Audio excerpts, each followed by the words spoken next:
Mic check. 1, 2. Alright. Looks like the OBS update didn't completely fuck me over. So. My jet engine masquerading as a PC, however, yeah. That still goes. I can say either one's masquerading as the other. Still works. But enough about flying off the handle on that. Send out notification. Daily limit for this action? Fuck you then.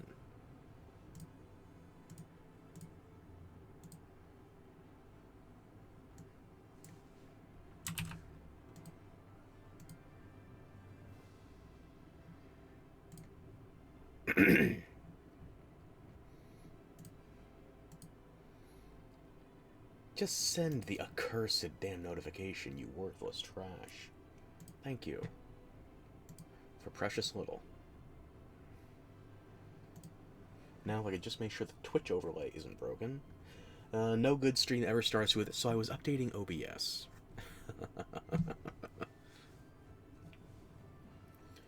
But I do believe we have basic functionality now. Bitrate is still in the red, but it's a mostly straight line. I might have to count my blessings and just take that.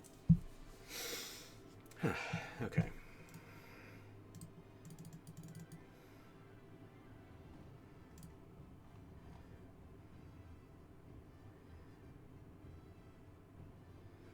That'll do. Yeah, that'll do.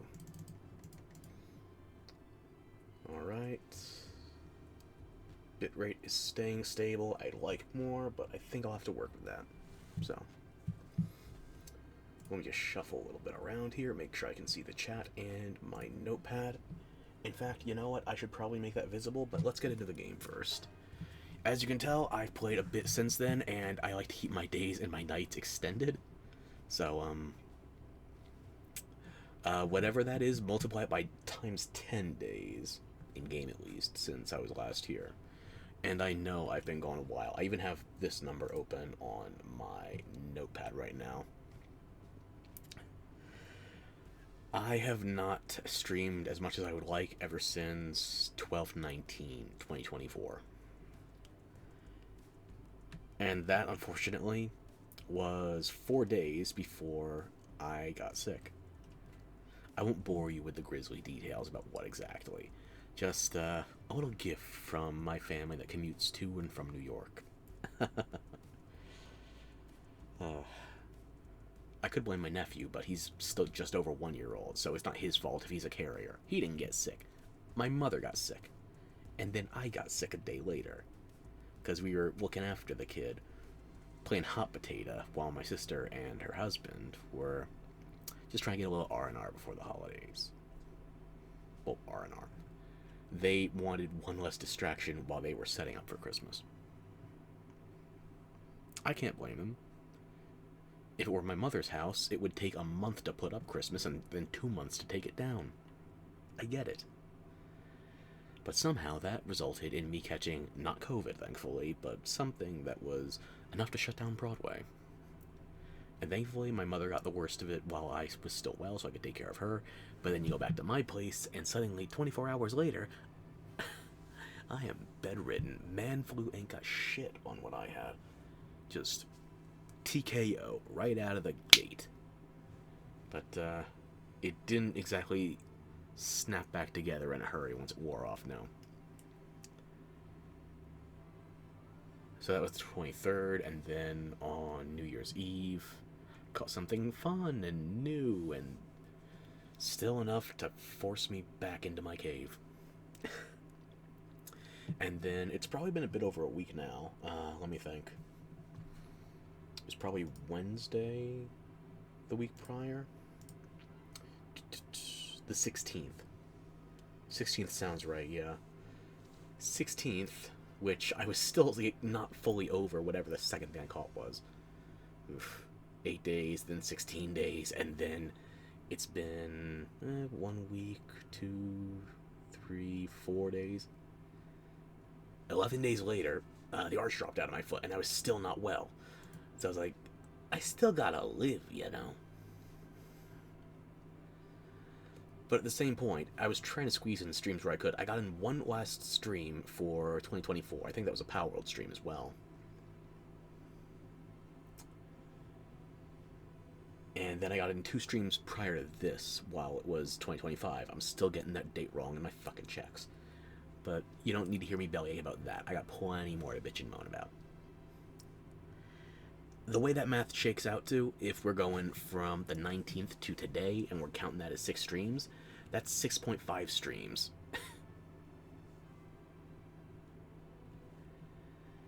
Basically, 1 stream a week. 6.6 streams over 6.5 days each. So, that won't do. I got dangerously close to an asterisk there. I do not want to be the answer to life, the mysteries of the universe, all that jazz. No. I gotta get my numbers back up because those are pitifully low. Embarrassingly low. Rookie numbers, even. So we gotta get back to streaming again. I can throw away this text file, though. 39 divided by 6 equals 6.5. Yeah, no shit. Basic math. I'm gonna have to pull up this big note file for when we actually get to the discussions. So, first things first, let's get into the game. I think I changed it so my day and night settings should be back to 1 and 1. Okay? I lowered my PAL capture rate, because up till now I've been playing with a multiplier of 2, but I can actually start crafting with Hexlight now. I figure I should set this back down to 1 where it belongs. EXP, I'm keeping that at 1, although if I'm just grinding PALs, then maybe I crank that. I have not raised it yet, but I'm tempted. Appearance rate back at 1. Again, if I'm grinding, I'll probably up that. Most of this is at 1. Damage to structure multiplier. Well, I have enough demolitions by accident. I do not need to encourage my buildings to break faster. Structure deterioration rate, that's why that's at 0. Maximum number of items dropped in a world. Yeah, my CPU hates it. My CPU hates everything I do to it. Gather items multiplier. Maybe once I'm done setting up my bases, which that'll be a topic of discussion. Once I'm done setting up my bases, then I'll drop that back down. For now, though, I'm just keeping it at 3 for convenience, so I don't have to do as much gathering. Gatherable objects health multiplier, keep that at 1. The respawn interval is as quick as can be, that's a 0.5. Dropped items multiplier, that's a ×3 again. Item weight rate. This, I'm honestly tempted to set to 0, because I've got maximum inventory slots. But I took the time to make an army of 5 Wumpo, and Wumpo is specifically, at least in my use case, meant as a multiplier for your carrying weight, so plus 200 for each Wumpo, 5 Wumpo on a team, that's an extra 1,000 pounds. It feels to me like inventory weight is a mechanic that I shouldn't be ignoring. It's not like food decay, which I have a mod to turn that off. But I can deal with item weight as a mechanic. Especially since... oh, hang on. There was a setting that I was told to look for in here somewhere. If I could remember where it was. Do not automatically pick up items over the weight limit. As somebody who's planning on tearing down a minimum of 2 bases today, thank fuck. This is especially prominent as a concern if you're using your own bases, like a big constructed project as a base for fighting a raid boss. The way I've seen Rage Gaming videos, I've seen both of them die to it, is they're on tiles that get destroyed by a raid boss and then they get automatically over-encumbered so they can't dodge or shit. Do not automatically pick up items over the weight limit. It's right here at the top of the common settings. Use it. Let's see, we're still going over settings in here somewhere. Weight rate, right. Meteor supply drop interval. I might drop that again if I want to farm Xenovaders or Xenoguards. Is there anything else that can drop from meteors that I care about right now? I've already got... did I catch 10 or 12 Selines? Well, they added it so you can breed them now with more than one option. Prior to the most recent update, you could only get Selines in breeding from 2 Selines. They've since revised it, so now you can combine, I believe it is Palladius and Lunaris? I should check that.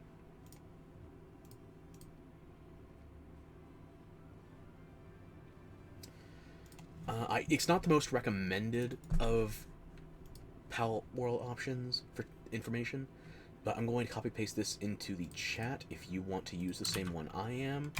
There might be better options. This is what I use, palpedia.net. Go to breeding. Pick a child, Celine.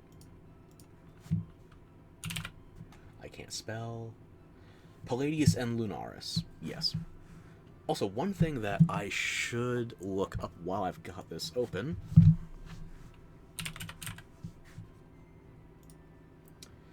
Wixen Noct. This is one of the few cases where... Is this one of the ones I'm missing? I need my spreadsheet. I got rid of my old TXT file and started with a spreadsheet now, so I could track things more easily.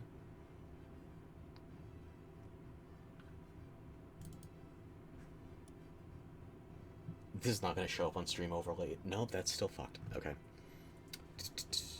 Catris Ignis. It wasn't Wixen Noct. Okay. Both of these pals are, however, cases where you need to have the Catris of the combination as a female and the Wixen as a male. For Catris Ignis, it has to be a male Wixen and a female Catris. And the inverse...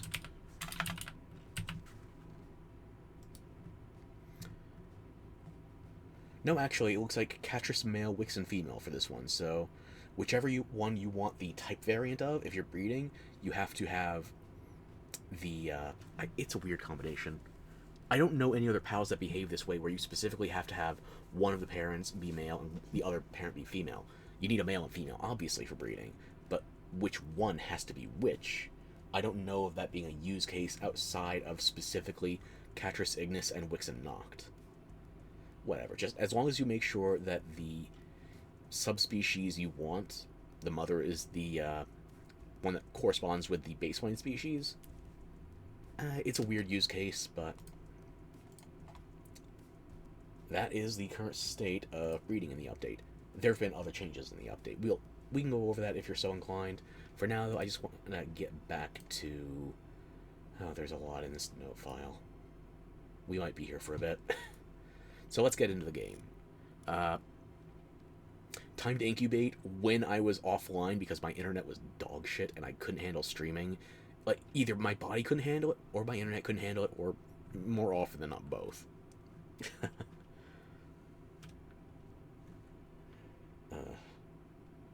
I could feign... I could pretend that the entirety of the issue was mechanical, but no. If I'm going to do that, I have to include biomechanical, because that was a significant constraint. So.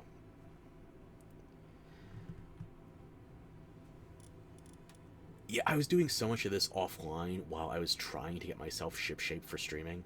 I just had the incubation time set to 0. And the amount of Frostallions and Bee-Guards and Chillets and you name it that I was breeding, it did no one any harm for me to leave that on 0. You'll see my numbers. Enable raid events. Once I have the new bases set up, I'll turn that back on. As it stands, one of the bases I built off stream was already enough of a pain in the ass with raids turned off just because of the local fauna. Predator pals are still on. I do not have the locations memorized for these yet. I probably should, because I'm probably going to need more predator cores at some point. But for now, I only know 4, maybe 5 locations across the map, and even then they're still not reliable spawns, so I'm not understanding something with it. Ferox doesn't think properly. In other news, water's wet. Anyway. Death penalty, drop all items except equipment. I could turn that to no drops, but even then, just drop all items. That feels like a strong enough penalty where it's enough to be inconvenient. This still feels like, yeah, you can run back and get your shit, and you take damage. It's a slap on the ass, and not exactly a kindly one. It is a studded paddle slap on the ass. This one, however, you get Daddy's Belt. This one doesn't register as death having consequences for me. Like, oh, you lost item condition, and? No. This one feels appropriate once I'm a bit dirtier, then maybe I can go back to drop all items. But as it stands, drop all items except equipment, that feels appropriate. Drop all items and all pals on team? You might have seen another save, I'll explain that later. But for now, this one is pure pain. This one's too much for me. I might as well be playing on hardcore. Or another save. Max number of guilds. This is my offline solo save. Maximum number of bases per guild, 10. Again, it's my offline solo save. I'm the only one building bases here. Maximum number of work pals at base. I could probably stand to increase that, but 15 is the default. I'll keep it there for the time being. Max structures, no limits. Random pal setting. The world's already created. I can't implement a seed. Fast travel is... Why is fast travel off?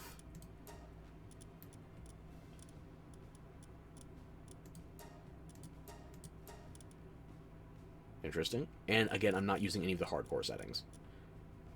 This is my personal save. This is when I'm just playing to play. However, I've also got this new save that I started up. I've only put in 1 day of it, but it's quite a bit different. Now, I told you, I like keeping my day and nighttime slow so that it stretches out the day. You can't rely on things respawning as quickly. EXP rate is dropped. Capture rate is dropped. I used hard as a baseline for these settings. These are 1s until we get 2 damage from player multiplier. I'm dealing half damage on this save. Yeah, I started with hard as a baseline here. Damage to player times 4. So it's 8 times harder in terms of direct combat compared to my my main save's normal settings. Depletion rate, hunger, stamina, auto, health regen, stamina. Keep those at 1s. Damage to structure multiplier. This is where I'm already not happy about it. Like, yeah, a times 8 multiplier to fuck me in combat. I like Souls games. I'm used to this kind of shit. I like hardcore runs in New Vegas. I am okay with a direct combat challenge. But you tell me that the architecture assignments that I'm undertaking, you tell me these are under threat, then we got a problem. These hurt. I did up my maximum number of dropped items because that's not really difficulty. You can make your arguments as to whether or not the drops in the early world, when you're first getting set up, do those get impacted? Yes. Does that lower the difficulty? Nominally, and it's only very early on, when you're still getting established with basic wood and stone. I'm past that hurdle. It's been 1 day, yeah. Gatherable items multiplier. This round's down. Like, if you go to a Paldium vein in the early game, and not like in a dungeon, I'm talking a Paldium vein by the starting spawn.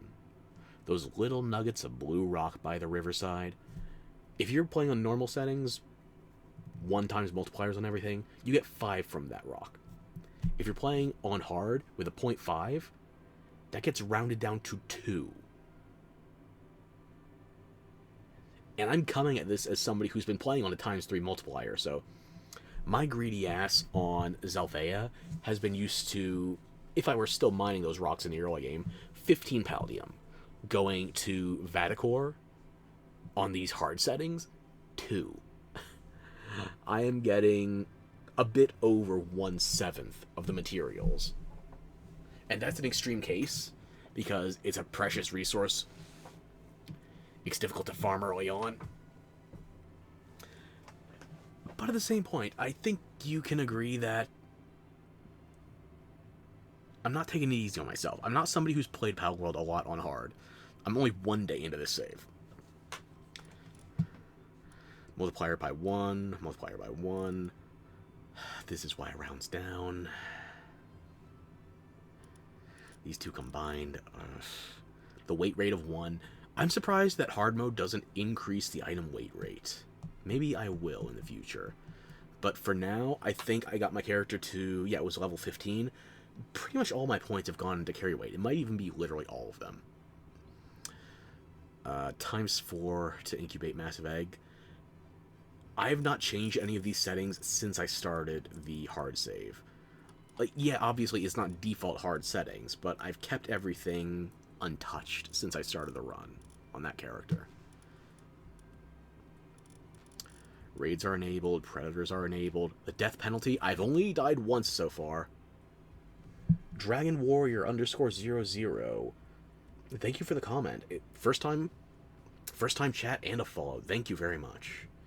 Really love your clips. Your energy's amazing with the perfect skills. Keep it up. Can't wait for your next project. Well, good news for you. I'm coming back Wednesday at minimum. Ideally tomorrow. I'll guarantee a Wednesday, however, unless my ISP decides, you know what, you didn't get the message about no lube. Maybe we just add sandpaper next time. Really drive it home. But yeah, I'm coming back. Feel free to add you on Discord. Okay. BUCK Buck _ gaming. Gotcha. Alright, thank you. What was I saying? Right, death penalty. I've only died once on this save so far. And that was to an Eikthyr, and that was when I got a harsh lesson. The Eikthyr itself wasn't the lesson, because I knew, early game, I've got no armor, I barely got a shield. I know I'm gonna get fucked up by that. After that Eikthyr, though, I went back, I beat it, I caught it, but then as I was on my way back to base, it was a Cremus. A level 2 Cremus. One-shotted my shield. I still had health to work with it, but as I kept going back to base, I forget what it was that aggroed a Chickapee near me, but I got in the middle of it. A level 3 Chickapee one-shotted my shield. A level 2 Cremus. I probably could have gone looking for a level 1 Chickapee, and it would have decimated my common shield. The common shield lets you take one hit in hard. That is the severity of the ×4 multiplier to enemy damage. A Chickapee can just delete your shield.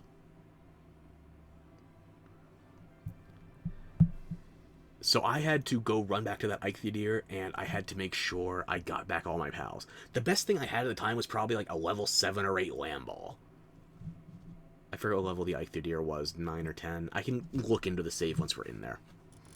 Although I probably did level up the deer since then, so it might not be representative. Yeah, I didn't do anything with the settings to make things more generous on me. I'm surprised they let you have fast travel. I'm surprised.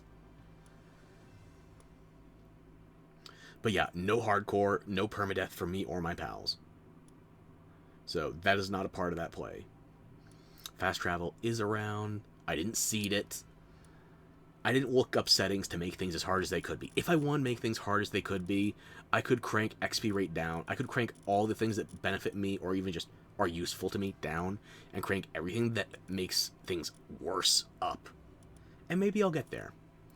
But for now, this is not meant to be a masochist save. This is just meant to be something else I have on the side. Because I would have to go back and look at my oldest Palworld videos on the channel, but I do know that you've not seen me start from the beginning. This save is 1 day in. I have basically nothing to it. I haven't even done the first base upgrade. This is just a fresh-ish save on a butt-fuckingly annoying difficulty config. So, I'm not playing this one today. Maybe I'll show it at the end of stream. But for now, let's get into the main save. I just want you to know, if we're having difficulty discussions, then we can actually take that one from approximately the top. For now, though, let's see where I left off when I was heavily medicated. I have a 300-line TXT file open right next to me, so if this doesn't have enough for me to work with, then maybe past me also left me a sign. He probably thinks he's clever, too. Which could make things mildly aggravating. Now, let's get back in this, shall we?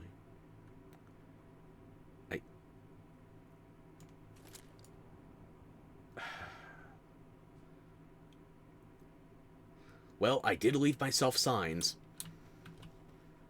I don't know if that's supposed to be clever or... Oh, wait, that's right.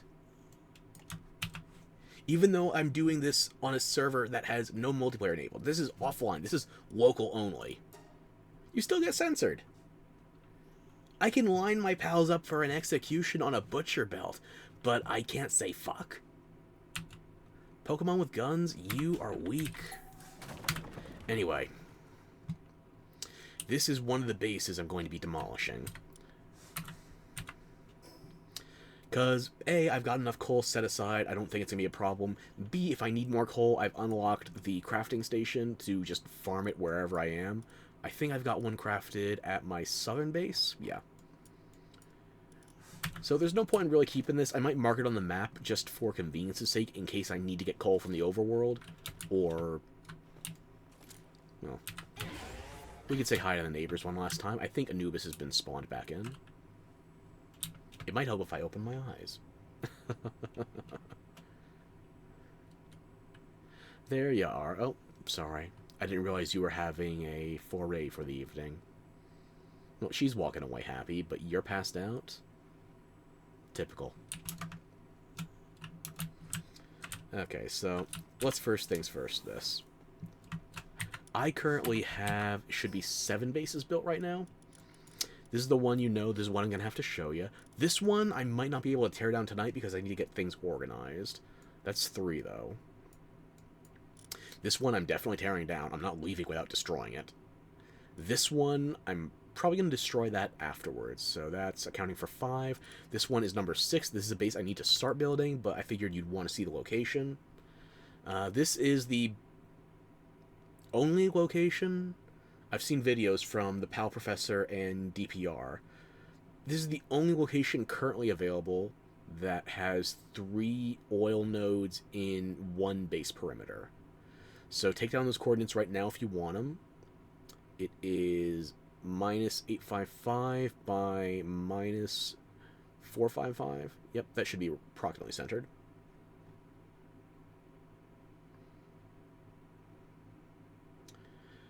I'll show you where the PAL box is located in case you want to line things up for your own convenience.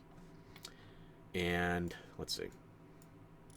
1, 2, 3, 4, 5, 6, 7, 8. Oh no, I was wrong. I've got 8 bases built, right? This is the location where I'm planning on setting things up for raids.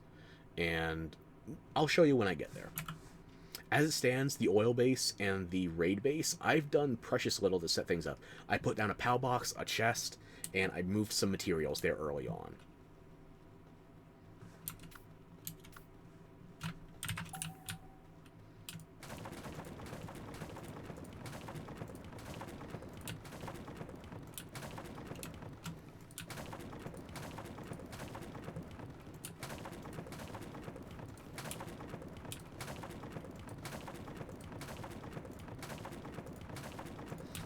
By the way, this has bothered me since I first set up here.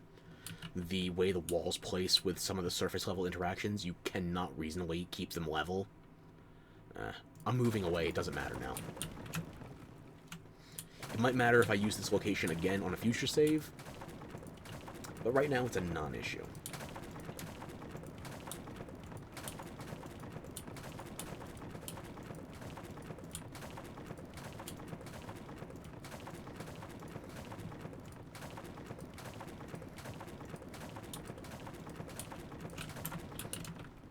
Okay, the only thing I should have had here was the perimeter wall. And that was just so I could mine coal conveniently. I probably could have... I could have harvested the trees as well, but all I really did here was the coal.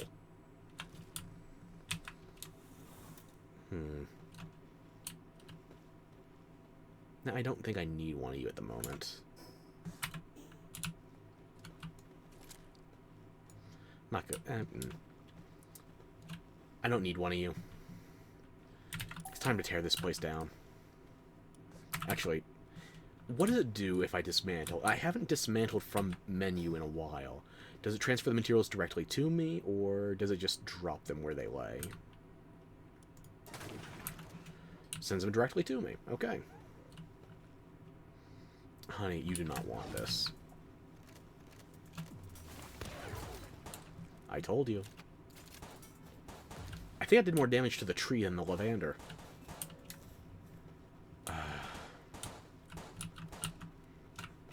Let me mark this spot on my map in case I need to come back for coal in the future. Or just keep this marked for, again, other saves. That's a problem for future me. Current me, I'm just ready to leave. Nearest fast travel point should be by the Quivern. Okay.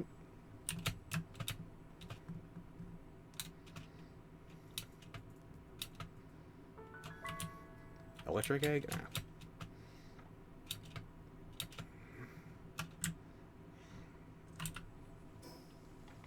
Alrighty then.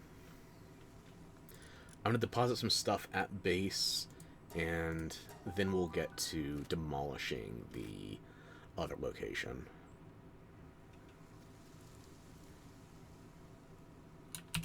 Home sweet home. Do I just have... okay, yeah. Oh. Future technical manual. I need tech points right now. I am spent. I had 8 of them. I had 4 last time. I think I was at 8 by the end of stream, but I needed to spend those to unlock my... Where are they? Wumpo Baton and Wumpo Saddle. Each of these was 4. And you need the saddles in order for their passives to kick in that amplify your carry weight. So before we go off anywhere else, let me actually show you that. So here's my current carry weight. Again, I have 50 points invested in it based on elixirs and level ups. So let me actually take off that as well, because that's going to be... It's not going to give me the passive while it's in my inventory. Yeah, okay. Everything's where it should be. 2,800. Now here's me with the... No, I didn't want to deploy you to the base. I wanted you in my inventory. Party, sorry. I'm very possessive.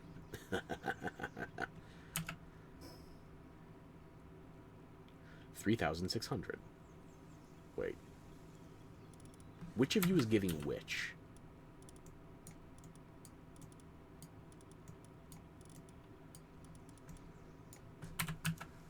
Verify, that's 2,800. Regular Wumpo is 160. 160. Did I do the math wrong? Are they not fully condensed? I thought they gave 200 once they were all fully condensed and saddled up.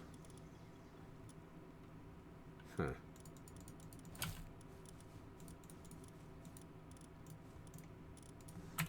No, I got that wrong. I thought it was 200 once they were maxed out, not 160. Huh. Well. If they started with a 120 baseline, that makes sense, because it would be a 50% multiplier. Once fully condensed, considering Lunaris starts at 80 and then goes up to 120. 40 off the 80, that's 50%. So I guess if it was 120 baseline, do I have any non-condensed with me? Not condensed, okay. 120, yeah, okay. Well, that's disheartening. I got that math wrong. Still, that's 800 extra carry weight, and you may or may not notice their skills. These are set up for Fine Furs and Noble. These are intended to be my tag-alongs when I go to sell shit. We'll go over the particulars of the rest of the pals here. You might already be seeing some stuff in the box. We'll get to it.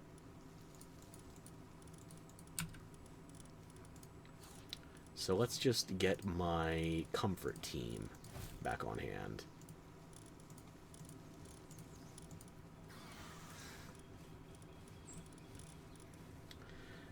I'm using the ability goggles now, and I'm realizing how terrible the IVs are for some of these. Like, Broncherry Aqua, I ended up getting lucky here, 2 greens. I think that might be 89.97 versus... Yeah, Painkiller actually got the best IVs out of my entire team. I'll be. Wait. Don't go to the... none of you are workers. Get back out here.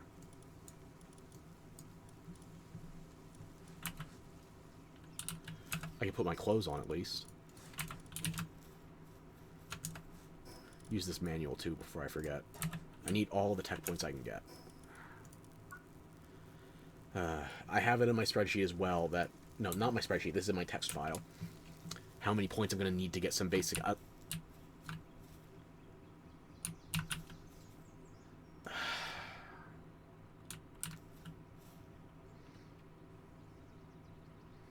I believe I put these up when I was dealing with the Frostallion. Okay, Okay, I came to this sign, so I might as well show it.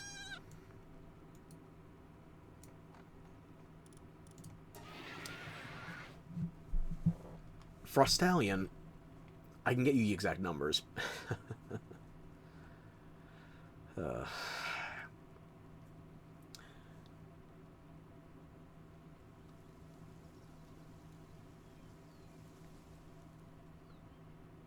Where is that exact number?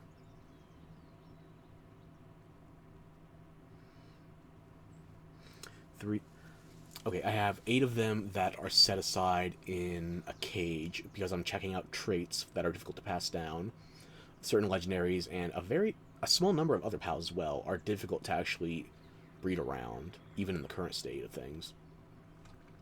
8, 2, so that's 10. One of them had my ideal IV line, and as far as skills go, it had Burly instead of Diamond Body. This is when I was still trying to get Diamond Body, and this was Perfect IV Alpha. Yeah, Perfect IV Alpha with 3 out of the 4 skills, but had Burly Body because I didn't have Diamond Body in rotation yet. So that would mean that was probably, I think, between fodder 3 and 4. And it was after 4, I went out and captured a new Frostallion because I could not get the 100 IV no matter how many times I tried to encourage mutations in the breeding process.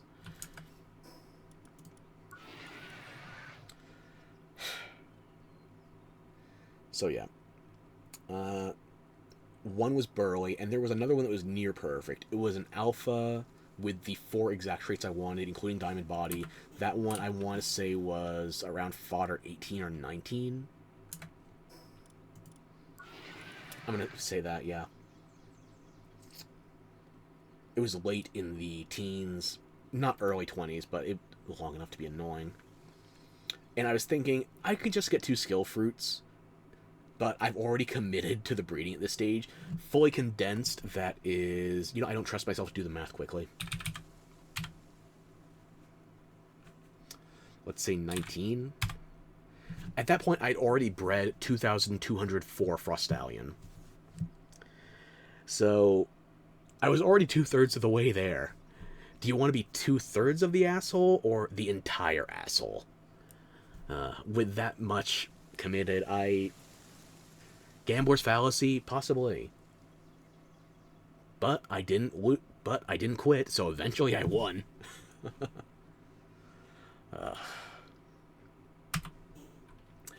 Took a lot of Frostallions, so let me pull up that number again. 8, 2, 10, 154, 164, 25, 189, 3016, 3105. No, 3205. I didn't carry the 1. 3,205 Frostallions. I bred 3,205 of a legendary I don't even like. Because this thing is theoretically going to be the best option I have against a minimum 1 dragon-type raid. Minimum. What the...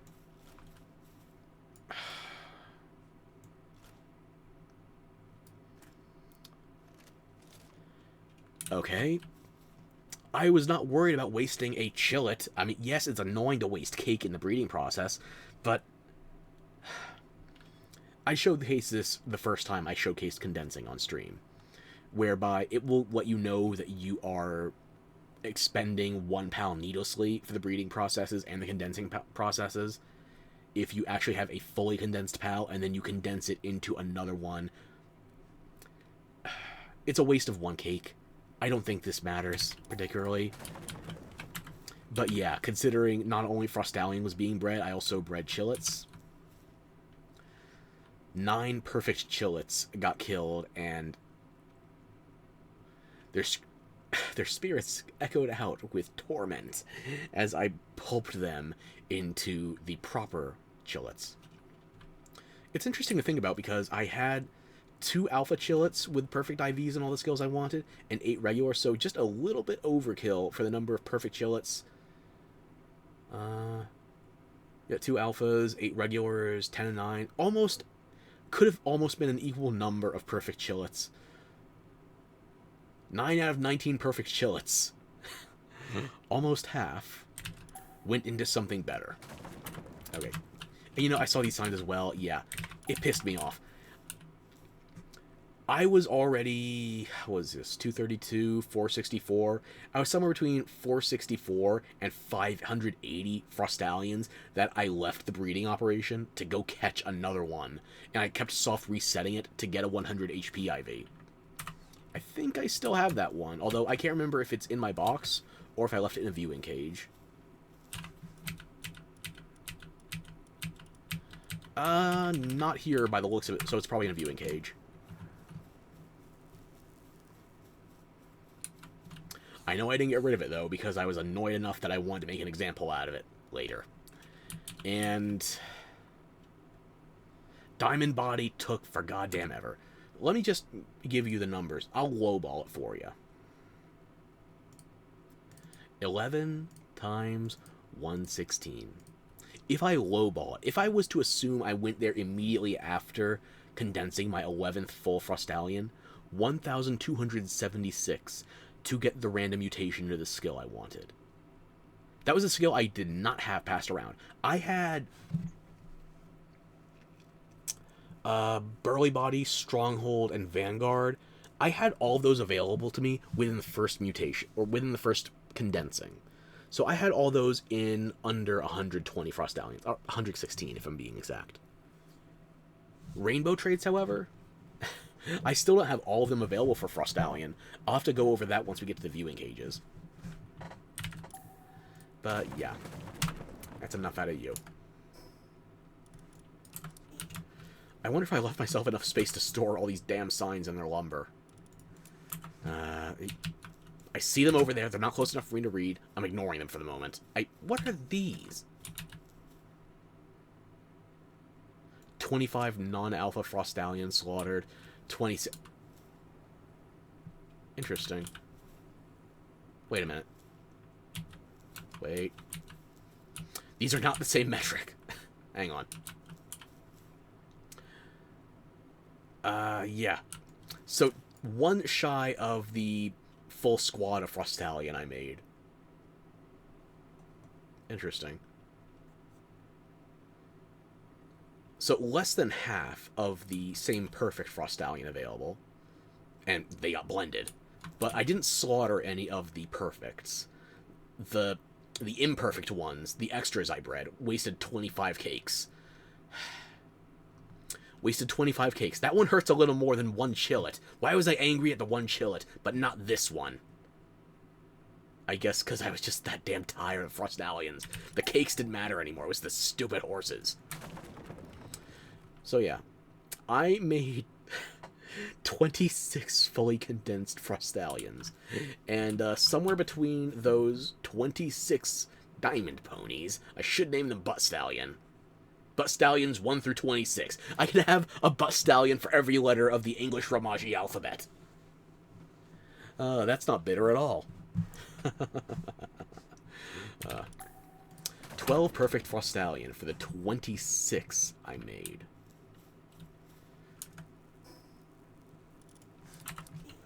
Okay, those are all... I think I queued up Flower already.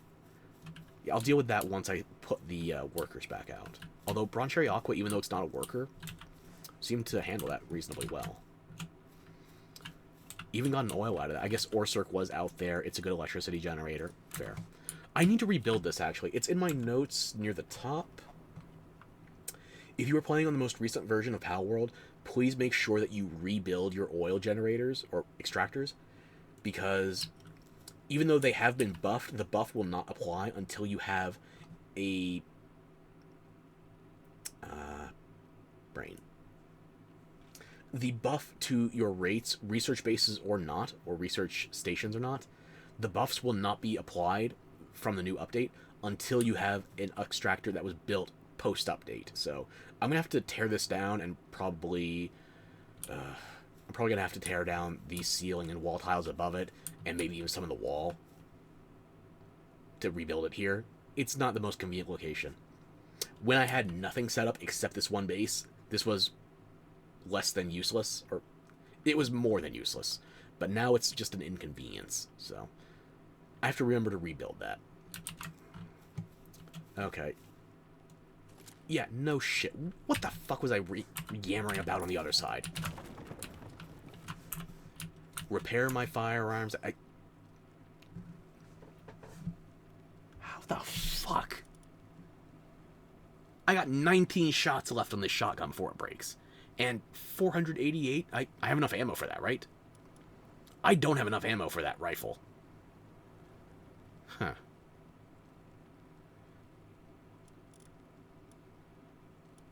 I know I can get by with enough rounds for the shotgun, but...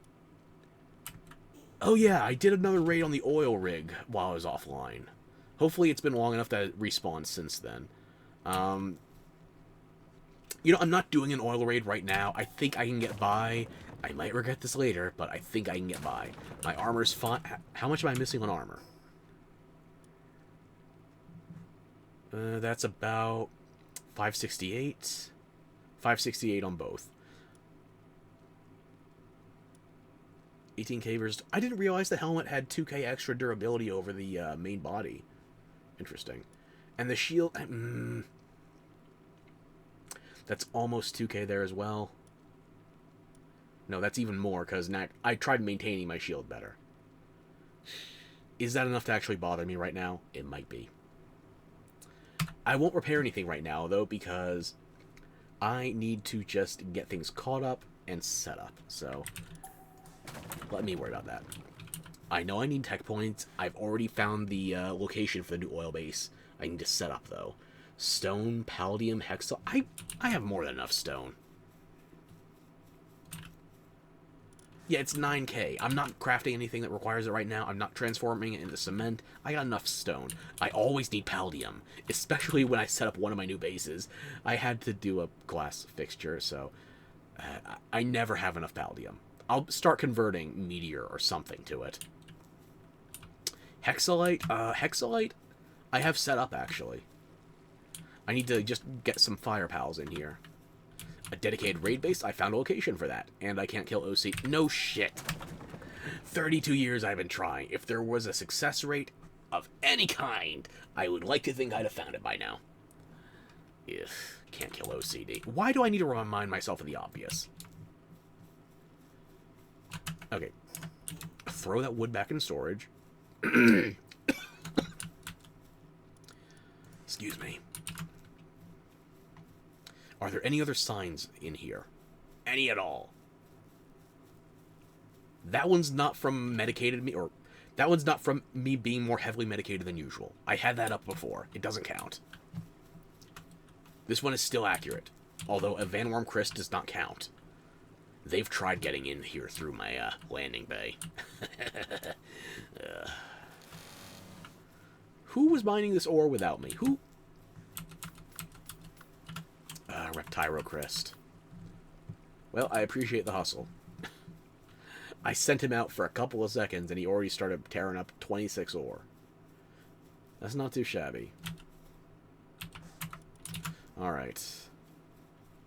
Nothing by the assembly lines or the ranch.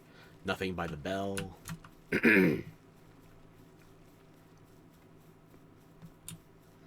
Research station. I now have enough manuals. I feel like they are not going to be a substantive bottleneck for me. It's ancient civ cores. And for the medicine tree, I need to work on meds. Recovery meds I can actually start researching on. I didn't know if I had enough of those. Okay. And after that, I need to work on... all of these require high-quality recovery meds, like 30, 60, 80. I've got 7. I'm going to have to start harvesting a whole lot more green mushroom, and then spamming out the next level of potion. Whatever. I think the majority of my parts are bottlenecked by ancient civ cores. So let me see here. I don't know that I have enough manuscripts right now. I have done a bit in the way of expeditions, but no guarantees. So I would say cores are my biggest bottleneck right now, because I've got 18 total. I brought everything back from my expedition station.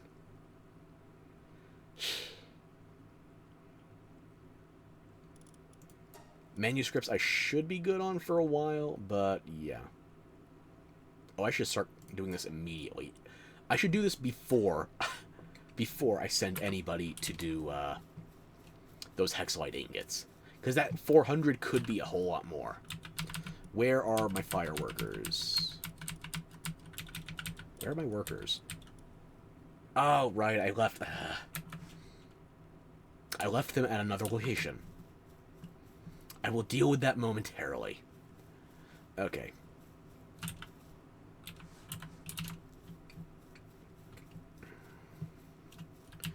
These are the updated body counts. I haven't executed any more humans since last time. I don't really see a benefit to doing the humans unless it's a black marketer, a metal merchant, or a bounty target. Doesn't really seem to be worth it. The pals, however, that number keeps climbing. And I have a separate sign for some other pals that went down too. Just so you know. Nobody needs to be executed right here, right now at least. But that... What does that even mean? What? Right, when I was clearing out a bunch of valuables to sell. The Ring of Mercy is blue. Most of this stuff is blue. I accidentally sold my Ring of Mercy before. Was I really that? I would have been. Past me and future me don't get along. Medicated and slightly less medicated me also don't get along. I don't get along with myself that well.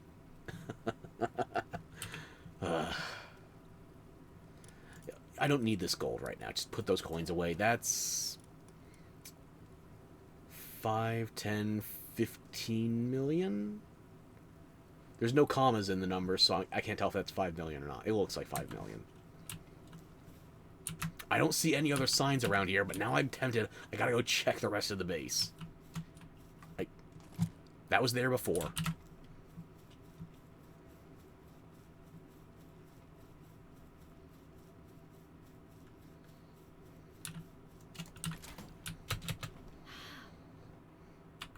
That saved me 0 time. I gotta get used to the glider tech with the grappling guns. So I haven't been using them this playthrough. I don't have a good reason for that. I just haven't been carrying one.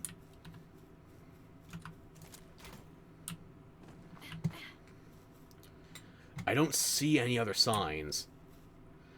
But knowing past me, I probably put them in another location. I'll deal with that when I get to it. For now, though, my inventory is mostly clear. Why am I carrying so many fucking legendary spheres?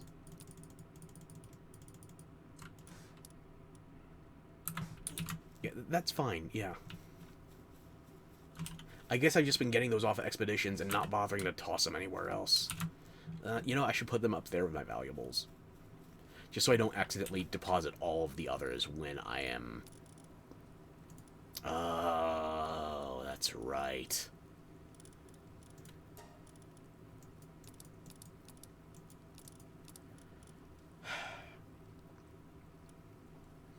Rocket launcher schematic. I needed XP when I was farming up my pals. I went to jet track. The second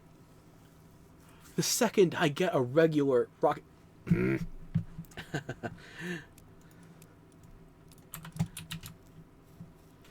The second I get a single legendary rocket launcher schematic drop off, why is that, my gathering pals? The transporting, okay. I got one of these off the oil rig after I couldn't even tell you how many jet dragon. Because I lost count in the breeding process there. I was this close to Satan %. I get one of these off the oil rig, and immediately after I go to Jet Dragon for some XP, just XP. And I get the... What are the odds? Also, I went back to get Necromus because it bothered me that these numbers weren't equal, and it's a twin fight in the I just started catching some extra Necromuses, like, oh, I'm passing by, I'll grab one. I'm passing by, I'll grab one. Because I obviously spent more time fighting Palladius, because I didn't get his legendary BP until I'd fought 41 of them. And after I get your BP once, and again, 3 times multiplier, so it's 3 times higher than it needs to be.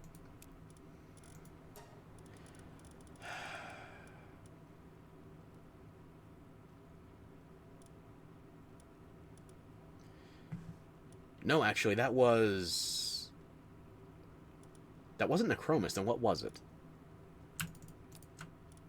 Oh, it was the fucking Astagon! Oh my god. I should have put this in my notes. Why didn't... If past me thought future me would remember that, he seriously overestimated us.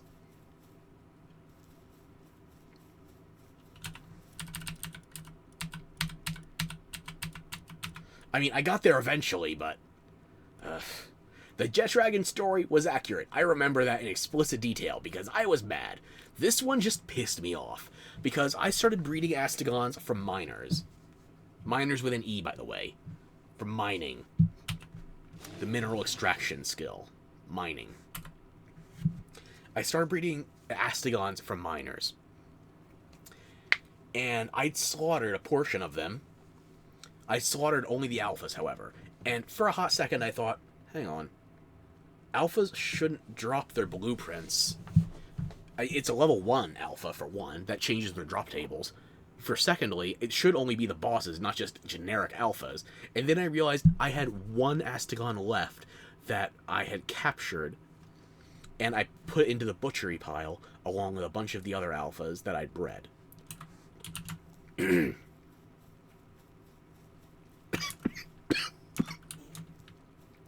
Excuse me.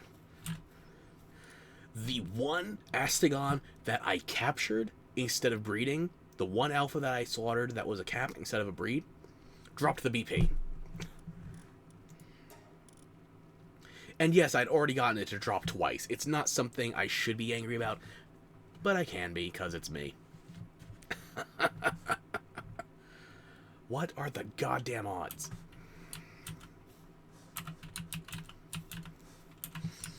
So yeah, my apologies to Necromus there. You got caught in the blast radius. Much like these green BPs and how they don't fit into this, because I need to build some bigger storage. Once I have the Hexalite for it, I need to just expand my storage situation.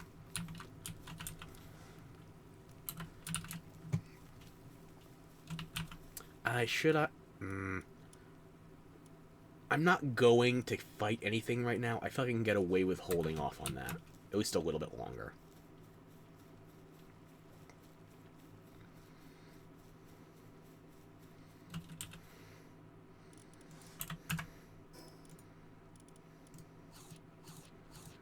Thank you for the little bit of work you put in there. I did not need that out of you, but I appreciate it. You're a good team. Now on to another base.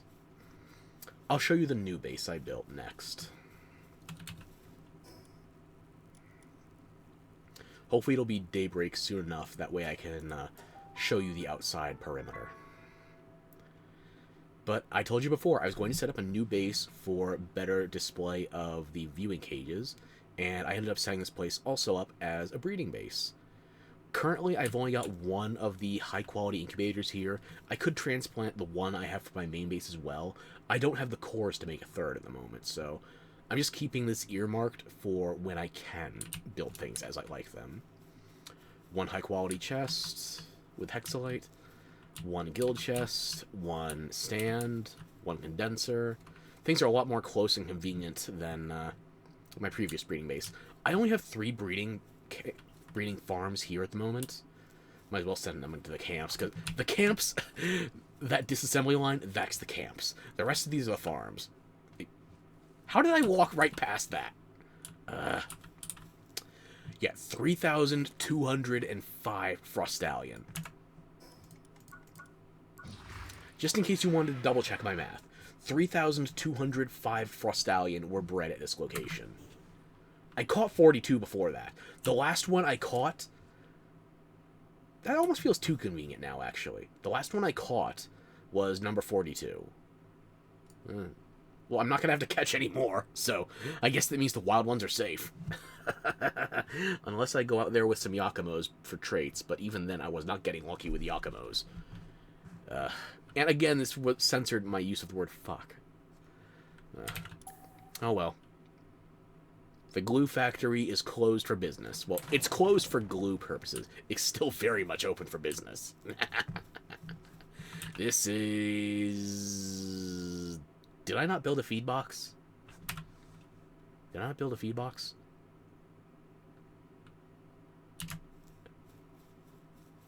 I thought I brought salads here. Did I not bring a feed box?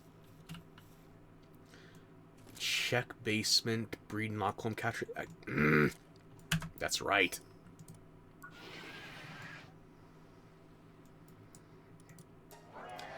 There are currently, what is it, 5 pals I'm missing for my pal deck?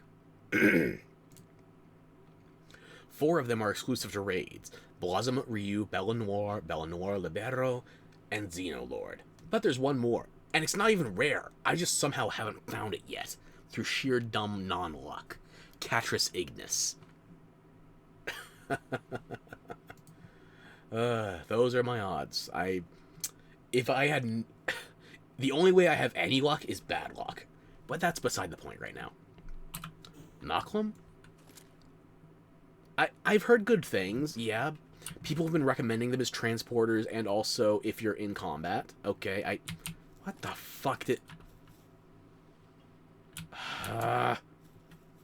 Did past me not really think of a better system? We'll get back to this. What is this? I already made the glue factory joke. Well, actually, you made it first, because linear time... Fuck you. Yes, I prefer the sticky notes. Fuck all 3 of you. Noklums. I was recommended those for combat as well as transporters when they're maxed out and condensed. Maybe I'll look into Noklums. Maybe. But I've had enough breeding for a hot second. Maybe if I can make it into a stream, maybe then I'll keep breeding. For now, however...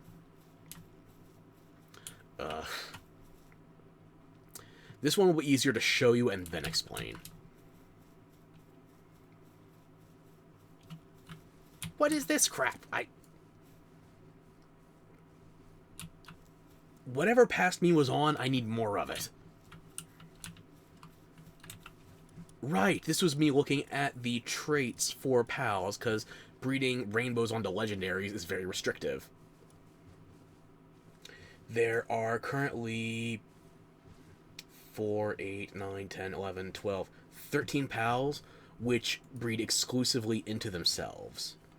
4 of them are the raid pals I mentioned before. Blossom Ryu, Bella Noir Libero, Xenolord. And then there's 9 others, maybe 8 others, because I don't know how Gumos with Flower counts in this. But there's at least 8 others that also don't. Chickpea. Gumos with Flower cannot be bred. I'm not even sure if it's possible to pass the flower if you have...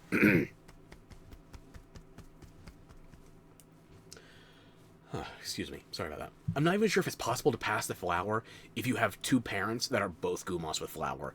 I'll have to look into that. In fact, future me, let me put that in the notes right now. What the fuck is this last line?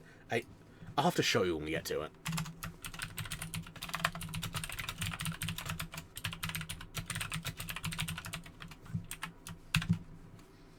Okay, we'll get there when we get there.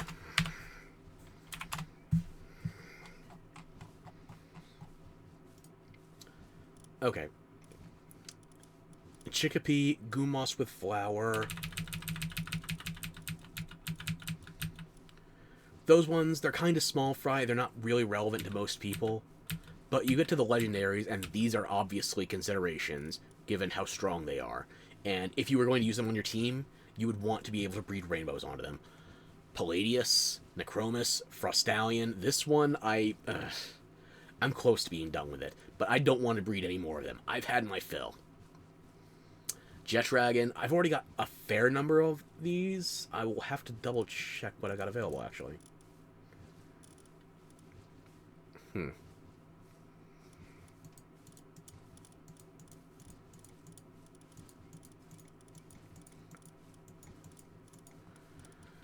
Jet Dragon. A weird one for my tastes is Mimog, but I guess I'm sure there's a rationale to it. It just eludes me at this moment. That Mimog you cannot breed into. I mean, you can make combinations with Mimog, but Mimog can only be made by Mimogs itself. And then the Xenovader and Xenoguard, these also make sense to me, why they are on the list. So, Xenoguard, Xenovader, Mimog, Jet Dragon, Frostallion, Necromus, Palladius, Chikipi, Xenolord, Belanoir Libero, Belanoir, and Blossom Ryu, with a chance of Gumos with Flower. Let's go to the Jet Dragons for a hot second. Because I know I had a bunch of these spare. Do I have more male or one? Let's see. 1, 1, 1, 2, 2, 2, 2, 3, 2, 4, 3, 4, 4, 4, 4. Okay, it's even split, so. I don't think I'm going to care about Noble or Mind Foreman being on this, so. We're queuing up some executions. Eternal Engine. I have better options for Eternal Engine.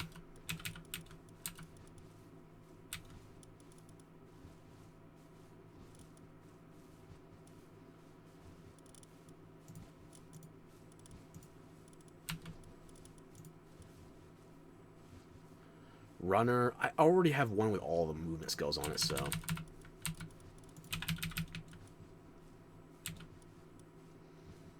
Pure Runner. There's an argument to be made. Swift Runner. Swift Artisan.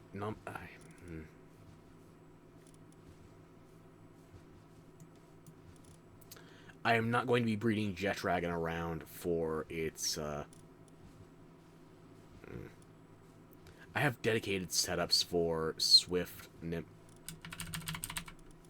Speedwagon's right here. If I'm going to be breeding around for speed, like, am I tossing out somebody that has Nimble on them?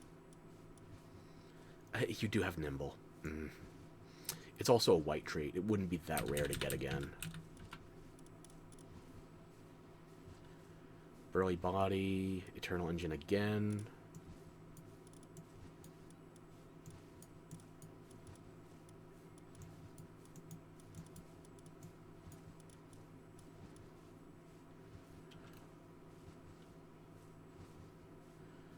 If I was going to keep anybody for Nimble Runner, then it would probably be... Yeah. I actually don't have a Swift Frostallion. That's one I'm missing. That's what this fucking sign means. Because I was trying to look for rainbow traits on Frostallions, and I didn't get any of them. Okay, thank you for that. This was the column that would have been for Demon God. This one, I don't know if I'm going to be investing in Serenity anytime soon, but it's nice to have, especially with perfect IVs. I also have a perfect IV Demon God Lylene, so...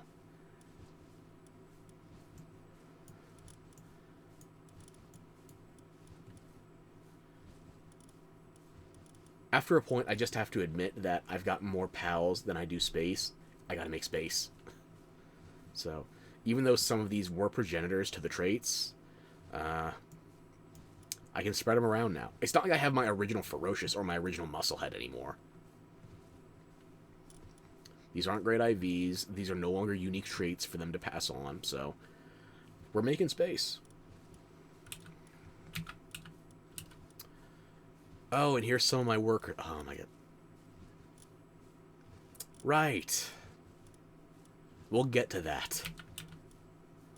We'll get to a whole lot of things.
If I was worried about Nocturnal, I would prefer Vampiric.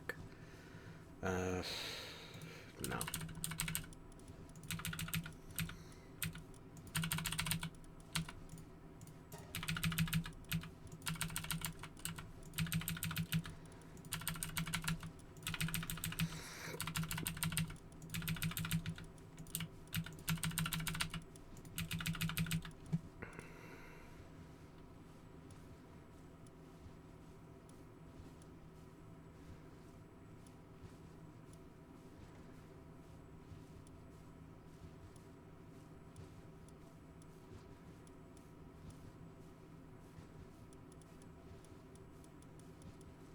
I got some better IVs than what I've got in my current Jet Dragon lineup, but none of these are perfect, so... Up against the wall.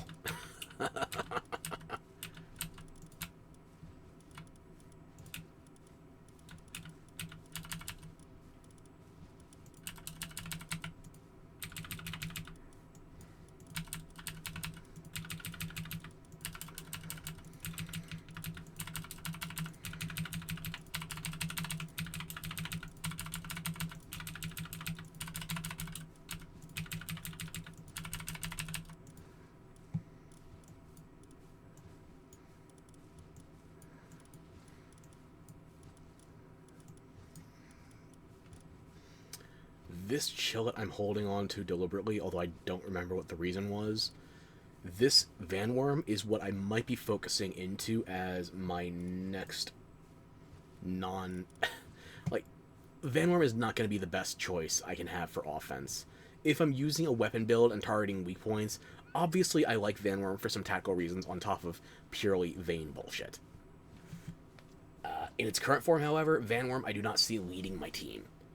But if he were to, I would like to go pure damage in terms of traits. So, Lucky, Demon God, Ferocious, Musclehead. I would replace Lucky with Legend, but other than that, yeah. And this Lavander... Did I need a perfect health IV for something? I don't remember.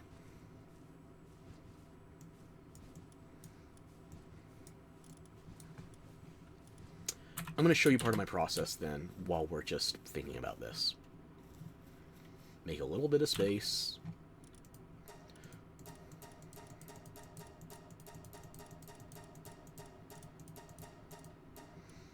So that is 6, 12, 16, 19 invested into this. The PAL itself counts as 20. So this is going to be 20 out of 116. I can't rename it from this menu.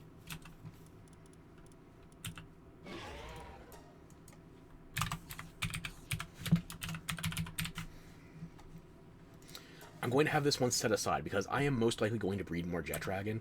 I don't have an exact plan for it right now, but I probably am, so... Let's see what else we can empty out while we're here. Swift Runner, Swift Nimble...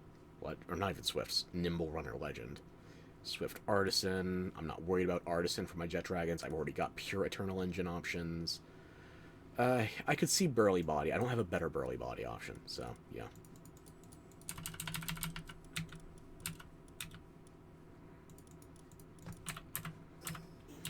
No executions immediately.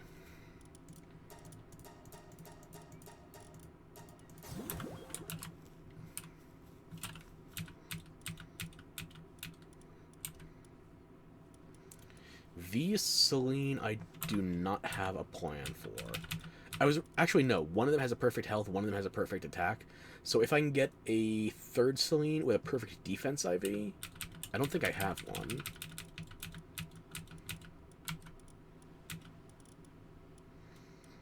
No, I do not have the third perfect IV, but those two are going to be convenient for when I start working on Celine, so I can get perfect IVs sooner. I got on the perfect IV train all because... where are you? Lulu, there. These bastards and bitches are the reason I got on the perfect IV train. Because I wasn't aiming for perfect IVs on base workers, of all things. Because the only IV that's relevant for them, arguably, is health, in case they start losing health due to starvation. and arguably defense on top of health in case the base gets attacked. But that's a bit too much abstraction, okay? What I'm talking here is perfect IVs on base workers are irrelevant. But I conveniently had access to all 3 perfect IVs on Lulu, so I figured, you know what, why don't I try breeding them for perfect IVs? Just out of curiosity. I can. Sure. And then it was something else I was working on. I think it was Prunelia? Or who was it? There was another pal I was working on for my base. B-Guard. Not these ones, but these ones. I was able to derive B-Guards from Lulu with minimal effort, so I was able to get B-Guards with perfect IVs. And at that point I figured, how far can I spread this? It didn't spread far enough for my Petalias, but it could. It very well could. I'm not using Petalia as a base worker, though. This was just kind of incidental. It happened. I'm not annoyed by it. It happened. It's alright with me.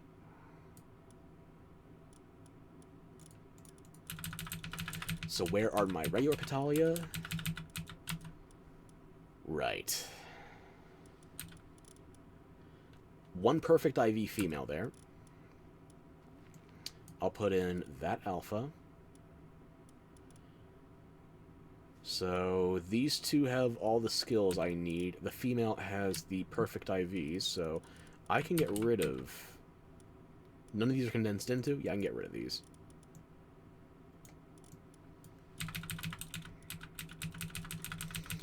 Just making sure I've got 1 male, 1 female, and they all have Holy Burst too. The alpha is fully condensed as well. I had to put levels into this one. Fully condensed pals are a tremendous consideration once you are at a stage where you're sending out expeditions. Because I've shown this before. Last time when I wanted to do an expedition, I'm not going to send one out because I'm getting stuff organized with my pals. I could be condensing or even butchering. Oh, I didn't collect this one.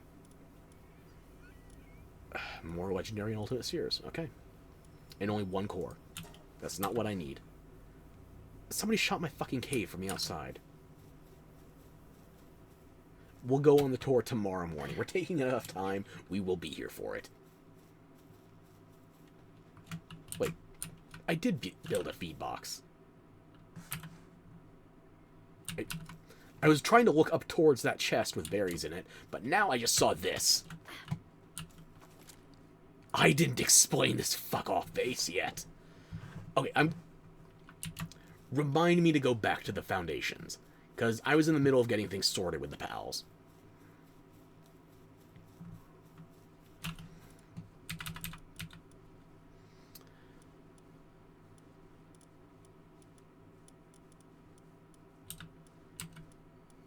These Lyleens.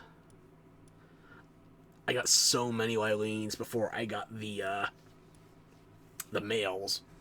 Because, you know, Lyleen's gender ratio, I don't know the exact numbers off the top of my head, but it is skewed more female towards male. I wanted to make sure I had stockpiles of males with perfect IVs and the traits so I could breed them down more easily. So, it got me to, I want to say, 7 fully condensed. Well, it got me to 6 fully condensed, and then I had spares when I was going, so I just took it all the way to 7. And once you know, I also got an alpha male and an alpha female, so those will be nice to have on hand. And these B-Guards.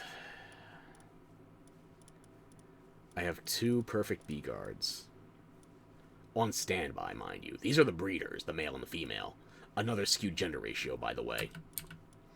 These are my former B-Guards. Let's compare contrast.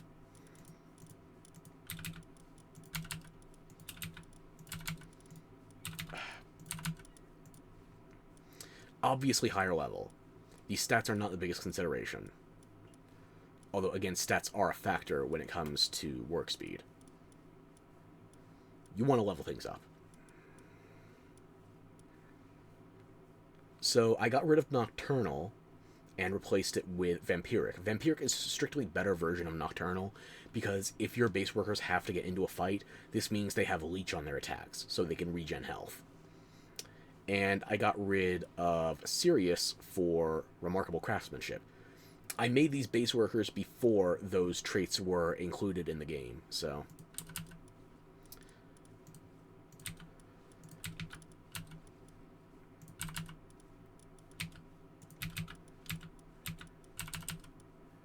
These are going to be the new B-Guards, or... No, these are the breeders. The new workers... Yeah, I should just get to that right now. Shouldn't I? Take a little bit of the temptation out of here. Because I had my base stripped down for workers. These are going to be my new workers. I bred a new Shroomer Noct. So this one... The other one was just in there because it had the passive. I didn't have any skills on it that I wanted. So this one is Serious, Work Slave, Artisan... Here we go. Serious, Work Slave, Artisan, Remarkable. This is the Lulu. This is the one that got it all started. And Shroomer Noct, the Noct, if it's not enough to tell you, it's nocturnal, innately. So I don't have to breed Vampiric onto it. It's automatically nocturnal because of its typing. Lulu, I had to breed Vampiric onto it to make sure that it got the benefits of being able to work at night. So, Vampiric, Remarkable, Artisan, Work Slave. The only thing is Serious, that is a 20%? 20% modifier. So, if I was willing to have parts of my base not work at night, I could technically have higher work speed, but the length of night is a factor. So, next up is Prenelia. Again, it's part dark, so it doesn't need Vampiric. Remarkable, Artisan, Work Slave, Serious. These are the two B-Guards that are specifically for base workers. They're not the breeders, so... 2 females, same as last time. This is the new Orsurk. I was tempted to not breed Orsurks because they were already functional enough. But I was going to have to make more and better Orsurks anyway for the sake of expanding my oil operations, so here's a new Orsurk. Compared to the old Orsurk, who I was still taking out of the box to continue working off and on the base when I was visiting. So this one still works, obviously, but you replace Serious and Nocturnal. It's just... replacing Serious with Remarkable Craftsmanship, that is a 55% difference. If you want to make arguments with Serious versus Nocturnal, okay, that's 20% difference. This is 3 times more important. Approximately 3 times more important. 55% is not divisible by 20, but it's close.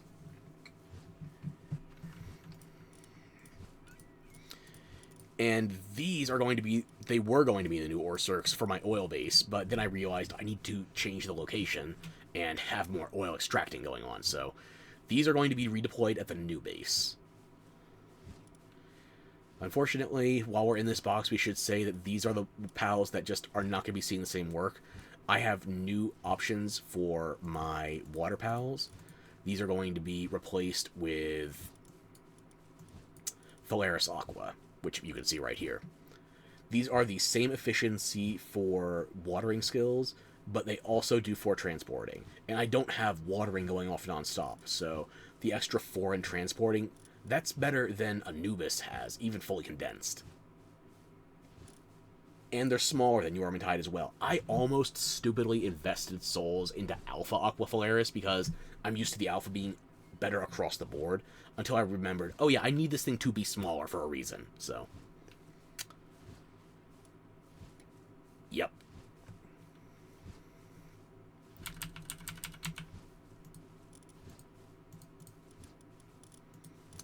These are the new Eileens. I had to make sure I had males. I'm a stickler for the Trap Eileens, what can I tell you?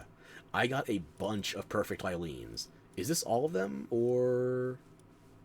No, there was the one with Demon God as well. So that means I had 13 Eileens that were perfect. Very... if you don't think traps are a good thing, that's unlucky for you. I'm very satisfied with the results, so... I'll have to figure out what I'm doing with the spares, because I can't imagine myself needing more than 3 at any given base. Maybe I'll be wrong about that. Maybe I'll be proven wrong. Doesn't take a lot. I prove myself wrong half the time. These are older workers that are going to stay in place for the time being. The Yormantide Ignis, I can make better. In the same way that breeding Vampiric over Nocturnal and breeding Remarkable over Serious. I can make them better. But right now, I'm not using Kindling around the clock, so these are functioning for the time being. And the PAL that I want to replace them with is Blossom Ryu. I haven't caught it yet, so... If I'm going to upgrade them, I'm not going to just breed better Yormantide Ignises. I would want to breed the Blossom Ryus. So these are staying for the time being, just out of convenience.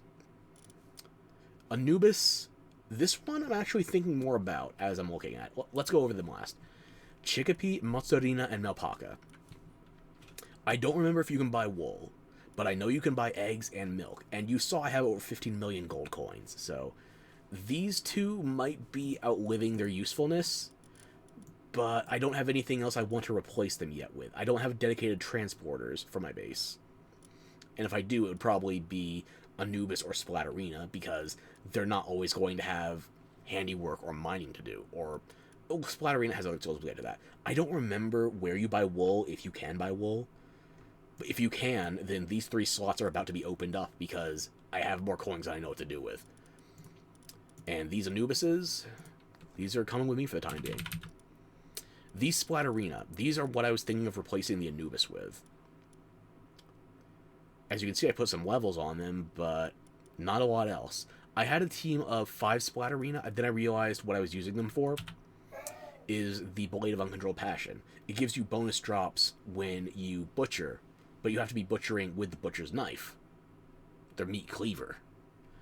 So, at most, you can have 5 of these in your party. There's no point in having more than 5 of them on your person. But then I realized I'm not butchering my Splatterina. So the most I can use at a time is 4. And then the 1 PAL I'm butchering, and then I have to go back to the PAL deck, or PAL box, and then remove, and then start butchering again. It seems like more trouble than it's worth.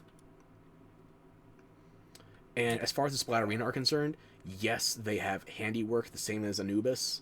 They have transporting, which... Anubis, where are you right now? Transporting 3, the same transporting. I couldn't remember if Anubis' 3 was pre or post condensing. Okay. But instead of mining, they have medicine 4 and lumbering 2. I do not have medicine or lumbering running at my main base right now. So the Anubis can do more with mining those 2, or the 2 nodes, 1 ore, 1 quartz. The Anubis can do more right now than my Splatterina at base. Once I migrate to a new location, I'll probably swap those out. So I'm at a point where if I was going to breed better Anubis, then I wouldn't be breeding them for base workers. I would be breeding them for combat. Because I could get ground bonuses. I haven't found anything electric that needs them yet, so... more questions than answers, really. The Anubis are staying until I move to a new location. And the Yormantide Ignis are staying until I get Blossom Ryu. So the Splatterina here are just for butchering purposes, when I'm butchering something other than them. Because, you know, sometimes I need backup. And this one... Where are you? Did I move you? Ah, there you are. This is the one Anubis that I've been using to pop in and out of the box to help me with crafting where I need it. He's been replaced. This Splatterina is just better right now. I didn't have to invest into Nocturnal or Vampiric. I went into Remarkable Craftsmanship. That's a 75% buff. That's more than Artisan and Serious put together. It's almost as much as Artisan and Workslave put together. So if I'm going to have to pop a PAL out to help me with handiwork or something else that uses that crafting speed, I'm going to use Splatterina over Anubis right now, at least for the way I've built them. If I wanted to build Anubis for the party, then Nocturnal and Vampiric are non-factors. So, if I wanted to. But at that point, it's purely a stylistic choice. So... Anubis is more practical if I'm using it as a combat PAL or combat backup than... Because unless your Splatterina is helping you butcher things by hand instead of using the disassembly machine, it may as well not have a skill.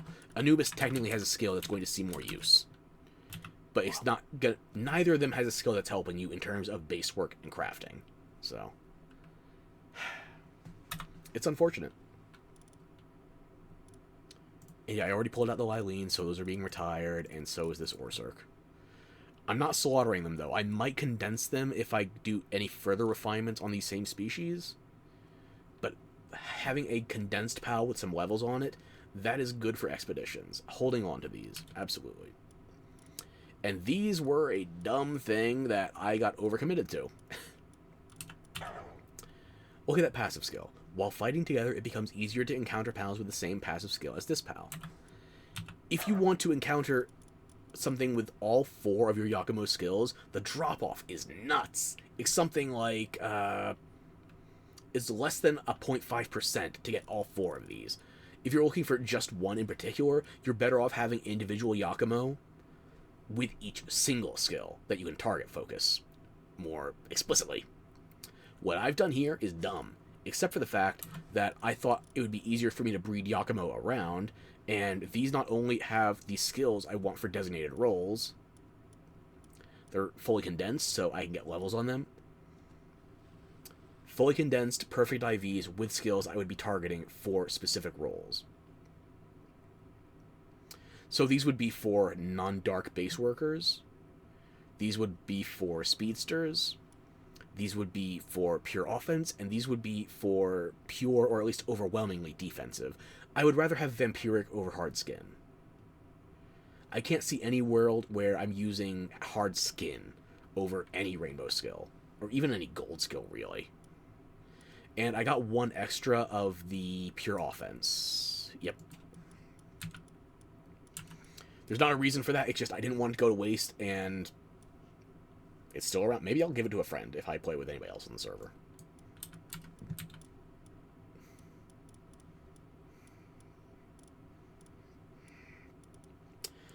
Yeah, I got a lot of Lylenes. I still got 5 more perfect, although not really a use for them. And 8 more B guards, but again, not really a use for them.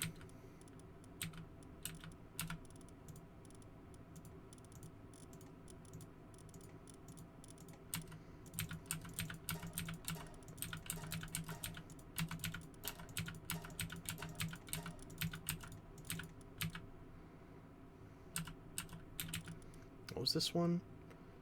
Oh, right, you were the small version of Inferno. I forgot. Why are you back here? I guess I ran out of space here.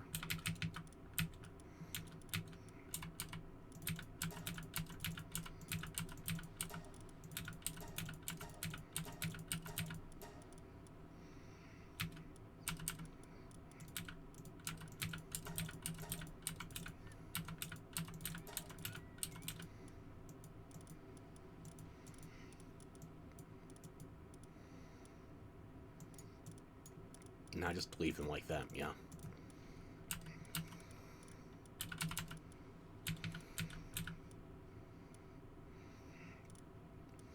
These ones were for the convenience of breeding around just legend and their individual skill. I've only got 1 of each. I was trying to get a male and a female of each, but that's not going to happen at this point, so might as well just settle and move those where I gotta soon. These Frostallion Nox, I was surprised, because I was capturing these for a bit for quick XP. It was a lot quicker to get male and female with each of their just respective skills than anything else with Fluff. And the Selene, again, it's just for the perfect IVs. Once I get one with a perfect defense IV, I'll start breeding all 3 of them together and figure out a way to optimize that. Although, Selene actually... I could breed a perfect Lunaris, and that would make things a lot easier than trying to catch one with a perfect defense IV. Because, like, yeah, they changed that in the update. It no longer has to be Selene with Selene. There is one combination. It would be Palladius. I wouldn't need perfect on that. I just need to get a good Selene with a good Lunaris, and then put that with Palladius into Selene. I'm not sure if I want to focus on Lunaris. I'm being pulled in a lot of different directions.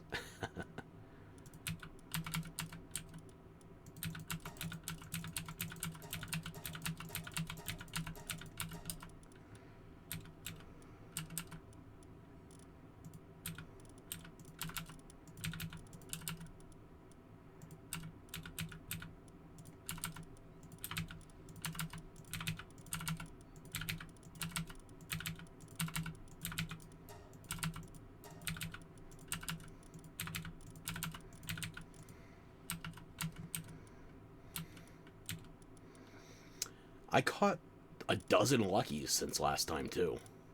Probably more. I'm not sure if I sorted any extras, but these ones definitely were off stream. And let me think. These two were both when I was making modifications to the old breeding base.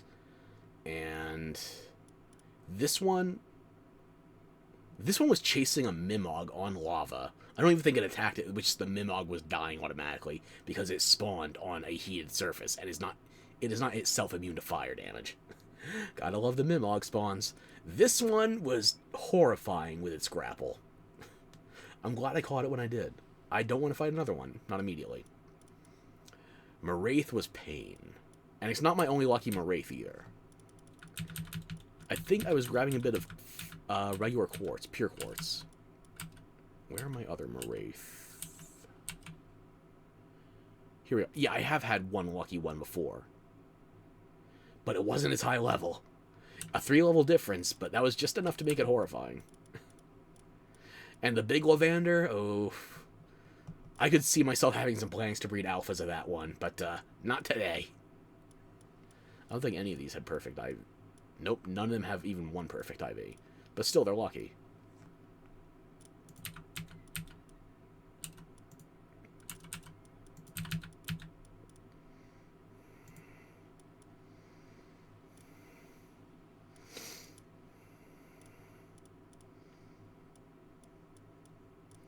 You two should probably not be in here because you're my breeding options.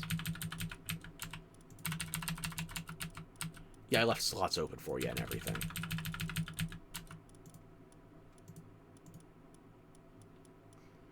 Much better.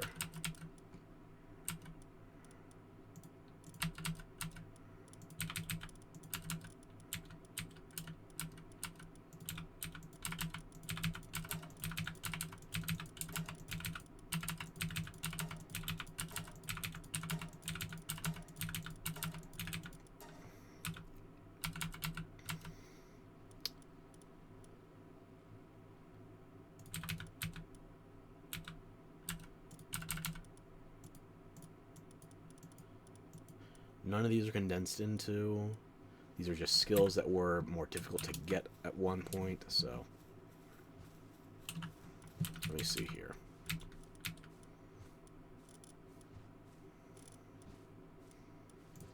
This burly body might be useful. It doesn't do me any harm to keep it there for the moment. Mercy hit, maybe.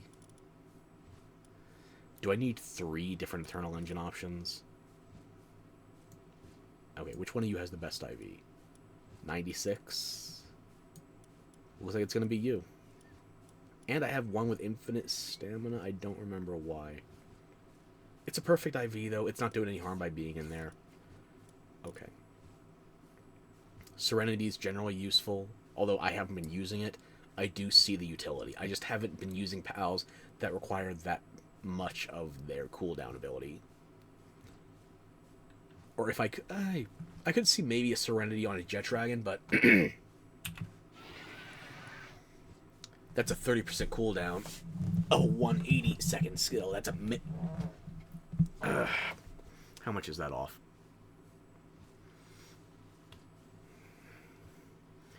$360, $50. It's not even a minute off the skill, though. So it'd have to be on something that's more practical than a Jet Dragon. So 54 seconds off a 180 cooldown. Yeah. The attack bonus is nice, but I don't see the Serenity attack bonus being as useful as, say, Demon God, where the defense is incidental, but at the same point, you're still getting 30% attack. The 5% defense, that's a bonus. I don't see the 10% being a bonus on Serenity. It's not enough. Not unless you're using your active skill cooldown. So, it's a thing to think about. I'm glad I have it on something with perfect IVs, so if I do need to breed it onto another Frost Stallion or with some other pals, it's good to have. It's just not something I'm using right now.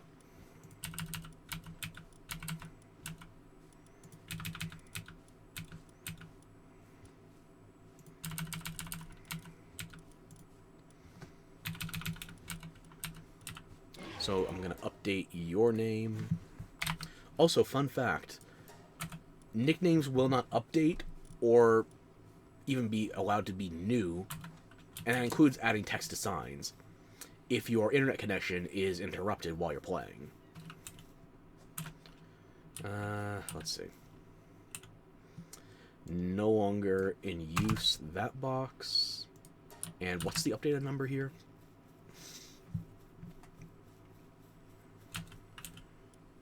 One, 2, 3, 4, 5, 6, 7, 8, 9, 10, 11, 12, 13, 14, 15, 16, 17, 18. Okay, so that's staying at 18 or what? No, this one changes. This one goes to 18. And this one goes back to 0. I believe I've gotten everyone out of that one.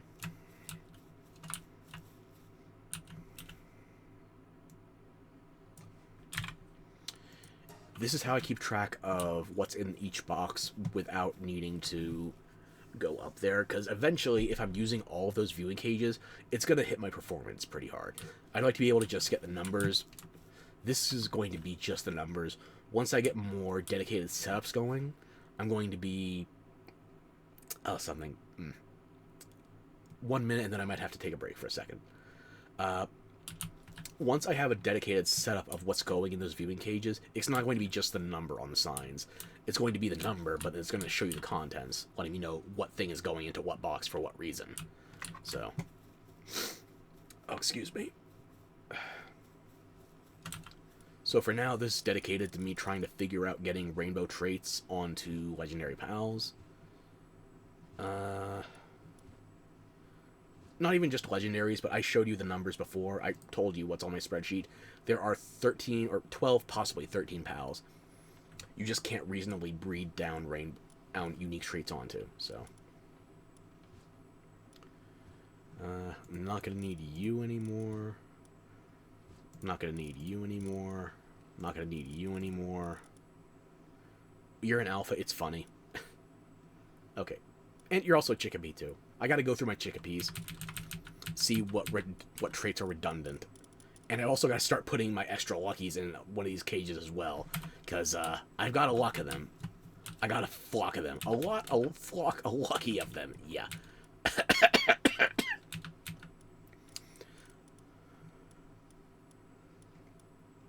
Oh my god, the Kativa especially.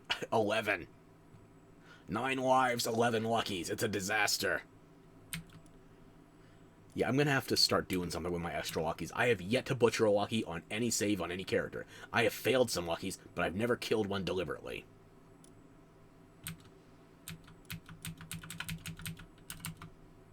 This is... I have the space set aside for Catrus Ignis, right. I also have the space set aside for Blazamut Ryu. This is going to be Bella Noir Libero, and Xenolord. And this is, I think Gildane's actually the last entry in the PAL deck. Is Gildane 148? 140. 188 total with variants. It's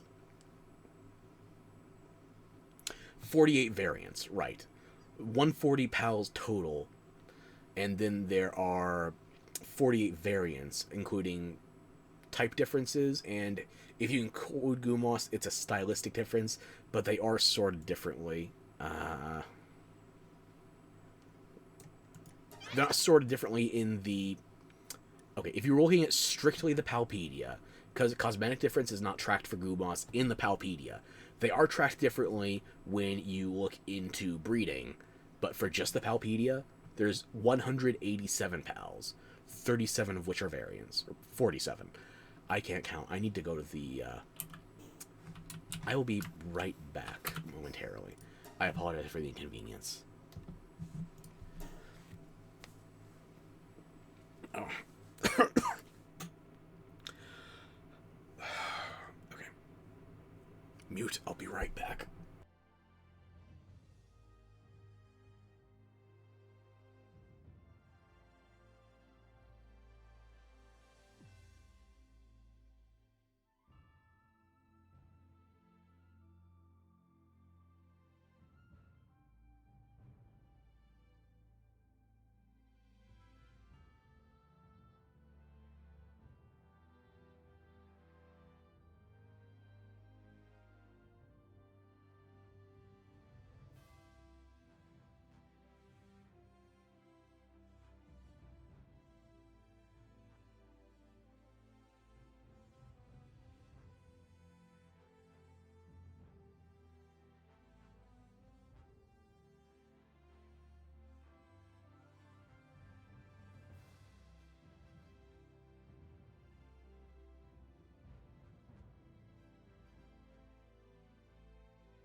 Alright, I'm back. My apologies for the inconvenience. Now, let's bring back the main display. What was I just talking about? Right, getting things organized with the viewing cages.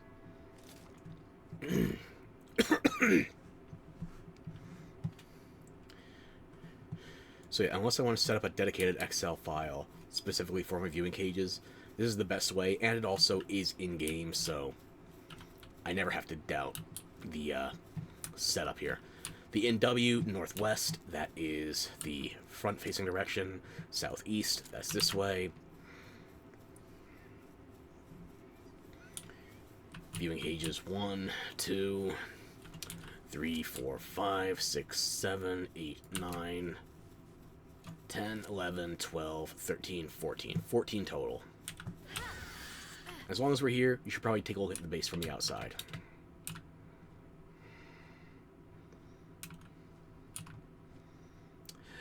Gee, Ferox, where does all your palladium go? Just be grateful I only did the roof with glass, okay? And you can see the ring. There's a lot outside of the ring, more than I would like. But you know my system settings. You know that my degradation is not going to break things outside the ring quickly.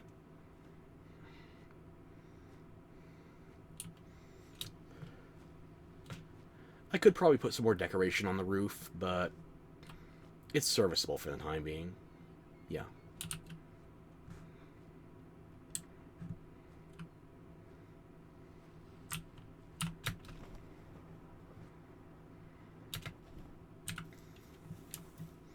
Let me think. Can I just for a moment... Just for a moment.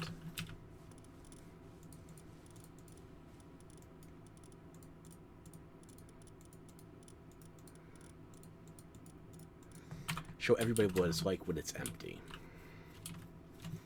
Because I wasn't planning on populating any of the viewing cages before returning. But there's only so much space, and I need a minimum threshold of organizing. This isn't just storage to be funny.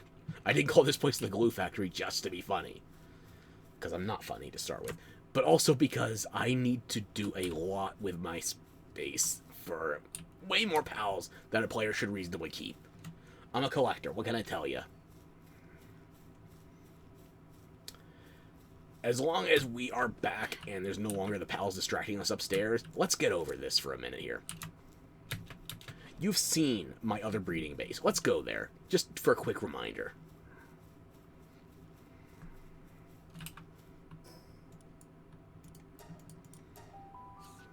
The frame rate is going to crap itself as soon as we load in. Watch. This base, first and foremost, was me setting up oil react. Jesus. That's not even the buffed rate. How long has it been since I came here?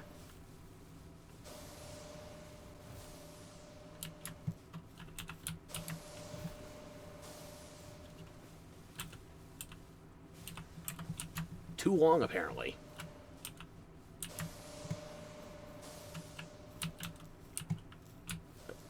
Why can I not? 3,600 oil since I was last here. Apparently I've been gone a while. And as I said before, these are old reactors. I have not rebuilt them. They are not getting the buffed spawn rates. So, Jesus, I've been away for a while. Can you tell why with my slideshow going on? The problem isn't actually the upstairs. And also you can see from the sign here, this is an older version of the same system I'm using at the new base. Just, smaller. 8 versus 14. I've nearly doubled the, layout.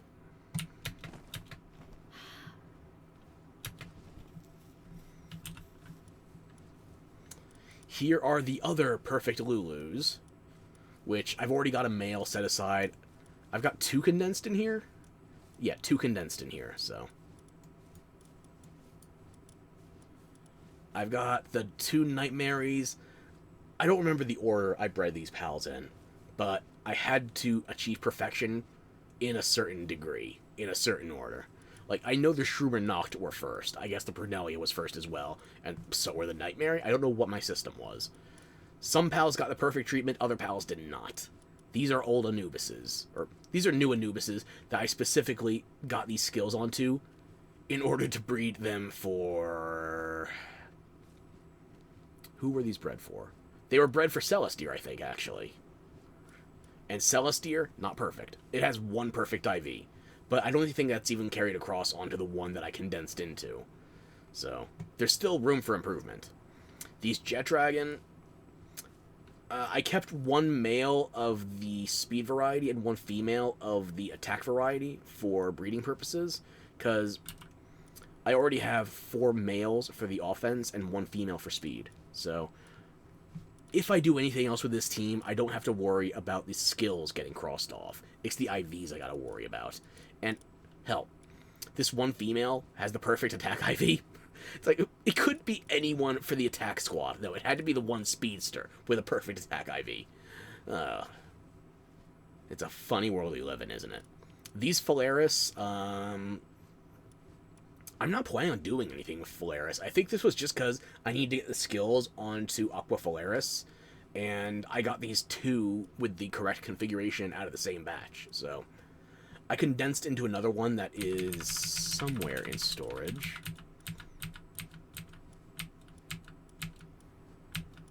Here we are. I condensed all the other ones I wasn't using into this Phalaris, but it's not really something I'm worried about leveling up. It's just, it was convenient. So yeah, I had 1 male, 1 female, and I condensed the rest into another female with the perfect 4 skills. I guess I should count myself lucky that I got that male in the same batch as an extra. And this male was just so I could breed Phalaris without having skill bloat. Azure Mane. I still don't know how I feel about this because I haven't unlocked the saddle for it. And these are the Lunaris I was previously using for...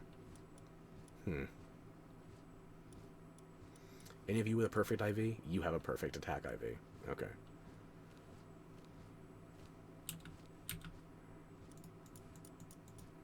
You're going back to the condenser with me. Sorry. I'm going to be breeding a better Lunaris at some point anyway. At least I have a start with at least 1 perfect IV. I got a shitload of Orsurk ready, including 2 alphas. I didn't condense into them because I wasn't sure how they would be behaving with the base layouts. They're not that much bigger, though, if you look at them. I'd say... I don't know. What would you ballpark that at? Like 10%? If that? Alpha Orsurk is not as big a difference as, say, Alpha Yormantide. But I got a lot of perfect ones, so if I need to mass breed them in order to start perfecting, I got options. And I got an alpha of male and female each, so... Not a lot of perfect IVs to go around, though. I don't remember any perfect ones in this setup. Some in the 90s, but nothing gold that I remember, at least.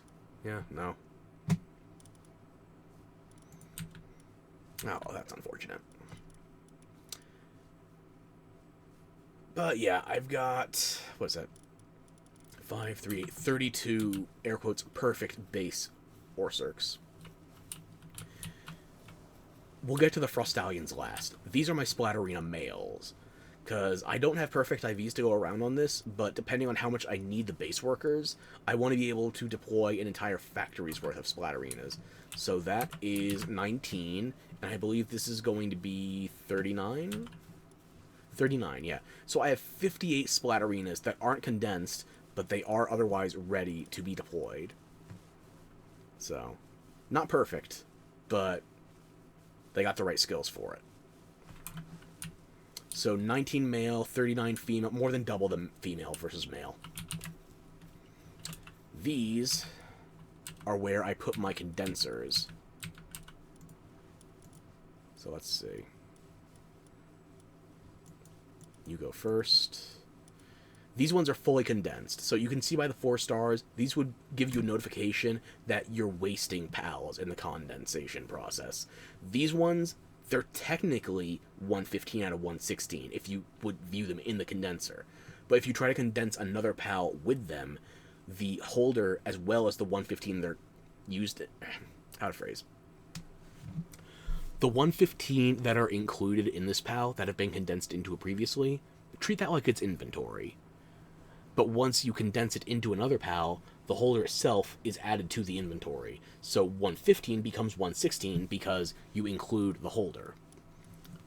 These ones, again, for the calculation, I do have them included as a holder in the inventory.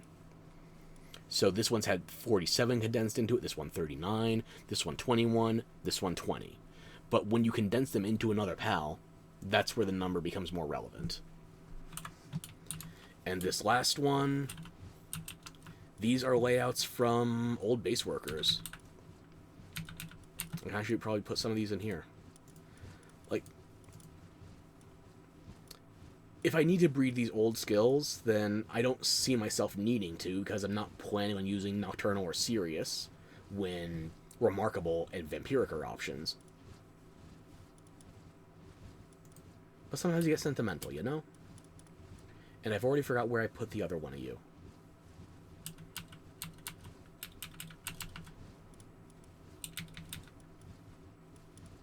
There you are. Melpaka. I still have the male equivalent of that one at base. I still have the male equivalent of that at base. I don't need an extra Matsarina. I already have a male-female breeding pair here. B-guards. They're fully condensed. Yeah, the Orsurks. I don't have anything extra for the Orsurks that I use for my party. I had something with... They should be box 20-something.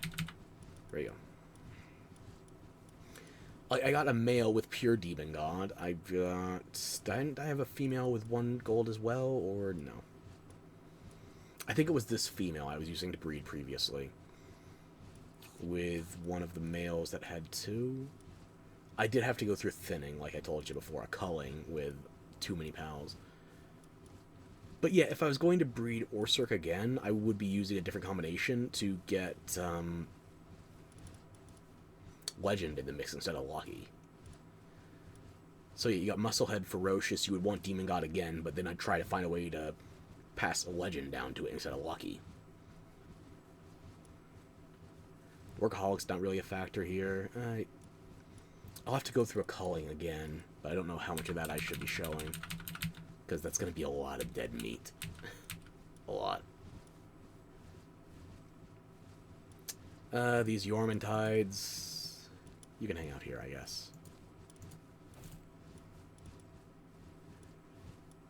These ones are from my team. I have the male equivalents of these two on my team right now. The Reptyro Crists and the Felbats, those are both pairs available, or... Hang on. No, you're a breeder for the new one.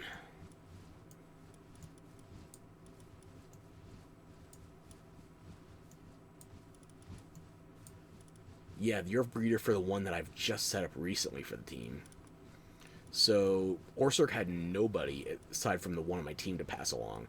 Reptyro Crist, I guess you just had better breeding stock. Kind of sad, actually.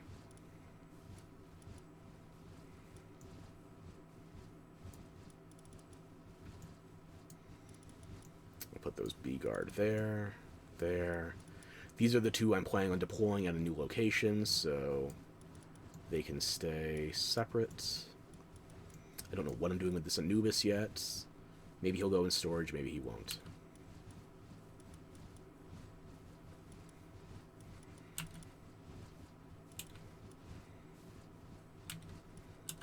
That's a problem I gotta figure out, though.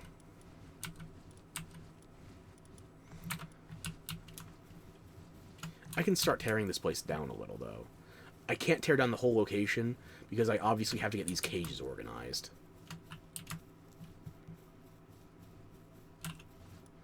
One, two, three, four, 5, 6, 7.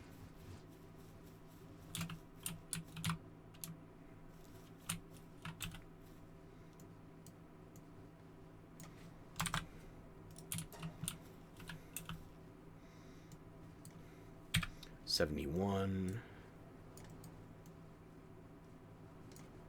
209.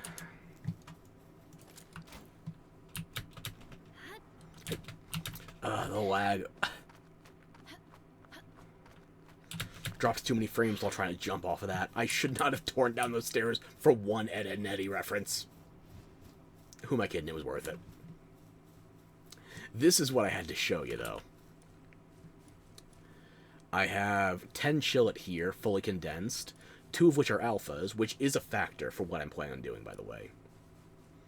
I need to level all of these. All 36 of them for either expeditions or joining me in raids. Where Ice is relevant for the Frostallions. Dragon is relevant for Chillets. Changes the player's attack type to Dragon while mounted. Considering how early you get Chillet, and how rarely you're going to need the bonus Dragon damage against early Dark types, this is a skill a lot of people forget about, until it's time for raids. Frostallion, however, Frostallion you get late, you remember. Changes your attack type to Ice, and enhances Ice attacks while mounted. So Chillet doesn't give you the bonus Dragon damage, but it does change your type to Dragon. So it's going to help you if you're fighting Dark Pals. As you can see, however, 1, 2, 3, 4, 5, 6, 7, 8, 9, 10, 11, 12, 13. 13 male perfect Frostallions, fully condensed. 1, 2, 3, 4, 5, 6, 7, 8, 9, 10, 11, 12. 12 female Frostallions, perfect, fully condensed. 13 males, 12 females, and, oh yeah, 1 female, or, not this one. 1 female alpha, perfect IVs, fully condensed. And these skills I've chosen, Vanguard and Stronghold Strategist, you've seen me use these before with Gobfin. The bonus attack and the bonus defense, especially when it starts to apply the ice attack and bonus ice damage, that's going to be very relevant for Dragon-type raid bosses. The defense is to help me because I'm planning on staying mounted the entire time I'm using it. Legend is for the bonus defense. If I was going to be using Burly, Burly is plus 20 defense. In fact, I can show you with this one. Burly is plus 20 defense, but that's all it is. If I'm using all these other skills as is, like 20 defense versus 20 defense, 20 attack, and 50% movement speed. If you don't have Diamond Body, you can argue whether you should have Legend or Burly Body. There's an argument to be made here. But as long as you have Diamond Body in rotation and you're worried about defenses, then it's pretty self-explanatory here. I like to think it's self-explanatory. Is it? I would hope so. It's the raw numbers. You're going to be staying mounted the entire time, trying to get the bonus damage off of Frostallion's passive. So you want to make sure your mount doesn't get downed. You need to prioritize its defense and your offense. I'm not going to run Hardskin. There's an argument to be made for if I should have been running Burly Body or Vanguard, but the fact is, I'm going to be taking damage at the same time as the mount is, so I got to worry about my defense too. You want to make an argument whether I should be using Burly Body or Vanguard? I hear ya. I made the choice that 2 skills are dedicated to me, 2 skills are dedicated to the PAL. And the PAL is getting the bigger bonuses between Diamond Body and Legend. I almost said Demon Body. Between Legend and Diamond Body, it is getting plus 50 defense. I'm getting a plus 10 to attack and defense. But still, me getting 20 total stats versus it getting a total 85. This still favors the PAL heavily. This is the one that I was considering.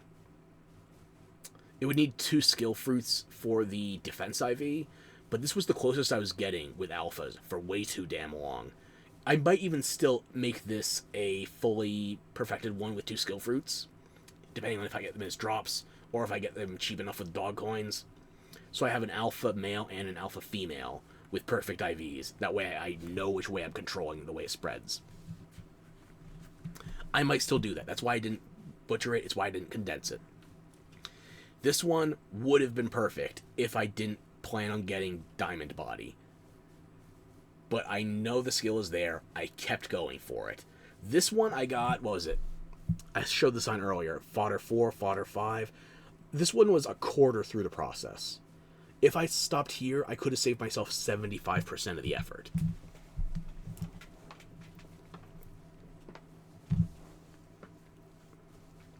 Chillets, meanwhile, I don't remember the exact chain that I bred down, but I bred Diamond Body down to a Chillet because I already had 3 out of 4 on Frostallion, and I needed to break it up to get something different.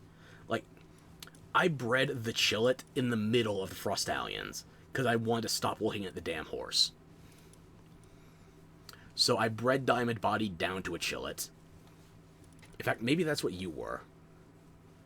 Yeah, you got Remarkable Craftsmanship. That shouldn't have been in rotation, so I guess you were the breeder that then I crossed with a male Frostallion that had the IVs and the traits, but not the alpha status. Or it wasn't one of these then,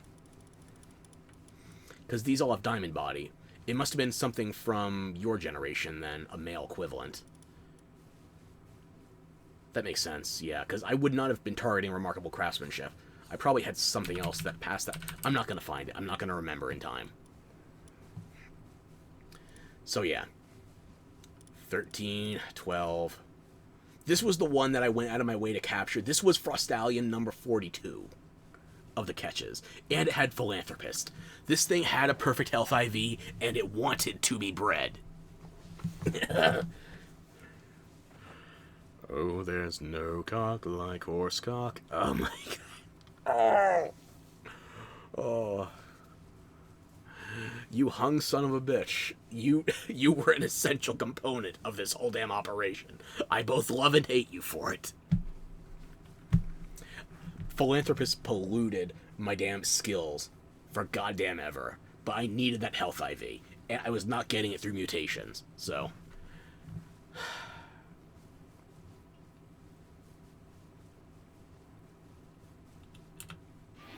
You know what? I was going to call you Hitchhiker to the Galaxy, but considering your involvement in the relationship, I'm just going to call you Hitch.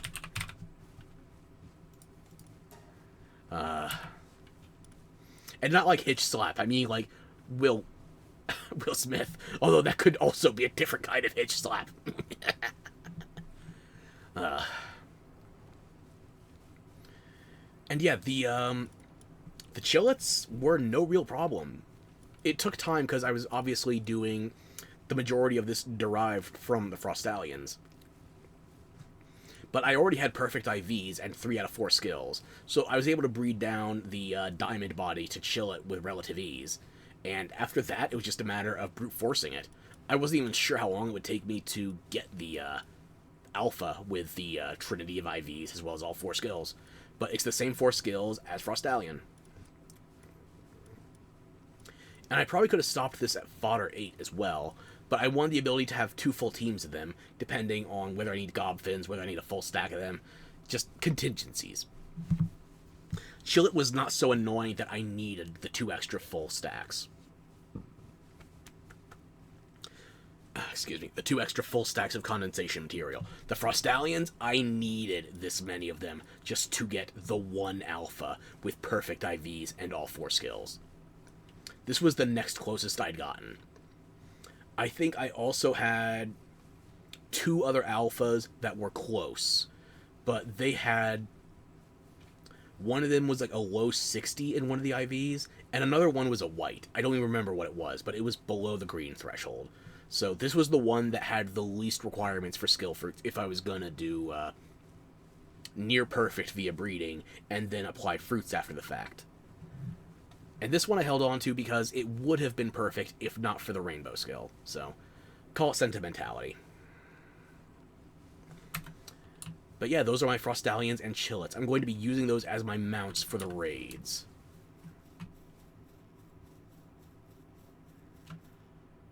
As far as I know, the raids are Dark, Dragon, and Dragon. I don't know what else to worry about. Actually, I do slightly know what else to worry about because of my spreadsheet. There are 4 skills that are exclusively obtained from breeding down the raid pals. And if I could just pull those up, here they are. Eternal Flame. Plus 30 fire attack damage, plus 30 lightning attack damage. I'm guessing that is Blossom Ryu. Invader, plus 30 dark damage, plus 30 dragon damage. So I'm guessing Xeno Lord is the same type as Astagon.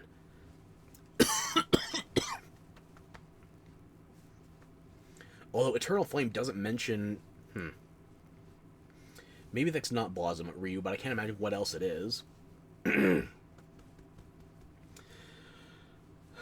Excuse me, I'm sorry. I can't imagine what else would have that. Is there another raid I forgot about? Does it have lightning tech because it's fire natively? Wait a minute. Is it still dragon? It has Ryu in the name. It's got to be part dragon. But if it was an electric type, it would have Lux, not Ryu.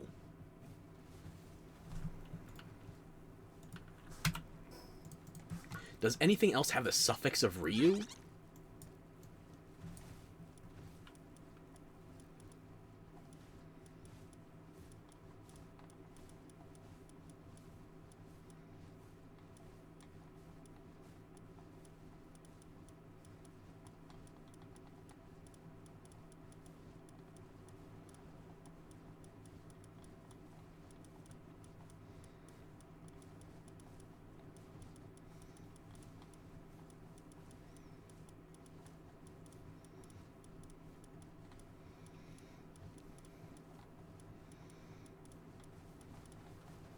I'm only missing 5 pals from my Palpedia, 4 of which are from raids.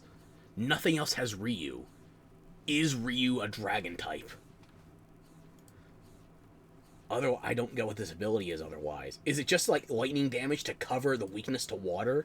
So it could have super effective dragon and lightning, theoretically, with a double super effective fire? I'm not bringing grass to that fight. Or ice. Huh. I'll have to think on that. Xenolord being dragon dark still makes sense to me. Legend shouldn't be in this category. This is why I'm not putting the spreadsheet on screen right now. I still have to fix things. Legend should not be there. And Siren of the Void. Dark and ice. I fought base Bellanor once. Or, I fought it 3 times, actually, on the Pedal Pal server. They invited me because they need somebody high level to do aerial support. Yeah, so they decided to call on the one guy they knew was mass breeding Jet Dragon, and it's like, hey, can you shoot missiles at this thing from far away? Like, help us out? I think they were high 30s or something, and the Bellanor base raid was level 30, so it should have been in their wheelhouse. They decided they needed backup. I came, I shot it, they let me take 1 egg. It worked for me. And I have not gone back to the Pedal Pal server in a while, so I don't even know if it's... I don't even know if they have structure degradation turned on. My base could be destroyed for all I damn well know. But I'm going to pretend I'm head empty for the moment. Try to get through that. So Siren of the Void, Legend shouldn't be in there. Invader, Eternal Flame. I guess Siren of the Void is the same for Bella Noire and Libero. I don't remember my Bella Noire because I only had the one, and that was like 6 months ago. Is it Dark Ice? I don't think anything else has that type. Or Frostallion Noct, maybe? No, Frostallion Noct is pure dark. I don't remember base Bella Noire being part ice, but maybe that's the Libero part. But if that was half ice, then why wouldn't it just be Bella Noire Christ? Unless they were trying to hide the Meloetta comparisons, but they got enough lawsuits on their plate right now. Let's not try to give them too much credit.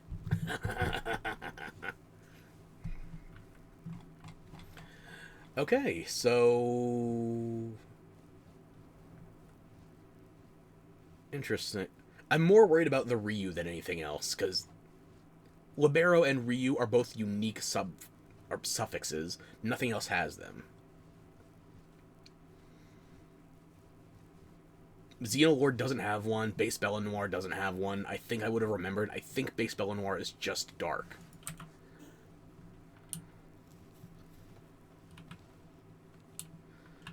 Okay, that's me ranting and raving out of the way for the moment.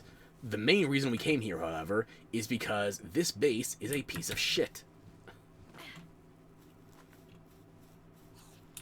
Like, look at the way I had to lay out the floor just to try and get around the terrain. And it still has the sand going over how many of the tiles. I planned this for the oil first and the base itself second. This became storage for pals and viewing cages. It didn't start that way. So I had to build up and around, and this was actually a relatively flat piece of the desert.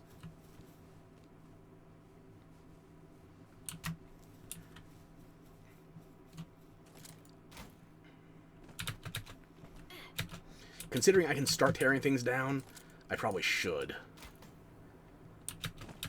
I took away the expedition cave that was up here.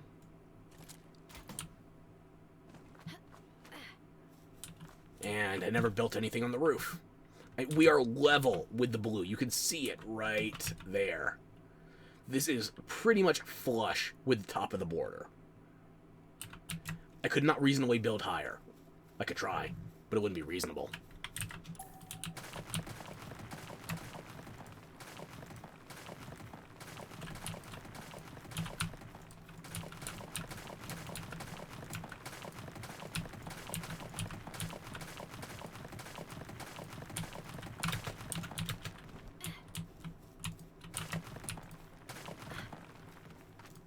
I'm not seeing my weight yet, so I still got some wiggle room.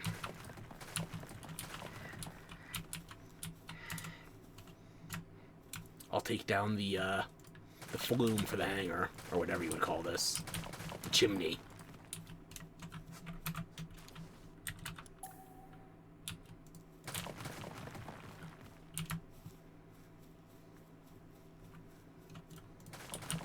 Take down the supports.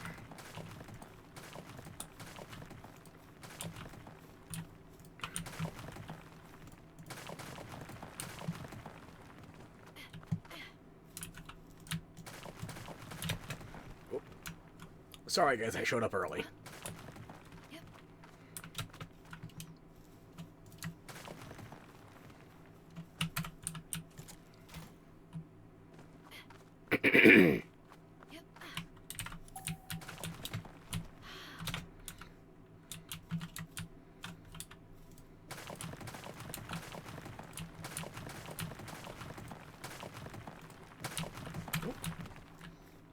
Okay, I didn't like that corner.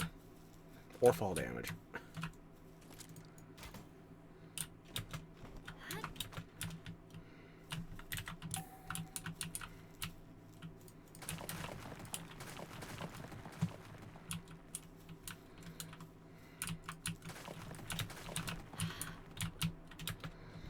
Eventually I wanted to start paying attention. But it's not today.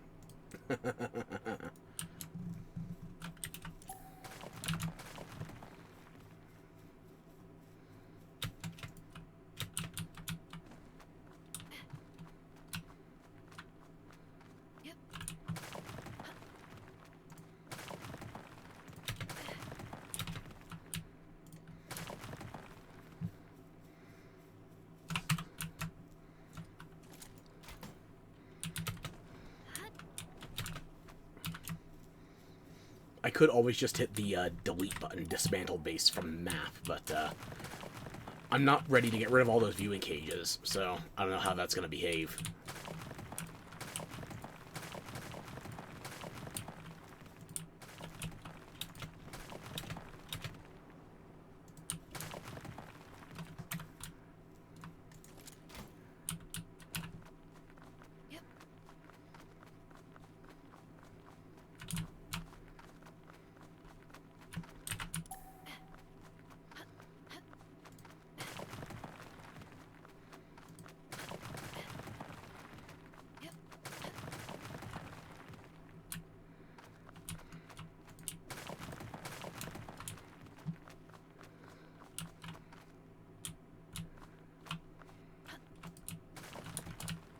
Okay, there's my weight appearing, so...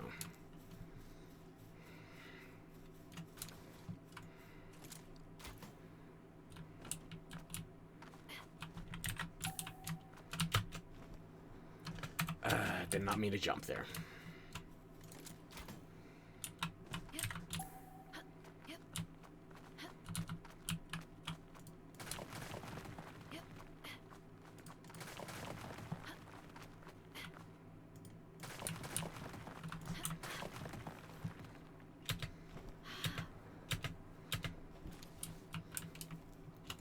the roof.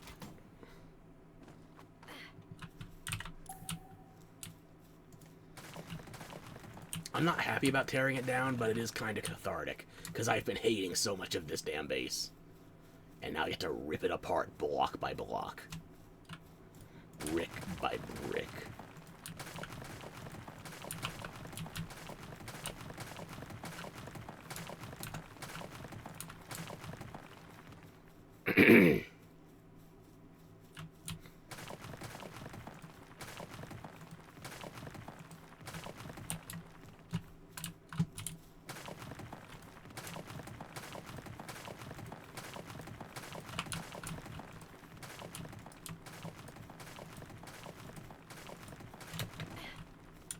Got a little bit ahead of myself. Wanted the action hero vibes. Almost paid the price.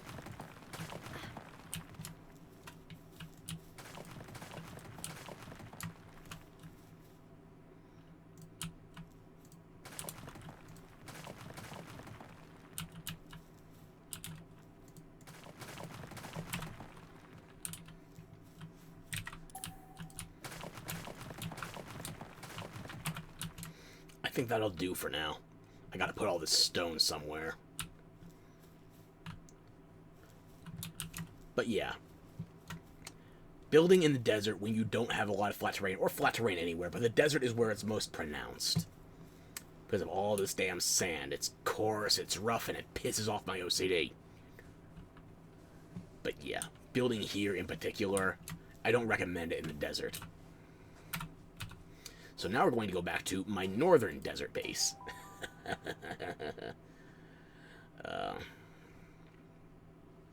For those of you that want to check this location on a vanilla map, here are my current coordinates. 365 by 678. Maybe a little bit off by 1 degree or 2. But here's the thing. This is a location that is not flat land. I built here because I was able to oversee Palladius and Necromus without being directly on top of them. It also seemed like I would be able to build out an expedition cave, and even that, because of all the other shit I had to do, look how far this is off the ground. Yeah, it is technically in the ground, but it's a big-ass structure. It is 1.5 stories deeper than you would expect for the location. Ugh, just... Maybe...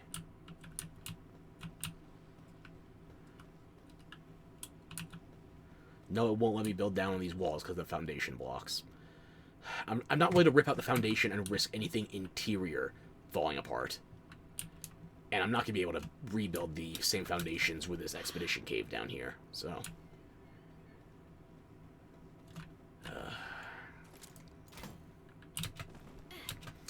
Let me show you. I started building the square from this corner here, and already I should have known this is a terrible location when 2 blocks in, I had to set up a foundation on a different level. I did a stair over here, I figured out foundation, kept it lined up, and then built it back around this way. Am I already out of... Ooh, I'm already out of meat. Okay. I'm going to run back to my main base for a hot second, because I'd like to be using the chickpea I've already got cooked. Why random stone here?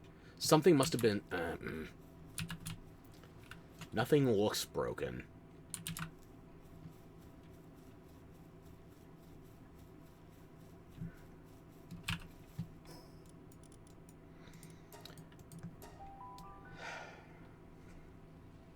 Nothing looks broken. This is already, like, this is my favorite location to build a base, and it is not because of location itself. It is not because of the ease in which I can build this spot. I have to factor in at least 2 different foundation heights if I build here. At least. And keep in mind, I've also got the area down below.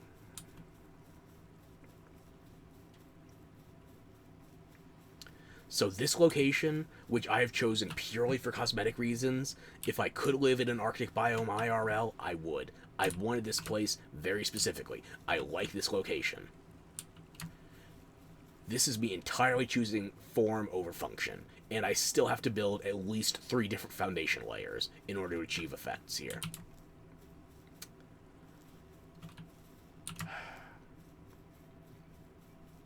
If there was any base that I was practically going to tear down in order to get things under 5, this is where I should start. This is where I should start.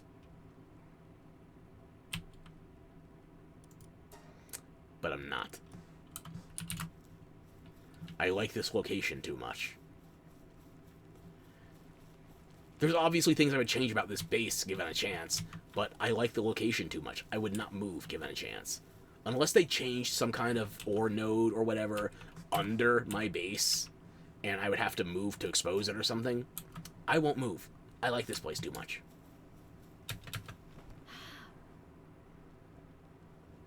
Let me grab some food for myself. As long as we're here, I can also redeploy the pals.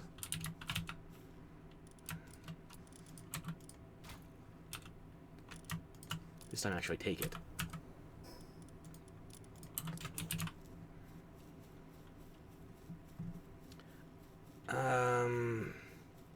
I got kindling work for the Yormantide Ignises to do, but I think I'm only going to deploy one, and I'm going to set him to research.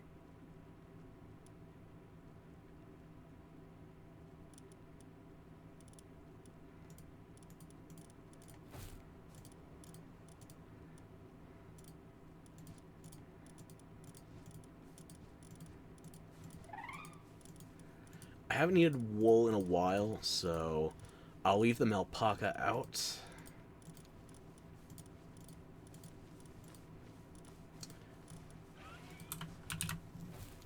And you, Yormantide, are you prioritizing the research?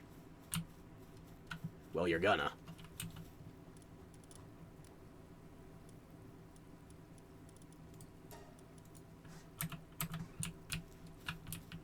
You focus on that kindling research so I'm not wasting any of my ingots. Get that done. Thank you.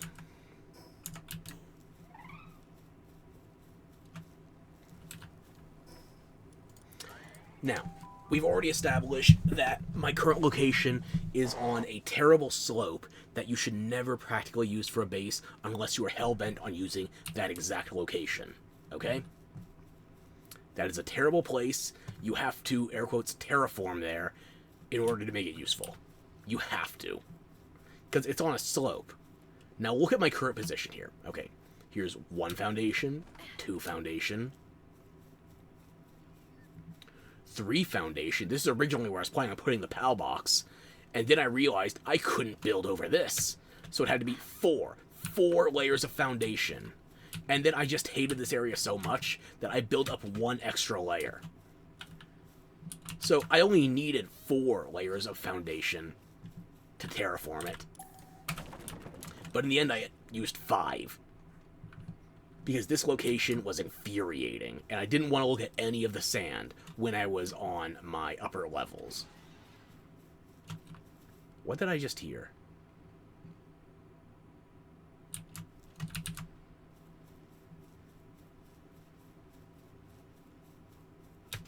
Is the research going okay at the other location? It better be.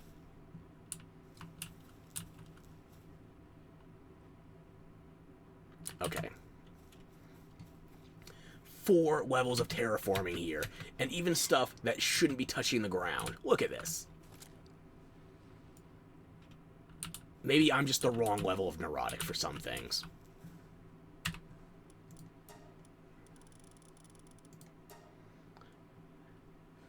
But I should not be tripping on grass. Not at this point. This is already 3 levels of foundation up. And it's spawning grass floating midair.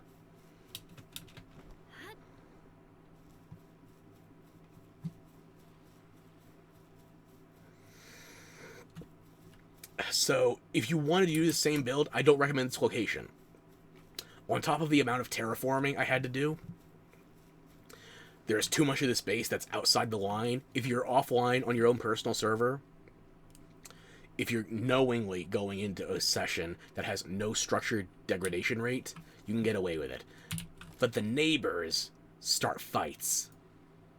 Hell, there's even beacons that will fly at the same level as this window, or not this one, first floor.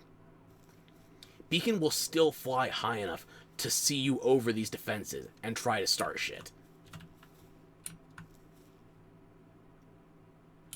It's a great view until one of them gets aggroed. And don't get me wrong, I like the view here. I would never live in a hot desert biome IRL unless I could exclusively work nights. So if you know anybody that needs a graveyard shift in Arizona, hit me up. As it stands, though, this is a graveyard for anybody that wants a competent base layout. It is hell-bent on pissing you off. But I did it anyway, partly as a challenge, partly because I was curious how much I could force the infrastructure.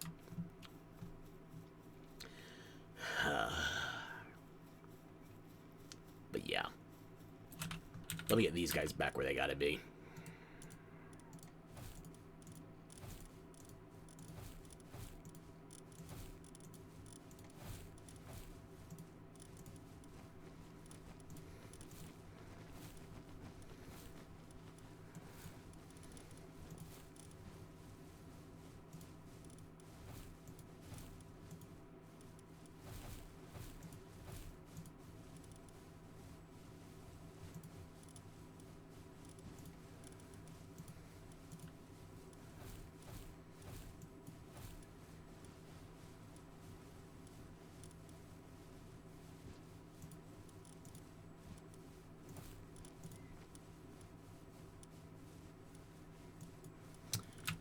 Okay, that's good for the moment.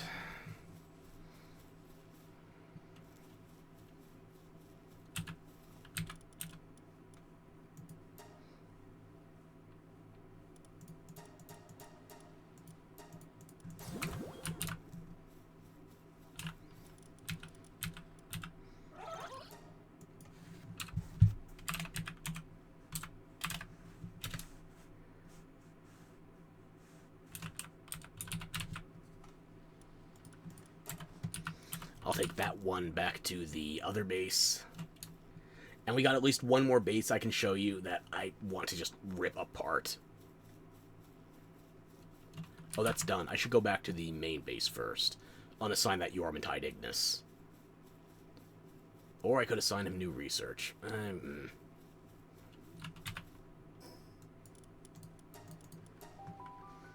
Everybody on that base is at least some kind of nocturnal, so... You know what, actually? As long as that research is done... Hang on. What are you working on over there? You out. I need to make sure this buff is applied first.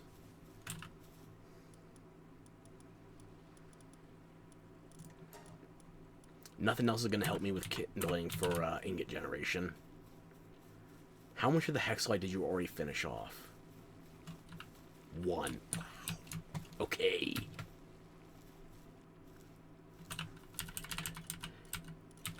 You know what? I'm undeploying you two then. I need all of the firepower on that Hexalite. I don't know what you're stuck on. I guess you're trying to deploy or transport ore? No, you're watering from there. Okay. Interesting. Let me get this out of the way so you guys can focus on transporting.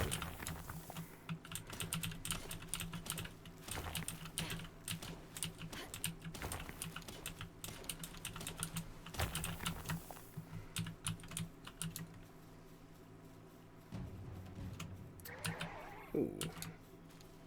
Maybe I'll grab Speedwag and just go nab that. Oh, full on ore. Okay.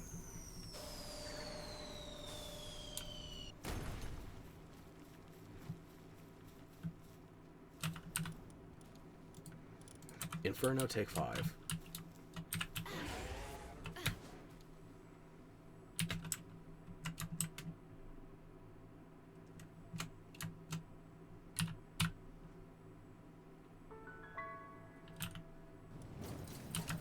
Yeah, nice try with that.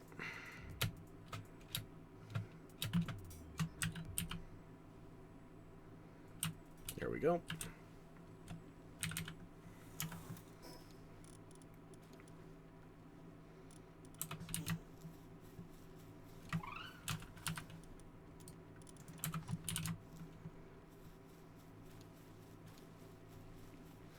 let's see, what else can I ditch? I think I already got enough of the work speed amulets. Yeah, I do. Set that aside for selling. What is this? Rocket launcher 1. Should be able to go right in here. I don't have anywhere else to shove that ore right now. I need to build more and better storage. I have extra shelves, but they're not lined up for anything at the moment, so... What did you just shove and where? Did you put potatoes in my ammo? No, you put, I need more and better storage. This is not their problem, this is my problem. I'll set aside that amulet with my sellables. I'll put the oil with the rest of it. Yeah, you can see all those nice yellow 100s even from here. The Lileens, the B-Guards, not on the... There they are. The Lileens, the B-Guards, the Lulu... Who do we piss off?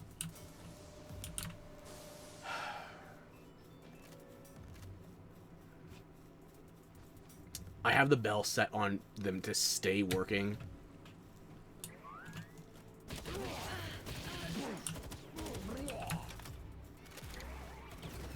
Thank you for coming, gentlemen. Now please leave my house in a body bag.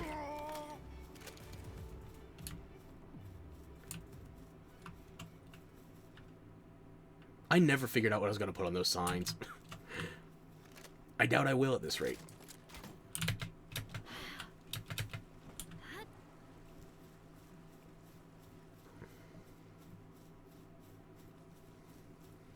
Everybody's doing good. You should have plenty of salad. There you go. Plenty of berries. I'll just put this away.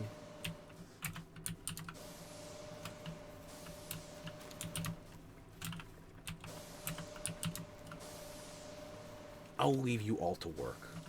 Already got 13 free hexalite? Oh, 15. Okay. You three keep up the good work. All of you keep up the good work. You're doing great. Now let's see. The other base I'm tearing down. You already know this one.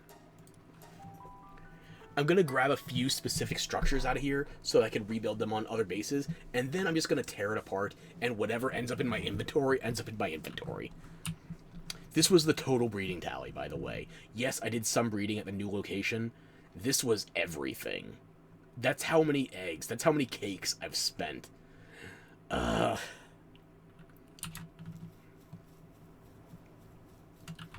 Research station here, doing nothing. Do I have anything in this back room? No. And you can see I tried repurposing this place. I tried expanding. There are... Where's the sign? 343. I'm not doing the Halo chant, but there are 343 incubators on this location. 145 of them are down here. A lot of wasted cloth and palladium. And I'm not keeping this place. You can even see, let me get a little bit higher. You can see the point where it's like, am I actually doing this to do it, or am I just getting ready to put resources down and then later tear it down again? And I got tired. There's multiple places where the diagonals break from straight lines. This column entirely is too close. I couldn't fit this row in, or this column in. So I just had to... I grew to hate this base. This was where I started by moving a... No, I had the second expedition station built here. I didn't tear down the one at the first base until after I put this one down. And then after I was ready to make the new base, the new breeding location, that's when I tore the one down at my previous cage base and set one up here and there. And I have no more than 2 total. Because if you deploy them to an expedition station, you can only have 1 expedition station. You can't have more than 1 at each base, even if you have space to place them down. It's a total structure limitation. Doesn't matter what your settings are. So, we've been here before. I have 4 bases down here, and I have 5 bases up there. After I took down the floors here, because I originally had 2 spaces open over here and 2 spaces open over there that went into stairs from before with these farms down. After I rebuilt these farms, it shuffled the numbers as to which one was what on the operating podium. I'm ready to just tear it all the fuck down.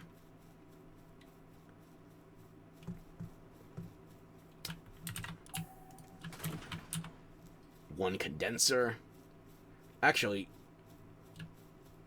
you know what I haven't done? Considering I don't use the dismantle from map that often, or at all, really. What happens if I dismantle the base while I'm standing at a severely elevated location? I'm imagining all the resources still go into my pocket, but let me get one last look around here before I hit that button. 5 breeding farms, 5 incubators, 1 command stand, 4 breeding farms, 4 incubators, 1 command stand.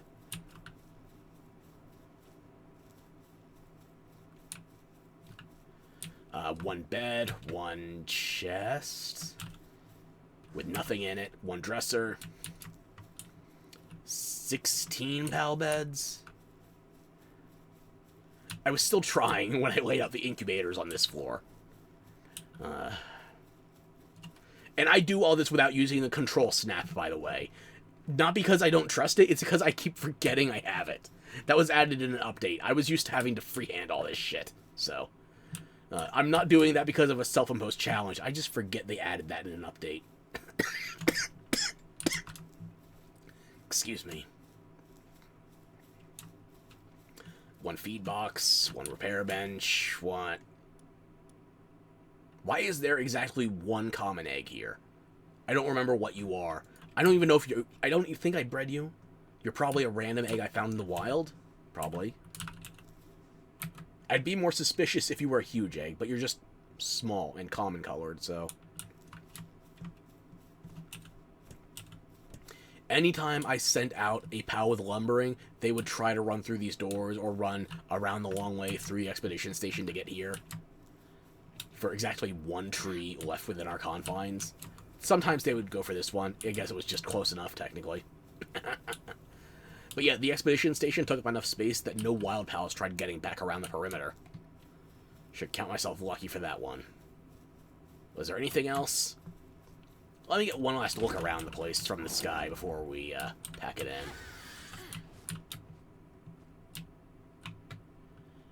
Oh yeah, there's a statue of Anubis over there, statue of power. That means there should still be the bell on this side. Yep.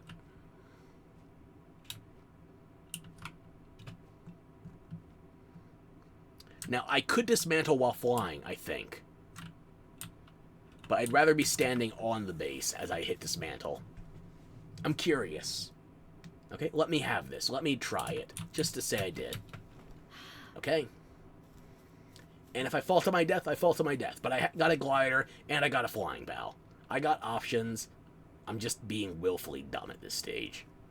Don't pretend you're not here for it.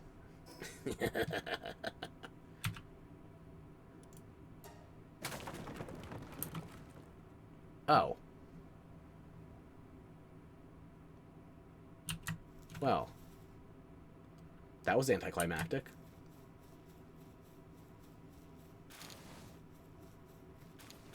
I was kind of hoping it would, you know, explode.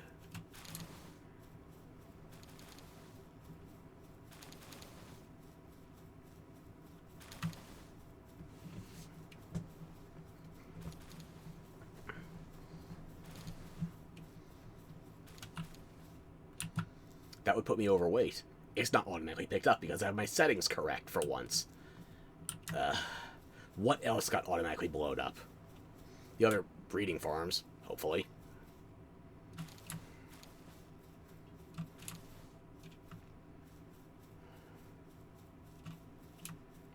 Okay, I guess I'm going to have to make a couple of trips.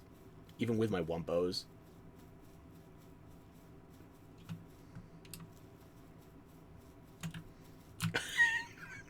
"343 incubators used to live here. Now it's a ghost town. Holy shit, that many dropped objects. I'm surprised I still have a frame rate at all. Never mind single digits. I'm surprised I have even one. I'm glad I have that 5,000 dropped objects enabled right now. Do I still have my cabinets?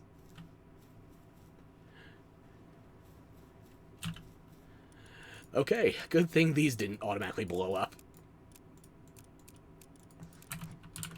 Let's get to looting then. Oh, it blew up the guild chest though, I remembered that.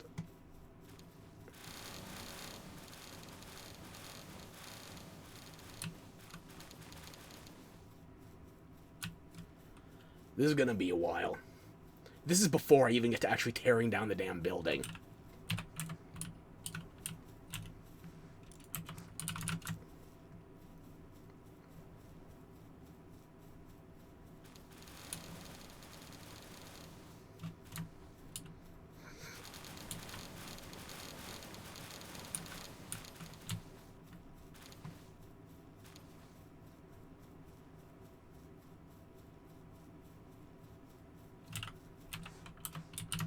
Oh, the expedition cave, I guess.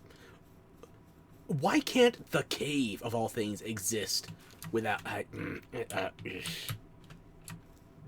sure there's a rationale. I just don't get... I don't get it. I don't agree, I guess. Instinctively, something seems wrong with that. Why can a cave not exist independent of a base?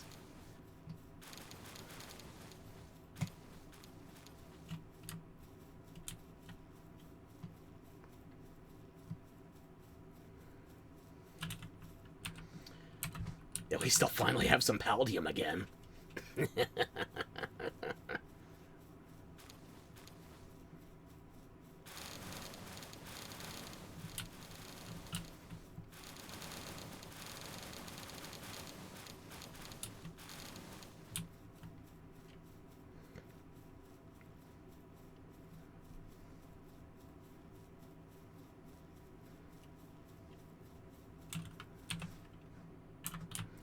Wrong cabinet.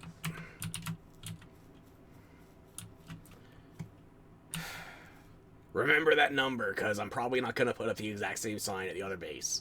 Though I do have a similar one. I documented all of the alpha pals I slaughtered at the new location, since I put up a new disassembly station. I don't have a body count for eggs, though. Because, again, all of the eggs I've bred are counted there. I'm saying that as if I won't come back to the VOD later and then re-reference it and then just build that new sign somewhere else, and it's the same as the old sign. Let me dream, damn it. Let me have some kind of imagination that I can put the OCD to rest for once. Because it's not happening in reality. Oh.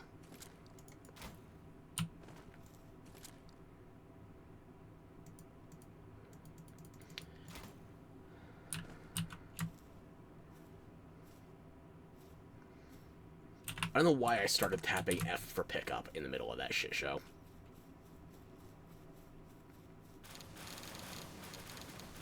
But that probably, with how much shit just randomly dropped, that probably reset the dropped items outside of most of the open world.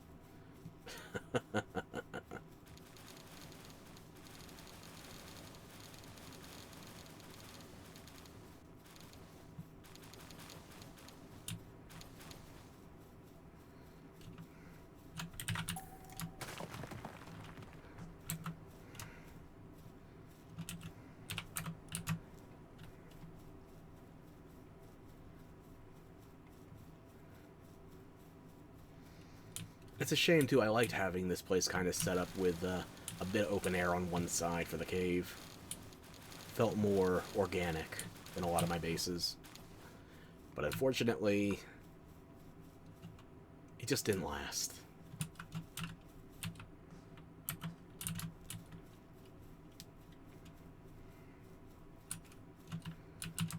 I should grab the stuff from the breeding farms before I forget. And the other incubators that were up here, too. And the notification bell.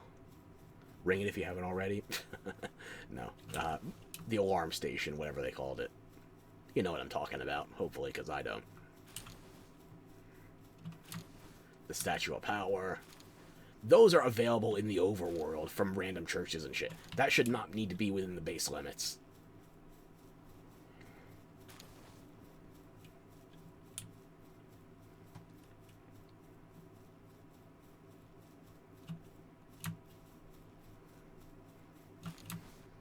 I really was hoping the whole thing would explode. It's fireworks, something special to send it off. A lot of it exploded, just not the building. That part kind of matters.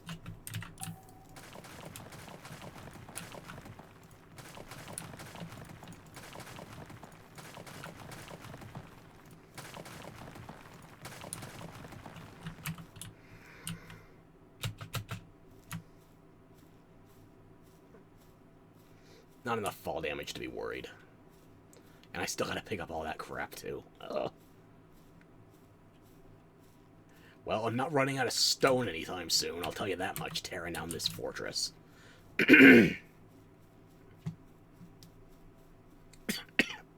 Excuse me.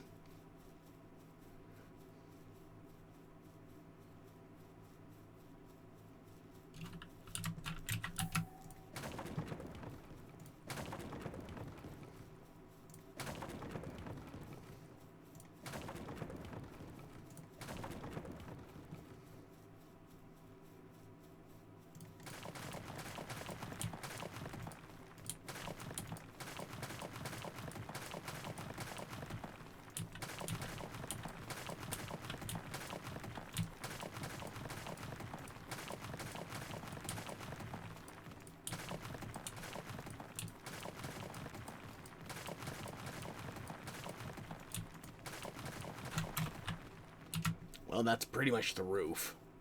Well, the top of the roof. I still have to actually take off the roof, and then the second floor, and then the first floor, and then the foundation.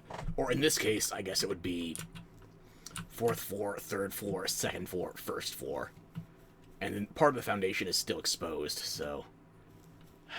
yeah. Why did I do this?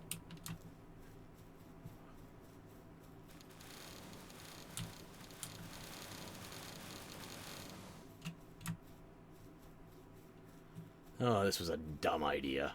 It was fun at the time. There's more Paldium coming out of this base than I had at my main base. Imagine if I tear down one of the ones with all glass.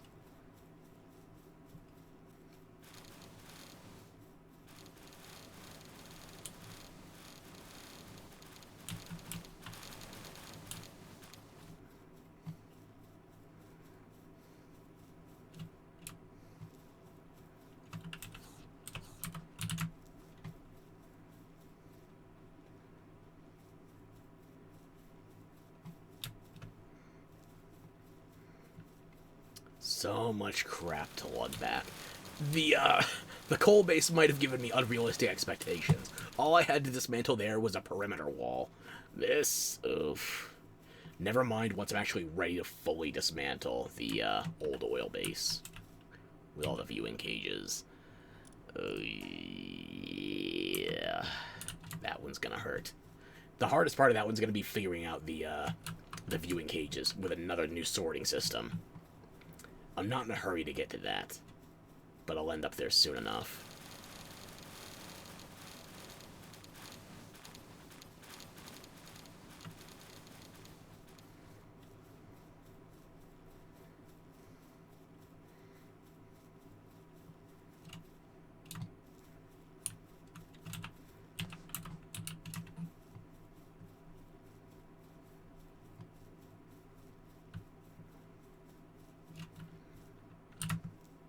Eight signs, sure, but I should be focusing on the other level. And then come back to this one.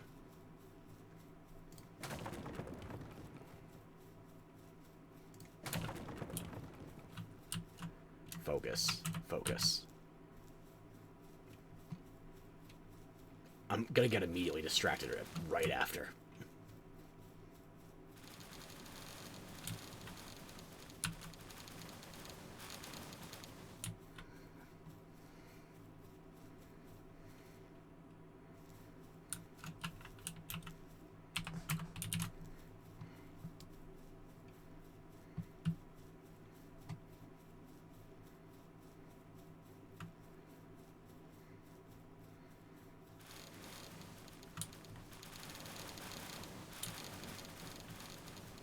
You know, it is still structurally dependent. Maybe I could just...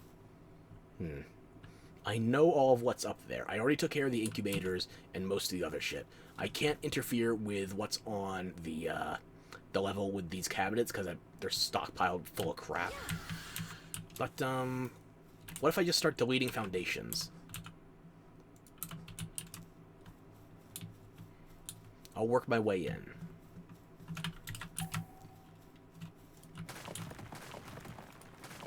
Some of these are roof, not foundation, because, you know, it's over water.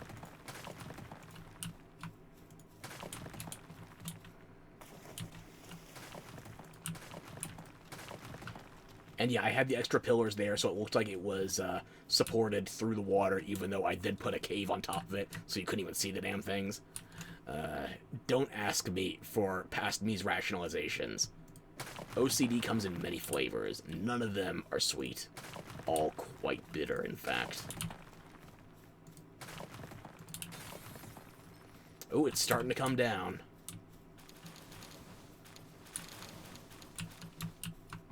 The perimeter wall. Right, I got one here, too.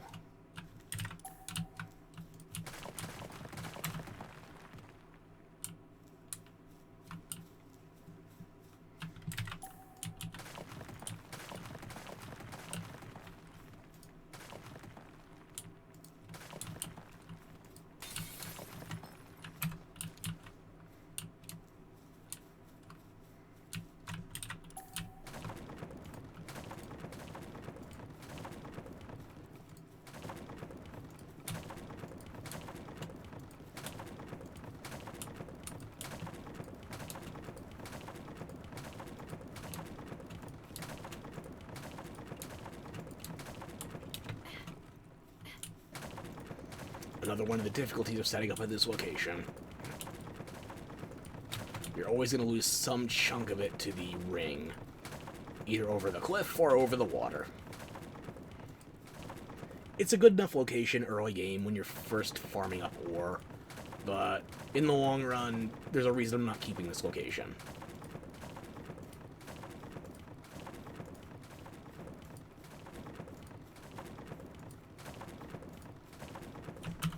Is that... last piece of the perimeter.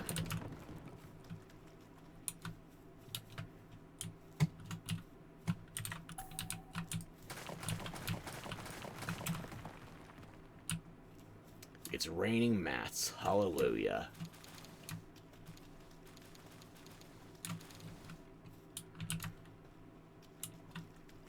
Some of them bounced more than I expected.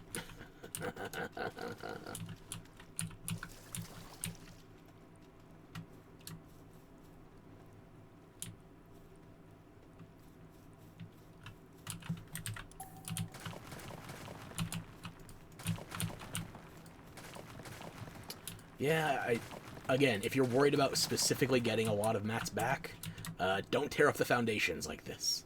Because until it rains down, you don't know exactly what you're getting. I, on the other hand, have gotten most of what I cared for.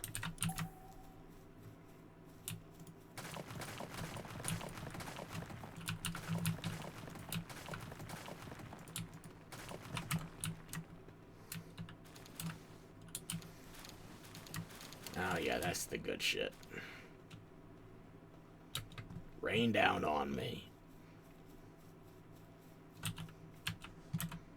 Maybe I should have started by ripping out the foundations and then the incubators would have rained on me as well. Too late.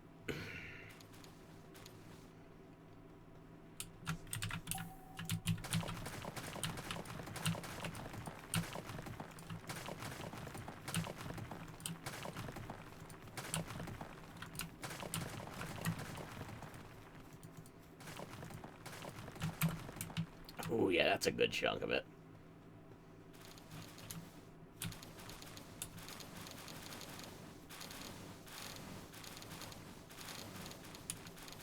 Let's see what it looks like now with a big hole ripped out.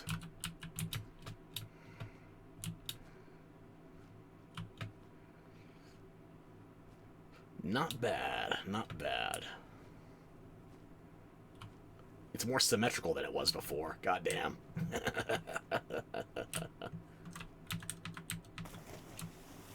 Okay. Now we're talking.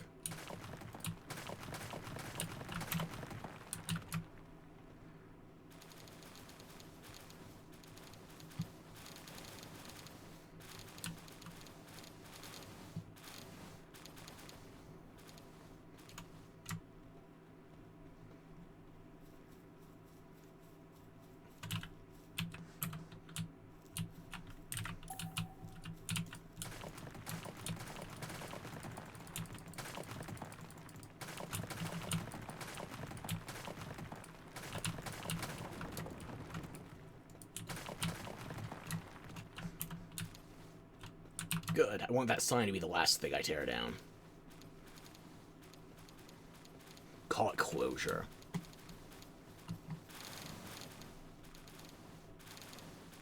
And this is why nobody tears down their bases, by the way. They just let it decay after they abandon it. They take back all the shit that falls apart naturally, and everything else, they just let it die on its own. Or they blow it up. They re-enable the damage they can deal to the structures, and they just unleash. That could be cathartic, too. But I don't want to risk losing my mats. Okay.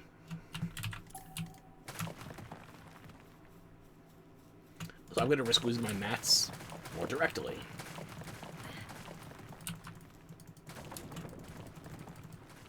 Oh yeah, there we go. I hear it raining. And when it rains materials, it pours. Those were the beds, weren't they?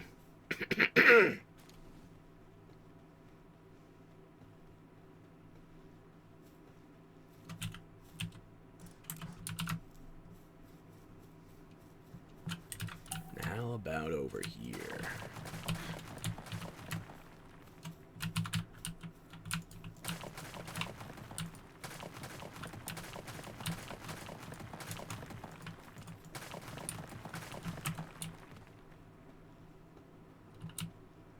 I don't see anything falling.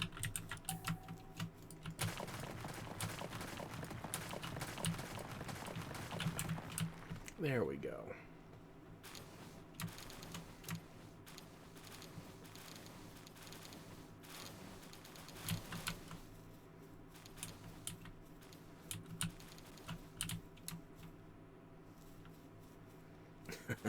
So my glass went over the cliffside. And stone too, I guess.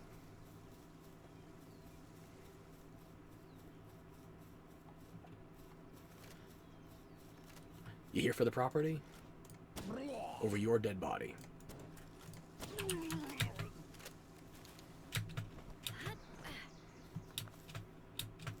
I got more bullets out of that than I spent, but it's coarse ammo. Eesh. Flying Paldium?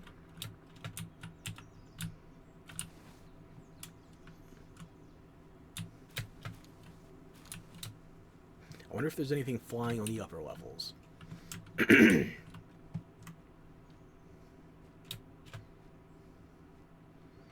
It's an open form Airbnb, lots of real estate for you and yours, enjoying the natural scenery. Imagine trying to sell this in New Jersey.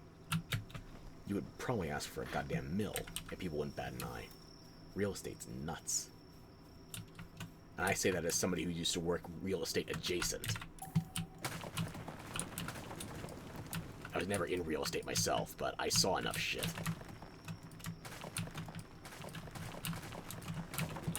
Ooh, there goes that entire substructure. Ah.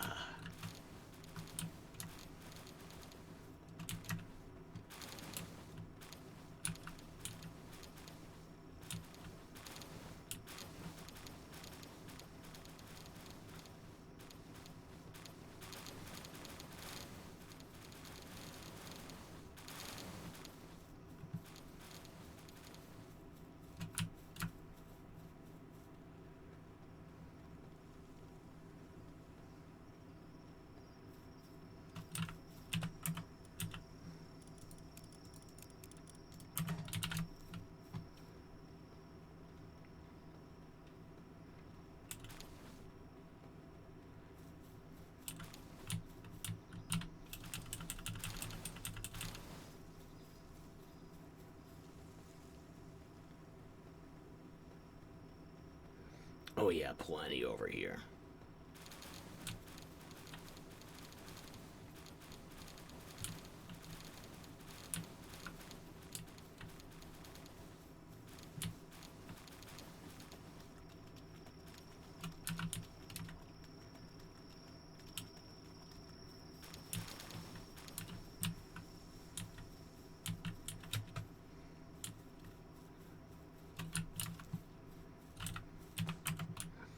I don't even need the other the other two cabinets of the three.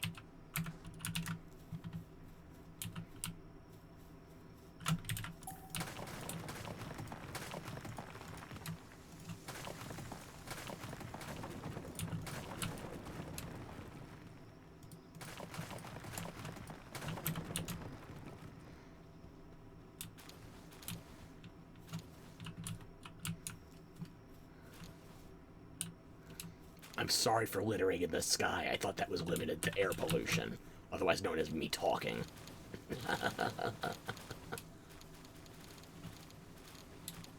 We'll get to that.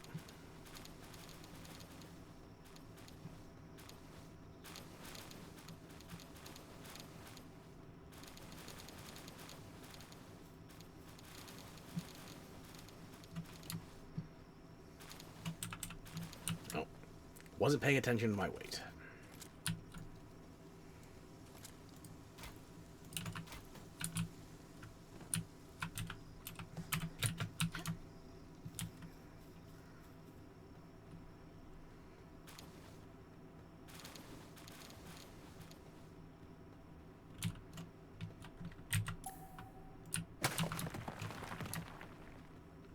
Oh, we're about at critical mass.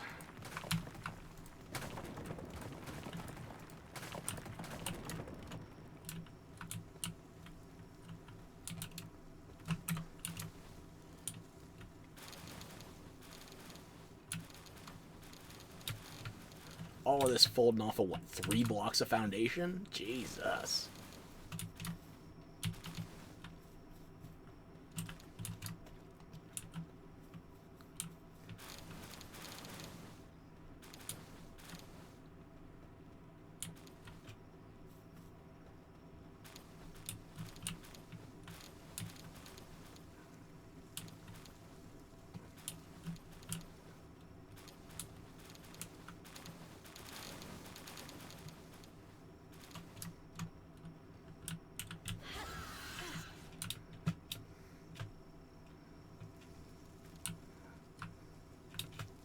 I guess it's a good thing there's some Pallium left in the sky. I wouldn't be able to see all the other shit that's left up here.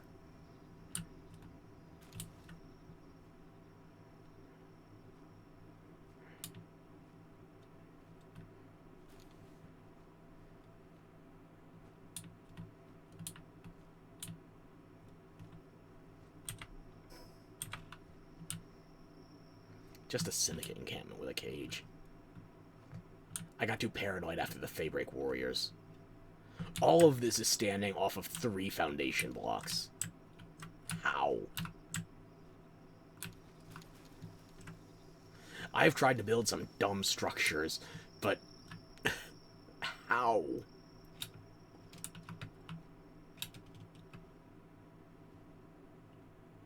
I don't understand.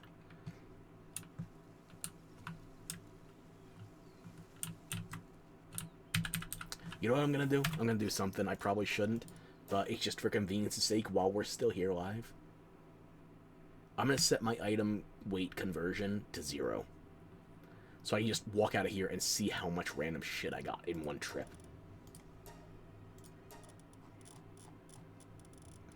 Weight rate. Weight rate. The weight rate. Weight rate. The weight wrong. Shouldn't be 0. But I'm more than slightly curious. I will convert it back to normal weight once we get back to base. Because I don't know how many fucking trips this would take. I lost my guild chest. Maybe I should have just started ripping apart the foundations while I still had a guild chest. Wait. Wait with an A, by the way. Wait. Maybe I should have just started ripping apart the foundations while I still had a guild chest.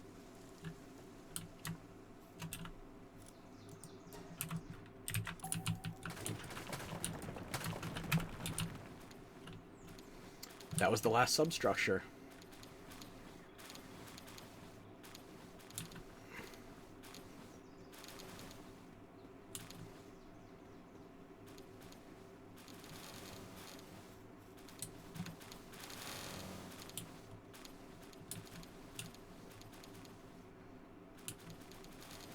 Now that last ore node can finally respawn.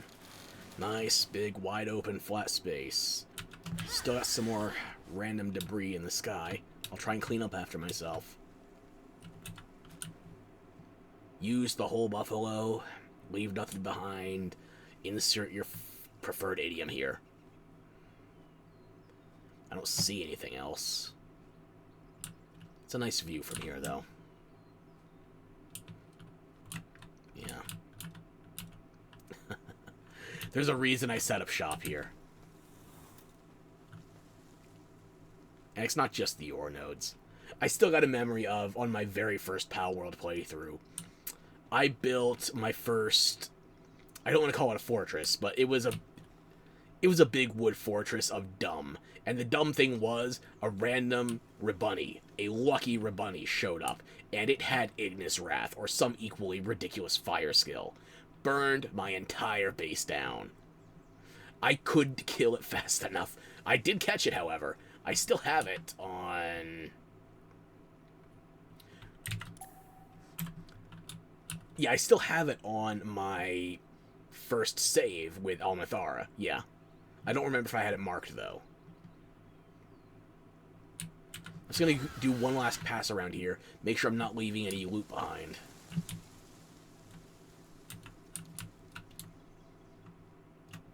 Any good loot behind. Which, for a base that I started this early, there's not really going to be. I already ripped out all the incubators. Anything I would be doing now is just scrapping for Paldium. Which, hey, I'm walking away with over 3k of. Don't see any other debris in the sky.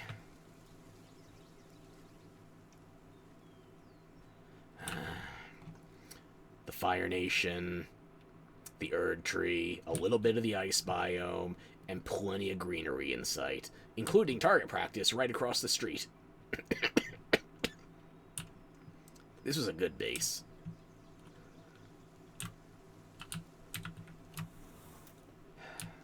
just going to put down one marker. I'll be back.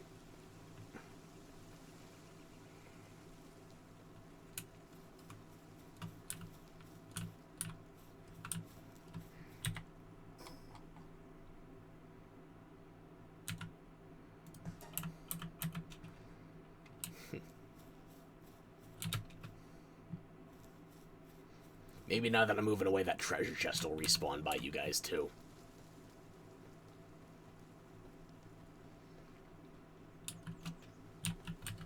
But yep, I guess this is the end for Home Mark II.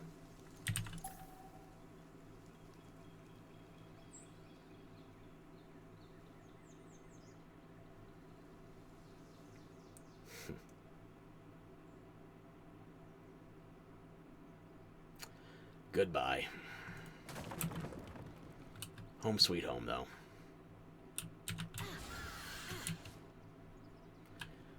The fact is, once you're far enough in, you don't need to build on top of a big ore deposit like that. We're already close to a fast travel point. There's nothing here. We really got to focus on farming, so if you do, it's just going to be for a quick hit of ore. It was time to say goodbye. It still kind of hits me, but, it's time. I tore down my coal base. I tore down my ore base. I tore down my other ore base that was here. That wasn't even a big circumstancing, because all I had was a PAL box. Yeah, let's head to the Relexaurus fast travel point, and then we'll go back home.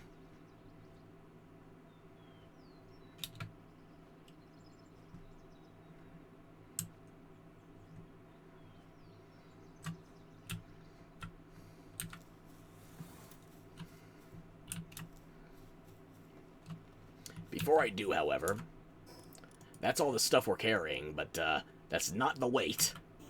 Let's re-enable that, shall we?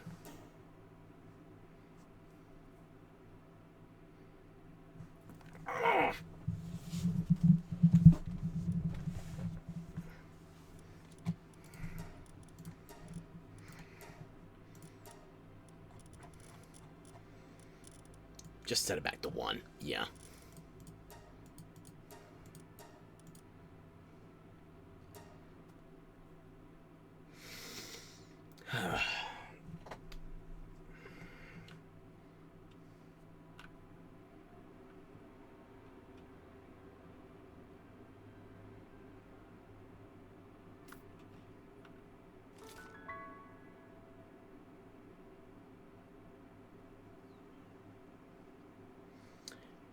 $59,000. It would have taken me 20 trips to bring all that back. And yeah, I didn't bring any of my Wumpos, but that would have been an extra 800. So, let me go back to base and do that math for you.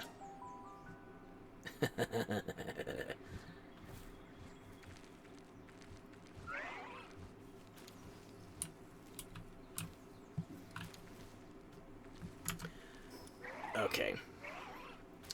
So that's about 60k. That would have been 20 trips for me, as is. With the Wumpos, that would have been 3,800. So I'll bust out the calculator. I'll save you some trouble.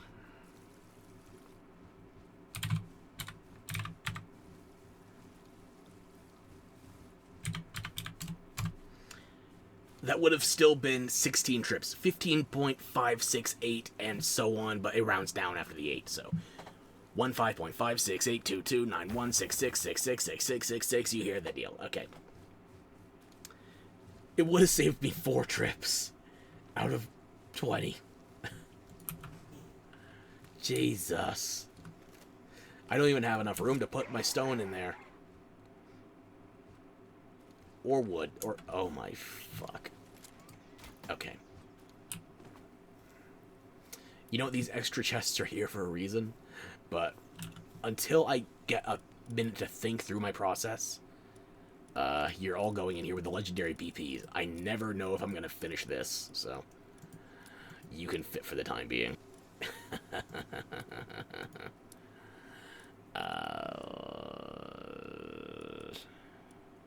Yeah.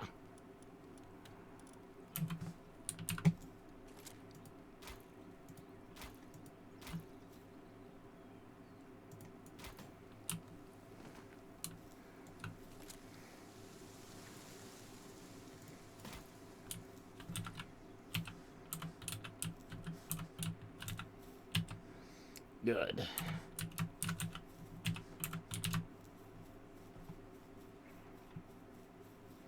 I will have to reorganize here once I'm able to build a shitload of hexalite chests. What is in this egg? You were the last thing to really be dragged out of the old base. Who/what are you? You'll be done in 2 minutes. Okay. Don't keep me waiting. Is all the hexalite done? All the hexalite's done too. 60 free out of 200, so that's 60 out of 400, I should say.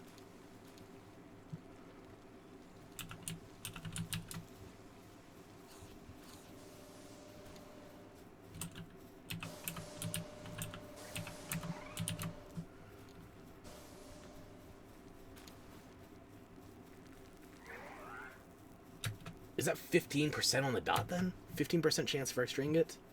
Or am I getting that mixed up with something else?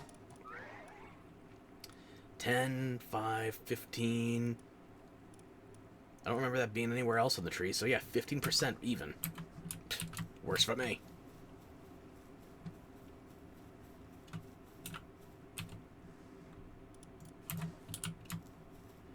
Yeah, they're all trying to find places to shove crap. I gotta build these hexalite chests.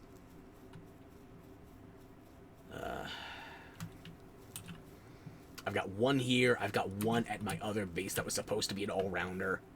That's probably going to end up being primarily focused on mining. Although, who knows how much of this I'll migrate out of this location.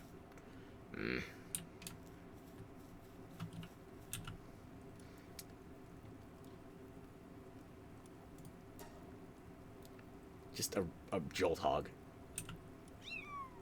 A dainty eater. Yeah, I bet you were on a starvation diet after I tore out everything else there. No farms, no cakes, just you. Alright, my little reject. Should I name you Sonichu? No. I'm not gonna curse you with that. Although I could.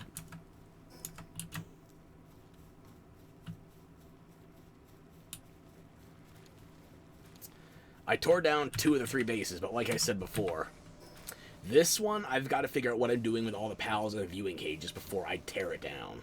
So, that one is a consideration. For now, I have 1, 2, 3, 4, 5, 6. I think if this wasn't maxed out, your cap is 5. I don't know if it would be 6 yet. So,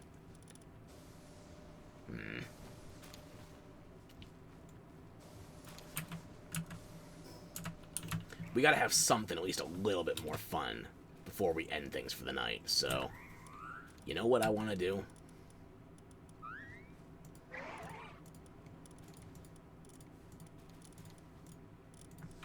Let's go break in the new raid base. No, my tablets are up there. Right. Should be cabinet 4. Yeah, there we go.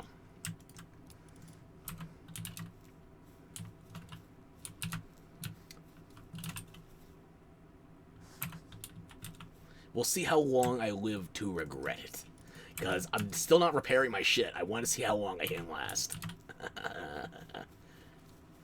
And if I have to go to the PAL box and tag out my my weapon squad, then I got my fleet of jet dragons. And the dragons are super effective against dark. So. How many of those slabs should I bring with me?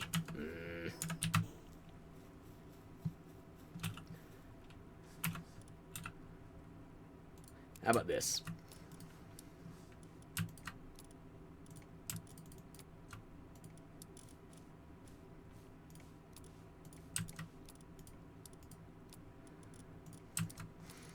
We're not doing all of them, but we're crafting all of them.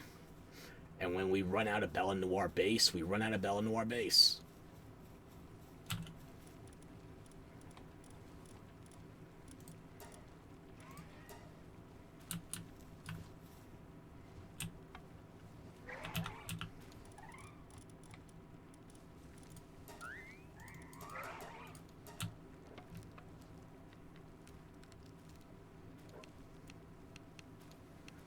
What, nobody feels like helping out? None of the Anubis? Okay, I'm going to show you why I have a Splat Arena set up next.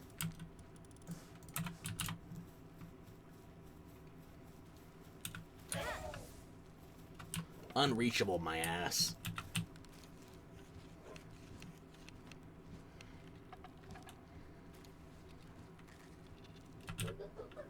Good job. And that just leaves Xenolord. You got it?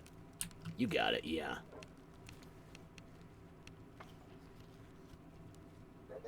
Good job. Unlike the Anubises.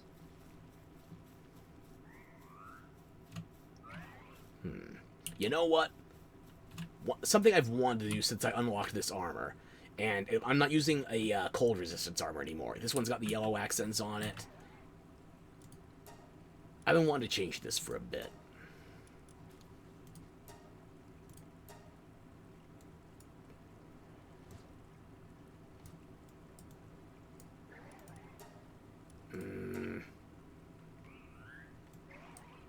Let's go with the default yellow. We'll see how that works.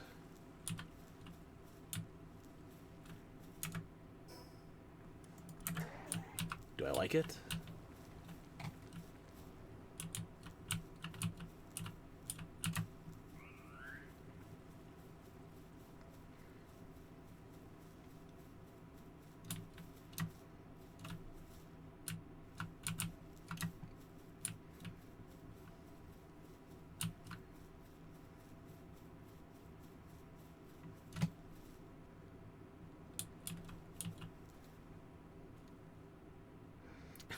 That's not how reflections work. I could go a little bit lighter.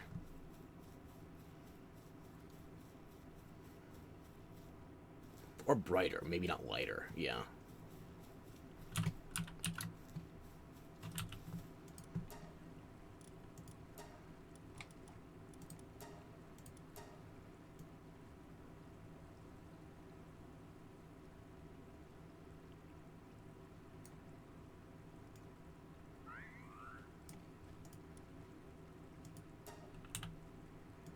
What was the original value? 52?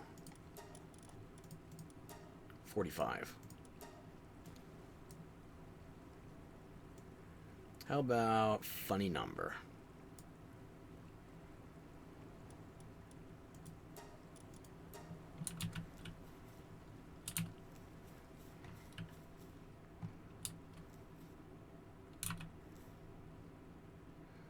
I think that's working for me, yeah. So if you wanted the sliders for Zelvea, body, type 1,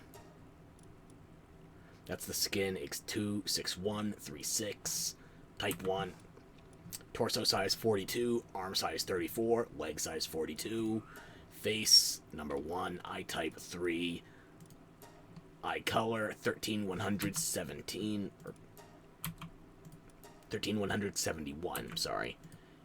Eyebrow color, 00100. Hair, first style, hair color, 00100. Voice, number 2. So if you like what you see and you want to make the same character, or if I want to remake her again on another save, now we both have that information.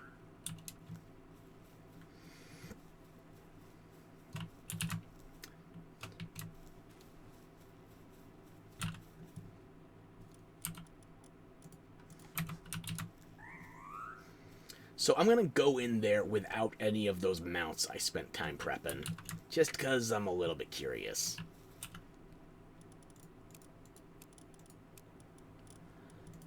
Let's see how this shakes out, huh? No Ray of Mercy. I'm just going to hop in there. I'm going to do the fight. And maybe I should have stockpiled more stone and palladium to make more summoning towers, but you'll get there when we, you'll see. One thing that I still don't understand the rationale for, it's just a weird commitment of petty resources.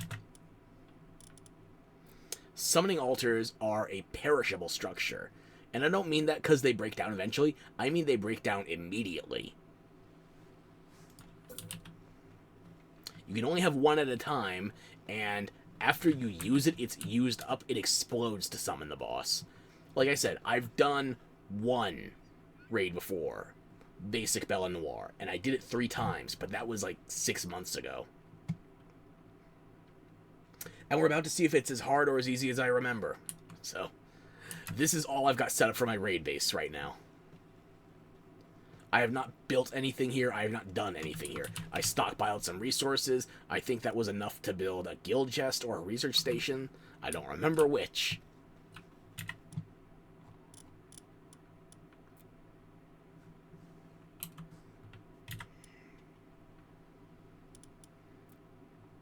There you go.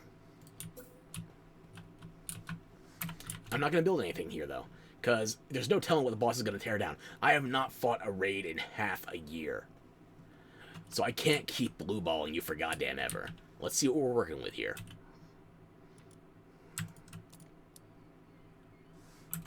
Let me just make sure I got my piece ready to go. Let's see what she has for us. And once you place it, then you have to summon. So, if you're going to bet against me, do it now. I know I am. Can you catch the raid boss? I don't remember. We'll see. Okay.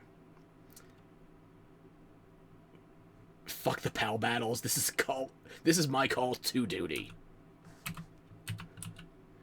If you summon a powerful boss at your base, there's a chance that all structures in your base will be destroyed, and all pals... That's what I should have done. I should have built a summoning altar at the old base and had the raid boss tear it down. That would have been so much more fun. Well... I know what I'm doing the next time I gotta tear down a base. Once I'm ready to rip out all those viewing cages, I'm summoning a raid boss at the old guild cage and the old viewing cage and oil base. I'm getting bloodlust. I'm only seeing red. I see another building that needs to be demolished. Let's get some of that rage out. Yeah, it's a perishable structure. It gets used up in a hurry.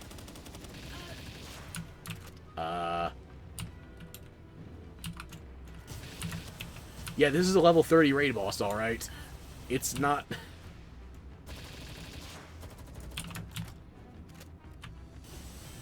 What? Oh, were you trying to hit the PAL box? That's cute. You got through 20% of my shield.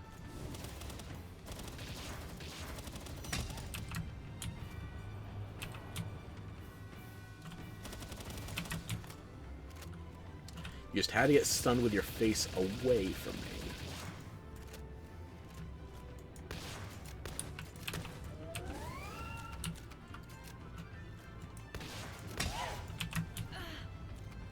Well, at least the bosses have a stun. Or some kind of built-in stagger threshold, I don't know.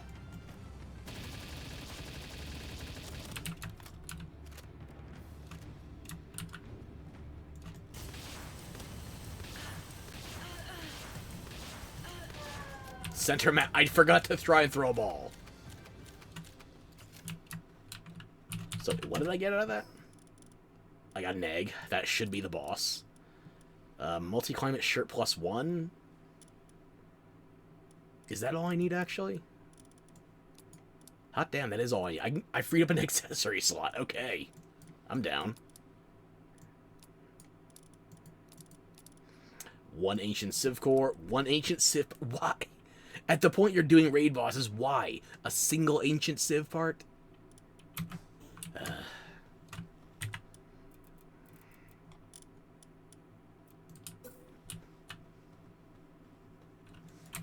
Okay. This time I'm actually going to try and throw a ball at it when I get it low. See what happens.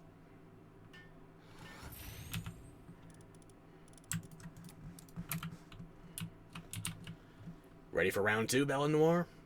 I'm lower on ammo than I was before, and I'm not paying attention to my weapon durability, so you might outlast me. I think I used half my assault rifle and more than half of my shotgun. Or what's left of them.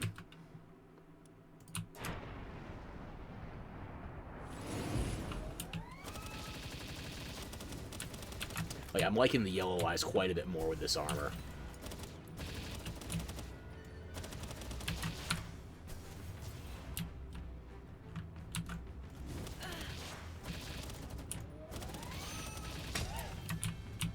Ooh, free stun. Get back in the base limits.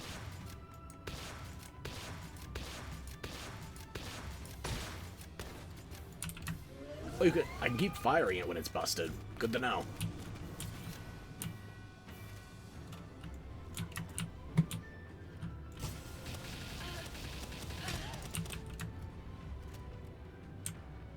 %0 still. Okay.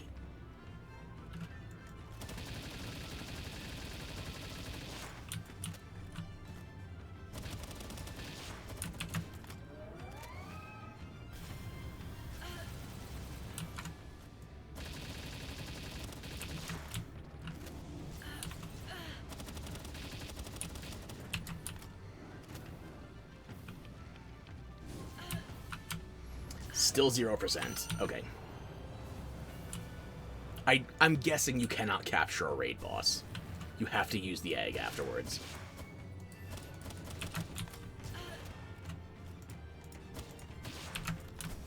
Last chance. You want to get in the ball or not? Wait, seems to be immune to spheres? So you're just locked to 0. That's annoying.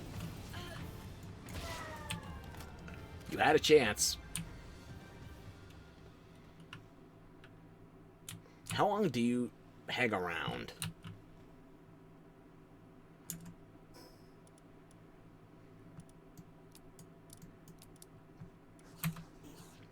Do I have enough to build one more? I have enough pallium, but not enough stone. You know what? Now I do. Oh, just disappear. Okay.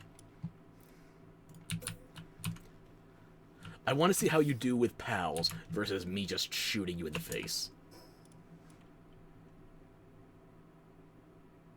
Okay, yeah, I'm not going to use my weapons. I'm going to use my jet dragons.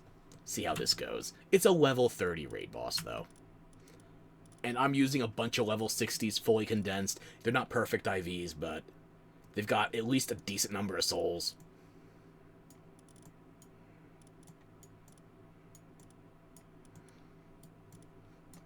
I wouldn't bet against my jet dragon fleet of presidents.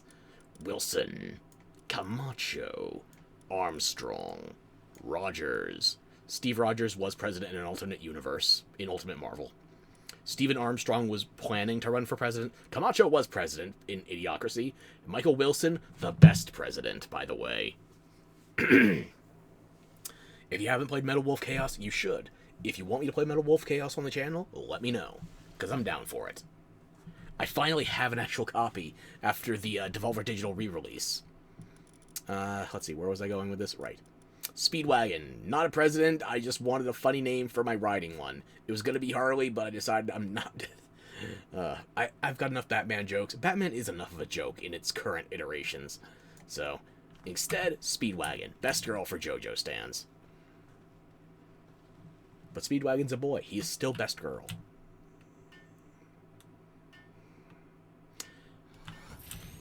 Let me see if I can activate and place the items while mounted. Just out of curiosity. Okay.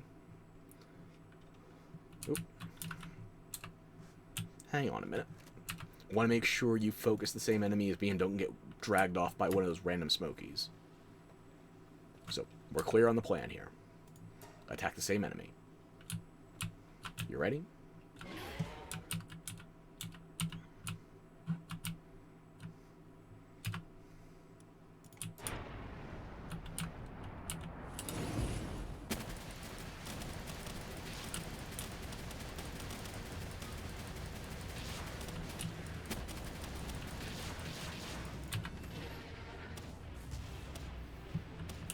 Oh yeah, she's not even touching the ground, but Meteor Rain still works on her.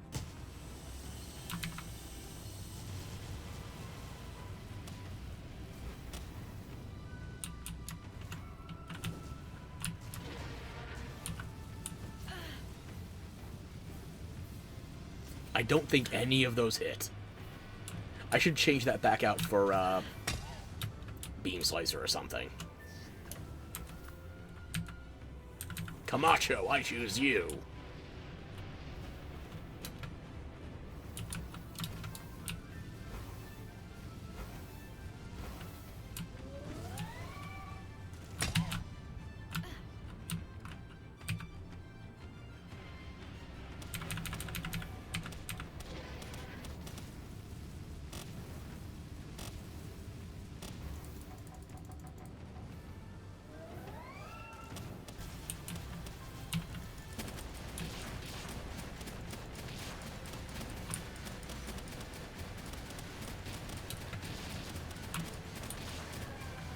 I only had to use 2 of my 4 presents.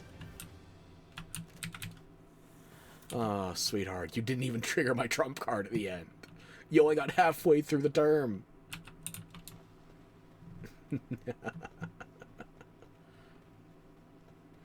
Thank you for the free ore, though. And the stone paldium. Oh, and you killed the random Smoky. That poor thing had a perfect IV, too.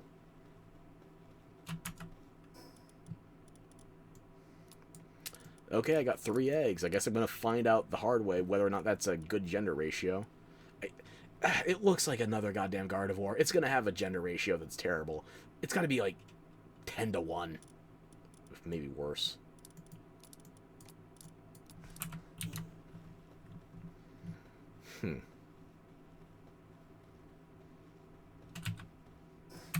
How much damage did it take? You're shitting me. Not even... It took 56 damage. out of 20k. Was the raid boss even aiming for it? It was the level 30 raid boss. Okay, I gotta temper my expectations here. It was the level 30 raid boss.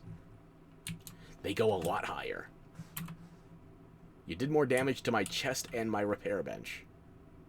Are they still taking damage? Is that on fire or just smoking? Figures the thing that took the most damage was the repair bench. The boss had a sense of humor. Slow clap for you, Bellinor. Slow clap.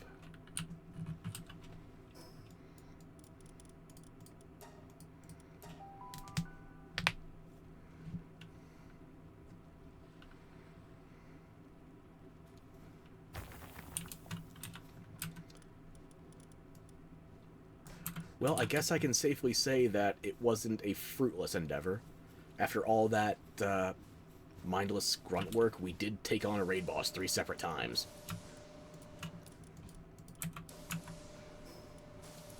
It was comically underleveled compared to us, but a win's a win.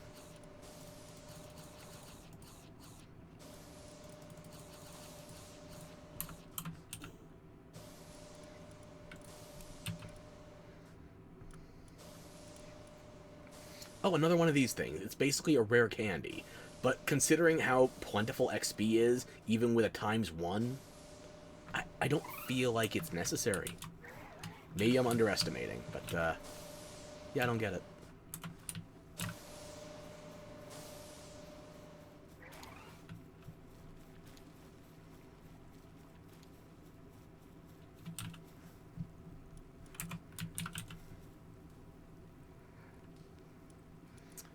I'll sell these. Maybe there's another one that's a +2? Probably off of a higher tier raid boss.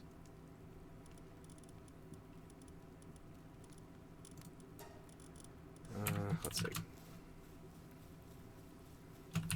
Repair my fucking shoddy before anything else. The AR, I might as well do both, yeah.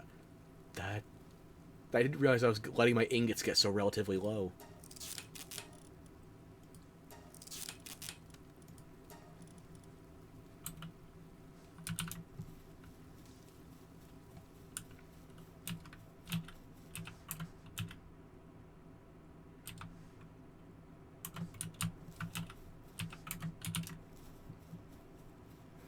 The Yormantide Ignises aren't actually doing anything right now, so I can assign them those ingots. No problem.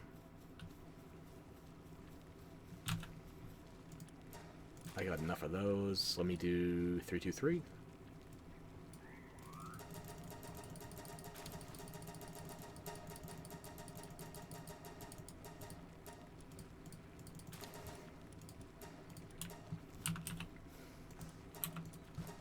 I got enough of that. I can probably queue up another 90 of that. I don't know when I'm going to need more. Ah, that plus 15%. Gotta love it.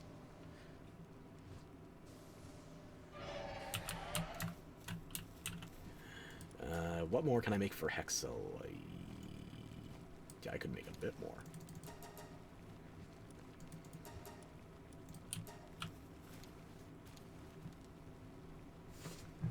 Okay.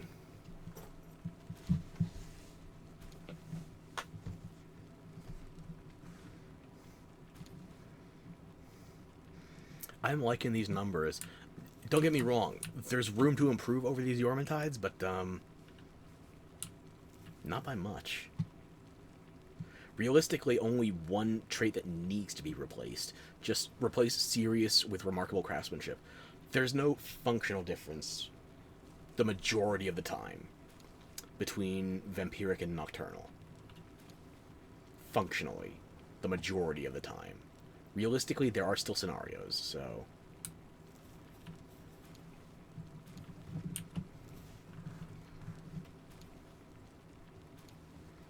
Yeah, they went over the 15% by a bit. What did I queue up? 90? Good job, guys. Good job.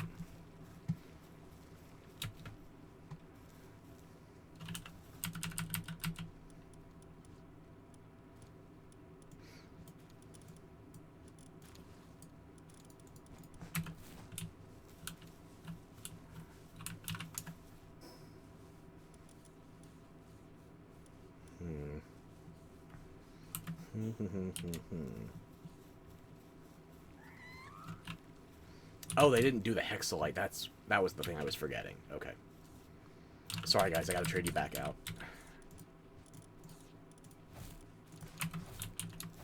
Forgot about the hexalite immediately. I was so obsessed with the plasteel. I'm still not over plasteel already being outmoded.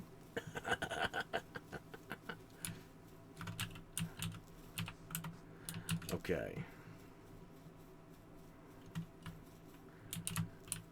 Well, you all work on that. I'm gonna drop these eggs off at the other base. I'm probably gonna have to spend some time farming Bella Noir, because it... I'm just gonna look it up.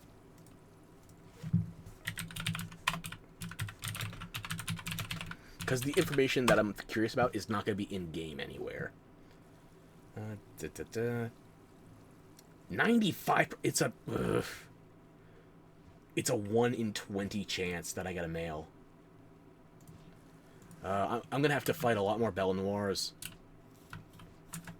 How many tablets did I have? I don't think I even had 20 of those. Like, I had more for the higher level raids. I have 6 more.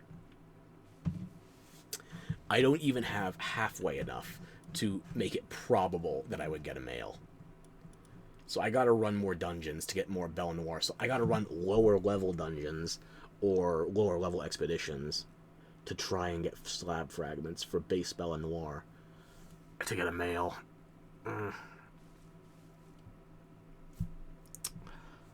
Well, that's less than ideal. But it is what it is. It is what it is. Okay.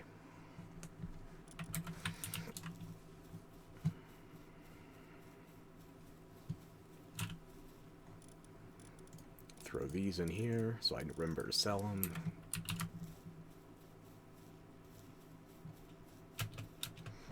How's the hexalite coming?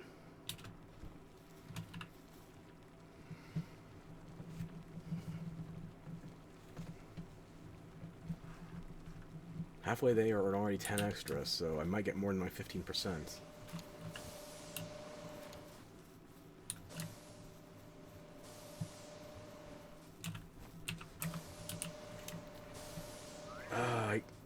I'm gonna have to look up what's a good way to farm Bella Noir slab fragments. Because...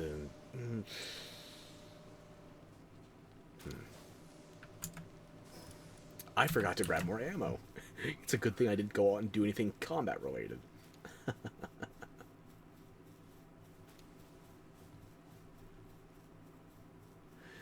Past me was smart to put up the sign. Future me, not so much. Current me, even less so. That's more than enough ammo for full durability. Ooh, Van Worm Crest. If only you had good stats. Or were as good as base Van Worm in general.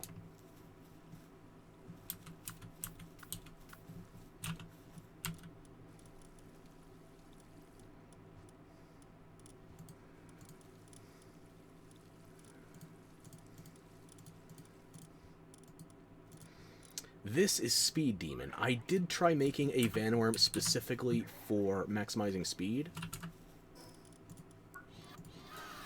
And you can tell, Eternal Engine's not on here. This was purely for maximum speed, so... Let's actually get a look at that. Or we can take off right here. He's not going to be Speedwagon. So, you can have all the speed buffs in the world, but if you're not Jet Dragon, you're just not going to be as fast.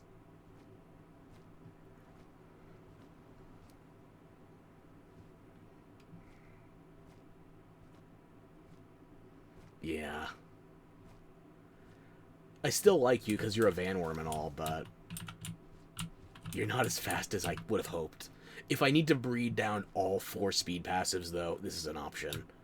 Versus the Jet Dragon, 3 of the speed passives, plus Eternal Engine, that seems more generally applicable. Like you saw, even at that speed, the Van Worm was running a little bit low on gas.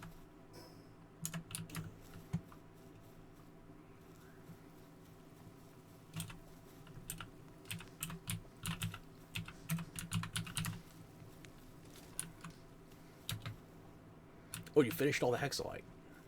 Let's see. Good job. That's a 24 extra. Yeah, you blew by 15% out of the water. I'll take another 13 of these. Should be a blank. Yeah, like that. That's enough of that, that's enough of that, enough of that, enough of that. I don't need more charcoal at the moment, but I got more wood than I know what to do with, so...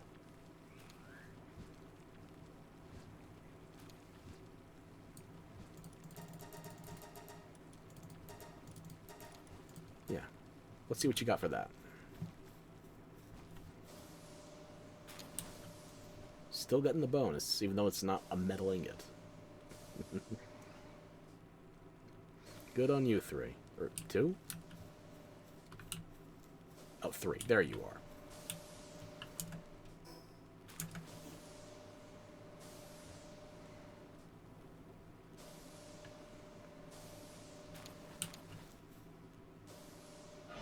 Yeah, that's an extra 14. I can't count.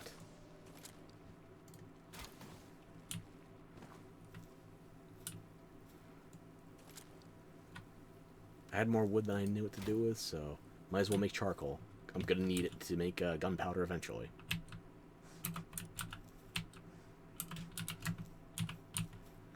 In fact, gunpowder, while I'm thinking about it, in case the Anubises need something to do. Am I blind? Probably. I have to do it at the green belt, don't I?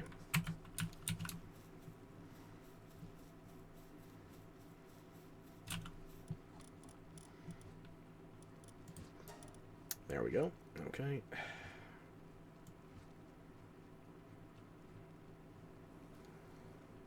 Let's make 718. 719. How about that? I don't have as much sulfur as I'd like, but I have enough to get by. Charcoal's a bigger bottleneck than sulfur is right now, actually. Okay.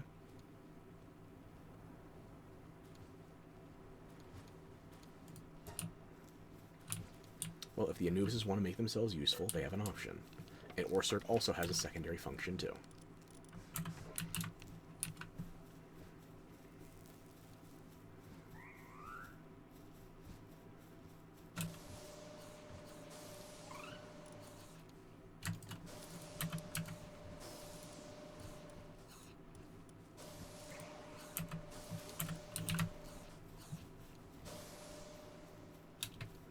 They're making progress. There's no rush on that. I don't want to drive my pals too hard.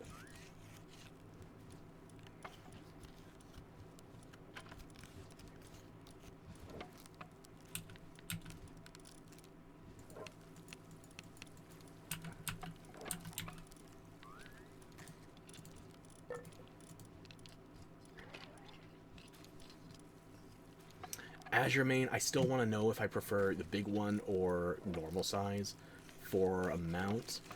I'm probably going to rotate towards smaller, but if the big one works in dungeons, then it's just free points.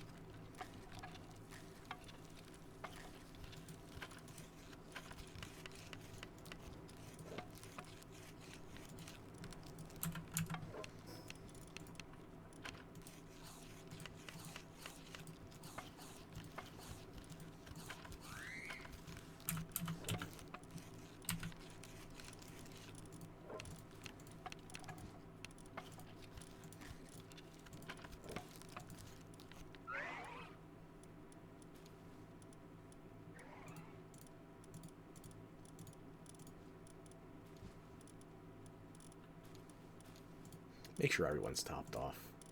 I'm Italian. I like cooking for people, or feeding them at least.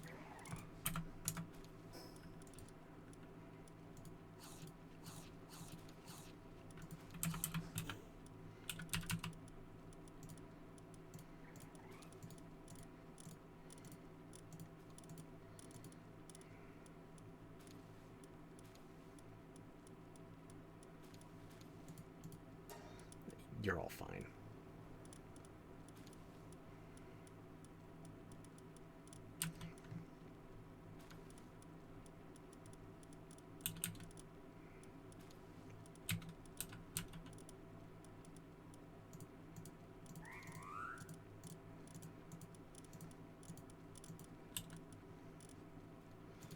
do need to go back to the other base so I can keep you in the system. Right.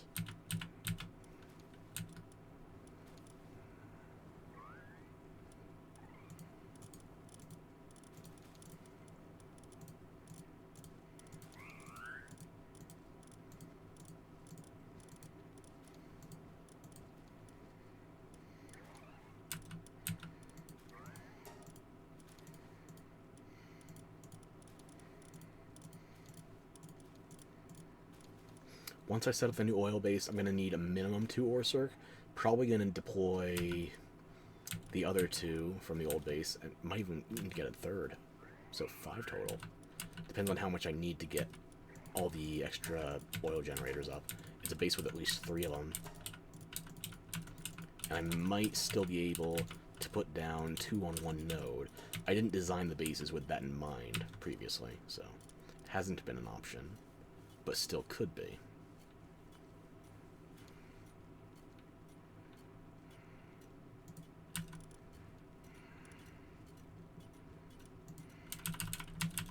Was Speed Demon fully condensed? It was. Ugh. Given the English slang, by the way, Speed Demon could have also been Motorhead. I just want to let you know, because this one's named after a Motorhead album. But I didn't want to just go straight to naming one of them Motorhead.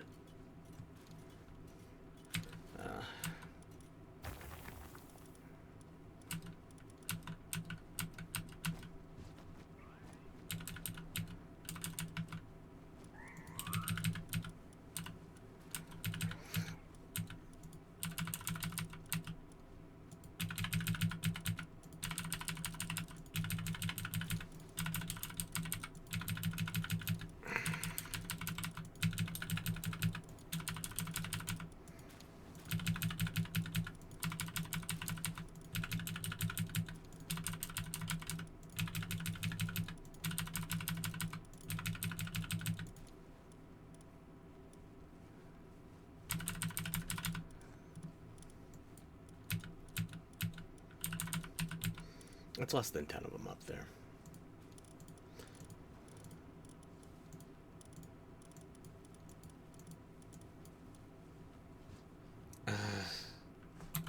Like so many others born at that base, you were unfortunately doomed to die from the beginning. You can go last.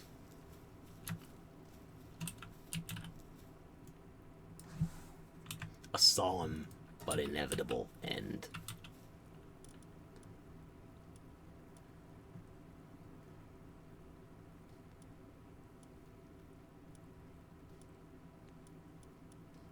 And this was one I caught too, so you could have better drops.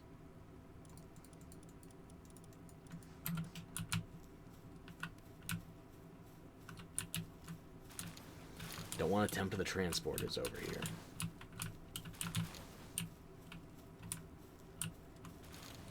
Couldn't even see him at the end. He was so small behind the jet dragon. Every electric organ counts.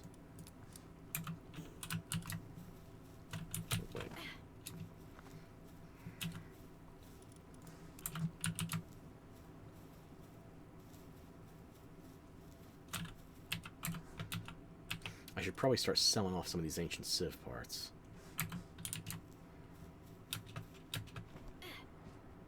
Are you done on the gunpowder? You're done on the gunpowder. Excellent. I should probably start queuing up some ammo. Let's see, what's good?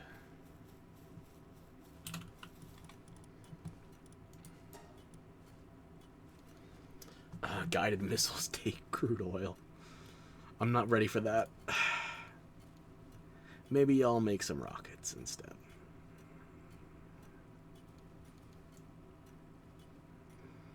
How about 92 of them? 93. We'll make sure we have extra. And then I'll queue up more gunpowder. So we got plenty of that.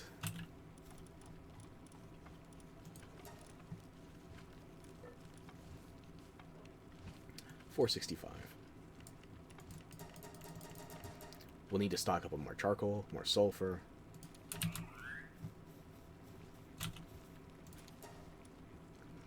$869.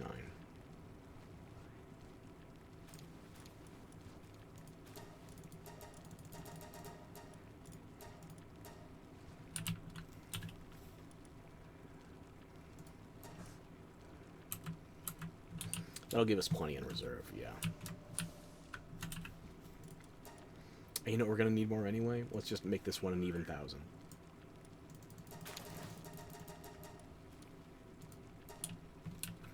When in doubt, overstock.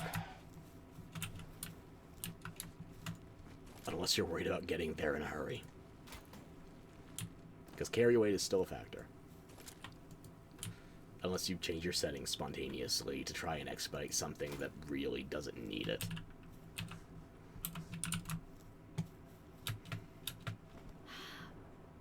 Let's throw this quartz away too.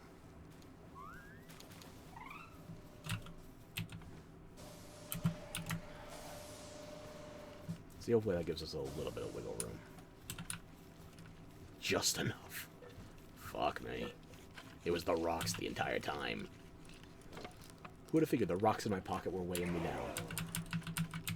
Okay. You three, take a break. I'm not doing any more kindling at the moment, so, let's get some eggs, some wool, and milk.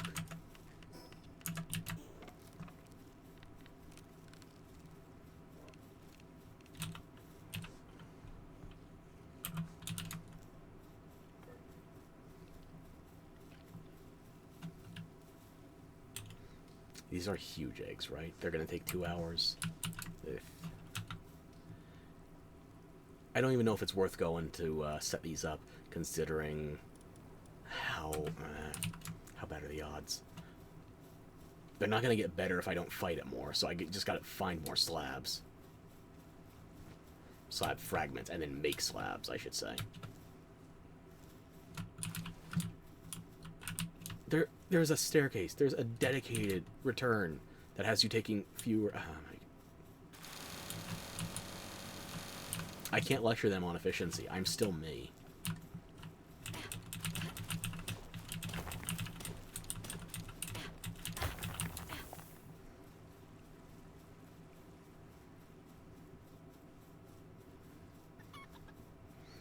Perfect Lulu, perfect Lylene, ×2, perfect B-Guard, ×2. I think, do I have 5 or more perfect pals working in my base right now? There's 1, 2, 3, 4, 5. 1/3 of my base is perfect.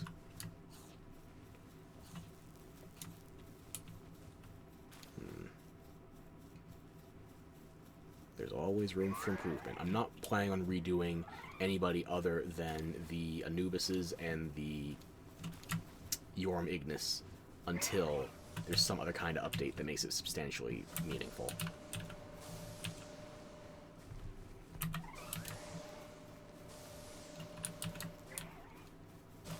Do not tell me this is unreachable. There are 2 pals literally in the ranch right now. I just saw an Anubis running mats. It's reachable. You're just being a pain.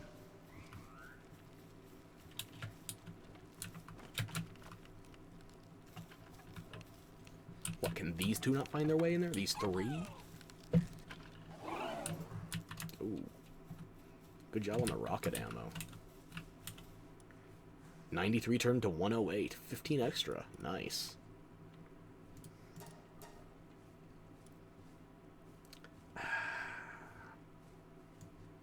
How about 50?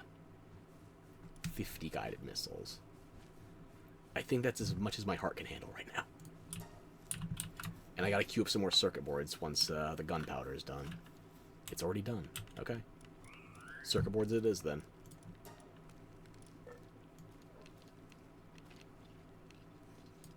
Just 50. I need to queue up polymer later.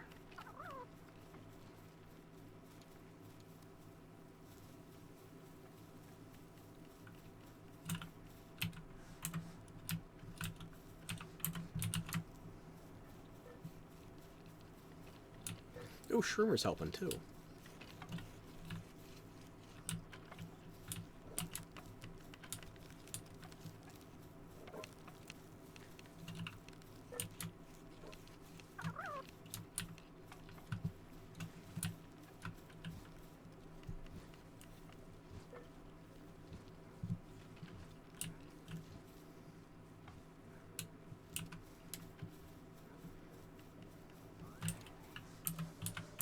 I didn't even notice that flower was done.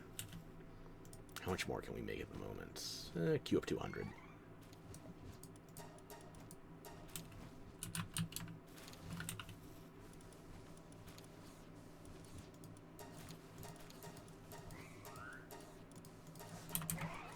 Nah, don't fuss with that right now.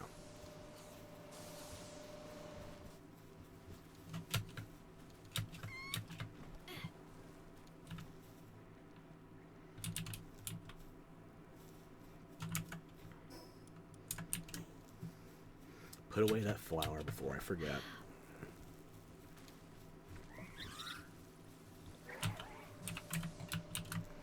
Take these eggs to the other base.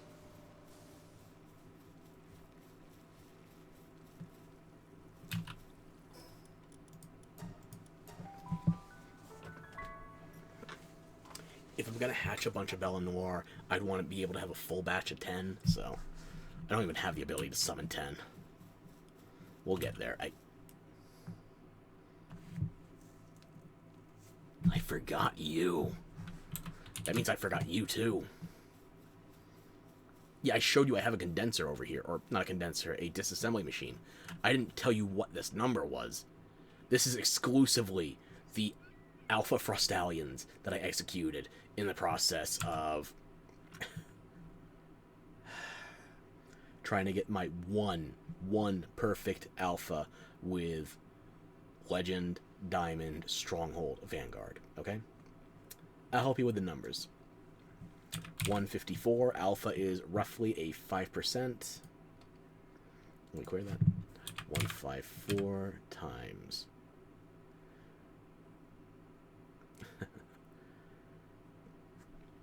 That would have been 5%, okay? 95. Or, hang on. I'm dumb.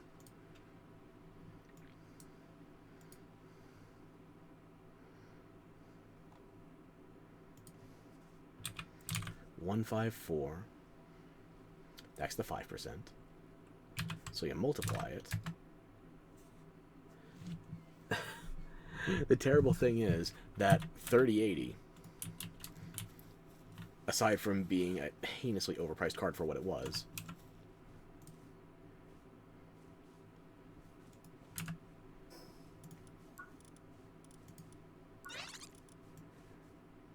I know it's easy to talk shit about the 30 series, because we're on the cusp of the 50 right now. But still, let me have the punchline. We've officially seen it, we just have to hatch it. Right. 3080. That was still below the projections, considering we had to do 3205. It's not off by a tremendous amount. I mean,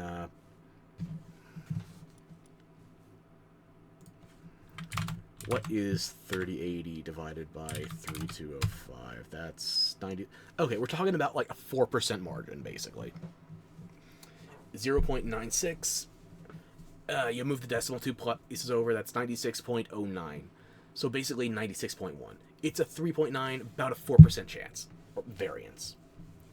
I'm still not happy with the amount of breeding I had to do to get one perfect Frostallion. But still, the alpha proportion was actually correct. The good and bad news, however, is that I learned something about Alpha Pals. This is what I was partially angry at Necromus for. I was aimed at the wrong pal. I should have been angry at the Diamond Pony the entire time. These were level 1 alphas that I bred. I got the Pal Metal Helm schematic 4, the legendary schematic, 5 times. 5 times out of... Oh, we'll do the math again. 5 divided by 154... 0.032, and then 4, and so it rounds to approximately 0.32. 3.2%. 3% odds on that schematic. And apparently, this entire time, I don't know how many bosses this works on, but at the very least with Frostallion, these were level 1 alphas that I bred. These were not bosses. It dropped the helmet schematic multiple times. My drop rate's multiplied by 3 right now. It was multiplied by 3 at the time as well. That could have just been 5. But still, that would have been 5 Palmetto Helm schematics. For nothing. How many other bosses could you get away with that? How many? Could I have been breeding jet dragons and gotten the same result? Because I'll tell you, I don't think I bred 154 of them, but I bred a lot of jet dragon in order to get to my my fleet, my 5-sum of presidents.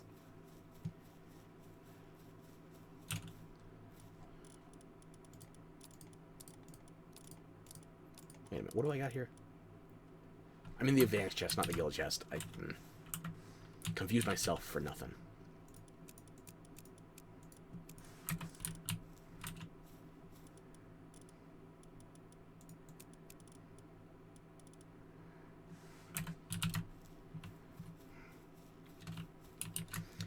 So, yeah, I'm not sure what I'm going to be prioritizing for the next operation, but for now, I want to get all my valuables in one location.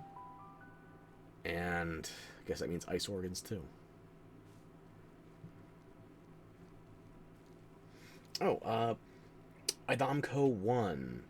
Thank you for the first-time chat. I see your message. Thank you for your offer, but no thank you.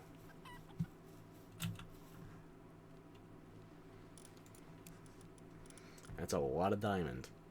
And again, I was only butchering level 1 Frostallions. I only had the one that I caught at level 60. I didn't think I butchered any others recently. None that I remember. I have so many Palmetto Helm schematics over... Why? Why did the freshly hatched alphas drop that? They should not have. I have 21 in Palmetto Helm schematic 4. For no good reason.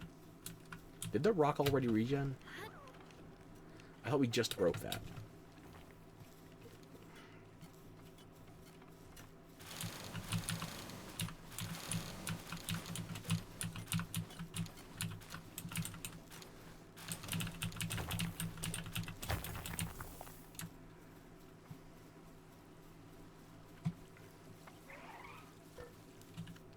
Almost done. Good.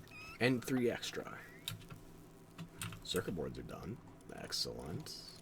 How about plastic now? Get me 106, 206, maybe 306. I got a lot of oil. I get 306. Yeah.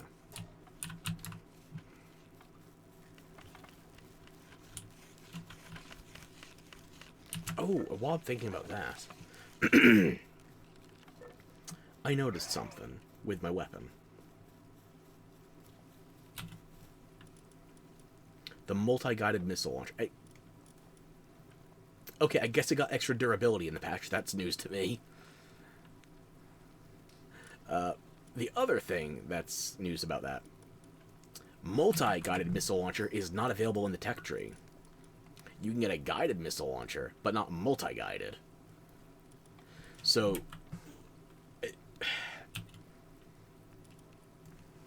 Let me see if I can pull this out. 4 in the clip versus just 1 for the standard missile launcher. That's gonna be a world of difference. And I guess because of the patch, I should repair it. Hey, it's fine. I'm not happy about it, but more durability. This is a green, by the way, not a legendary. It's eating that much for, let's call it 20% of the bar. It's kind of mental.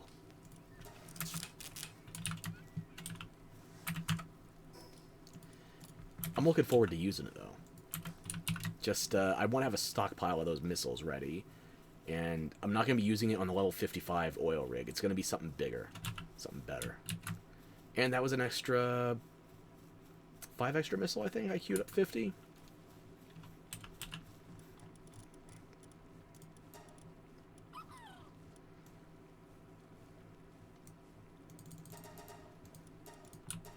Queue up 105 on that.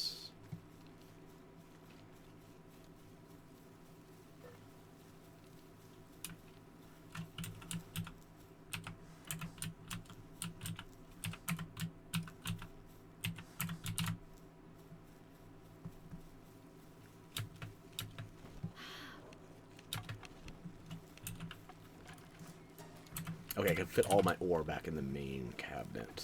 Good. Looks like it's mostly here.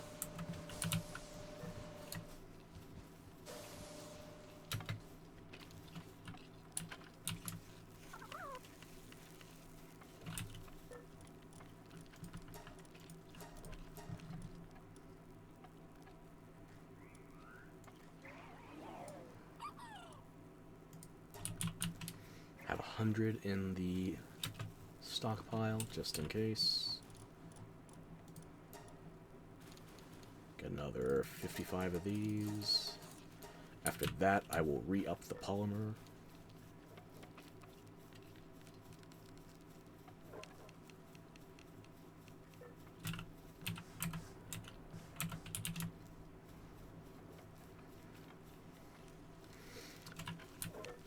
Yeah, the two Anubises, or one Anubis is at work. Where's the other one? I guess he's running transport for something. But yeah, I got a lot of handicraft to go around. Oh, no, you were under one of the other pals. Sorry about that. I'm not going to pretend this is a perfect setup, but it works.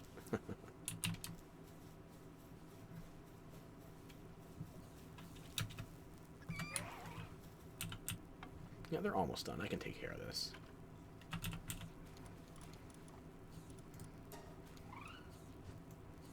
Let's do 320 of that. That should be plenty. Yeah.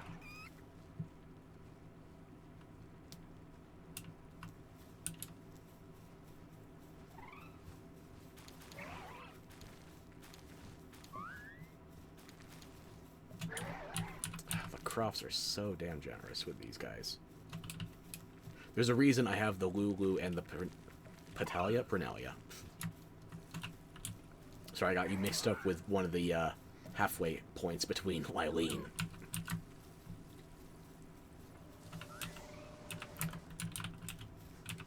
Having all the buffers is helping. And I don't know where they are cramming some of these ingredients, so...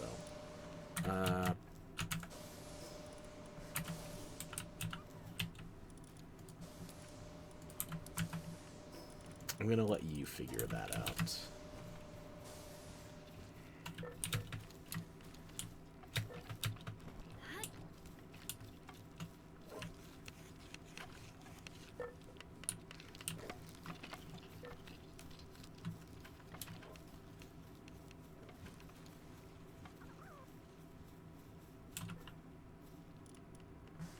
Really? Okay, I need to build some bigger chests for all y'all. I get it.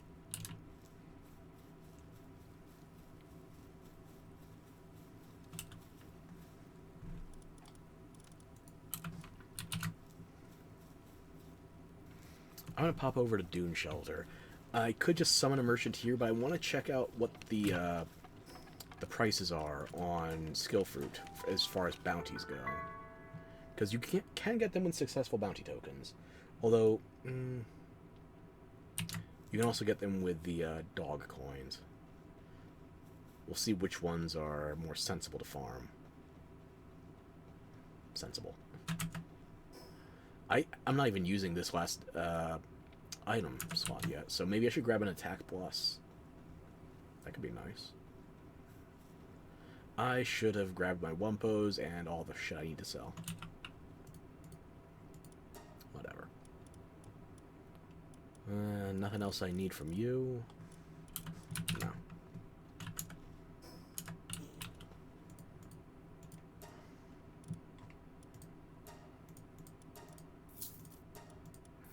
$1,000 to you.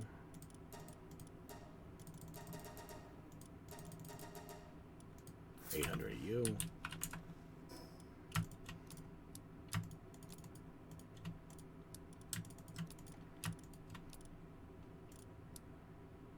Brain. I need 6,000 of the AR. Right. I'm not paying attention. I'll grab more gold. I'll be right back.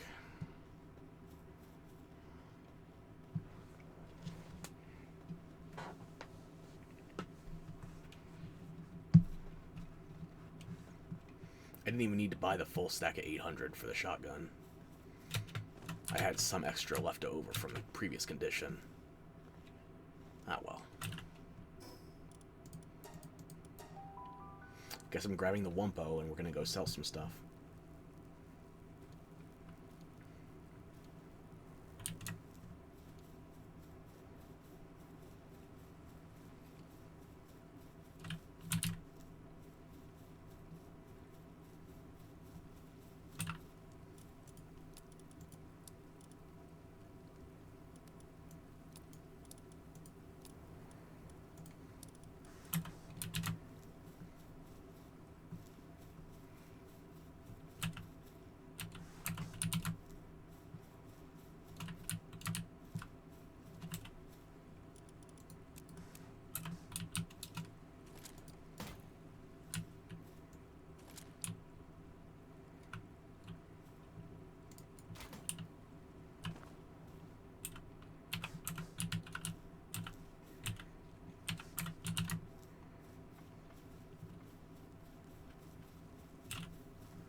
Each Wumpo gives you 5% and 3%, courtesy of Fine Furs and Noble.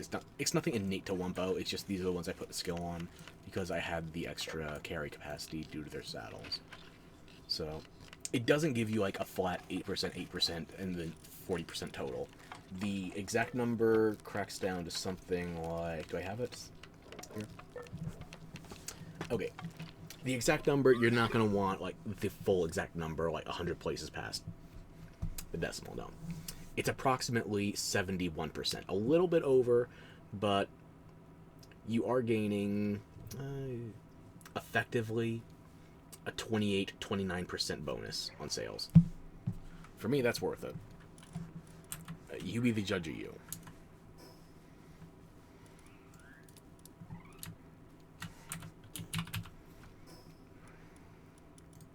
I need to recheck the, I didn't check them the first time, the bounty vendor. Make sure I get the numbers on how much the skill fruit cost.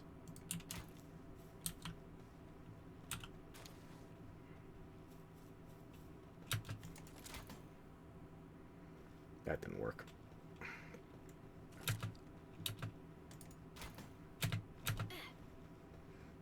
Better, I haven't been practicing my glider tech. 70 per skill fruit. Okay. And your tech points are 5 each? Okay. I think I've done almost every... there's one I remembered that I forgot previously. I found Ram offline. I didn't fight him, but I found him.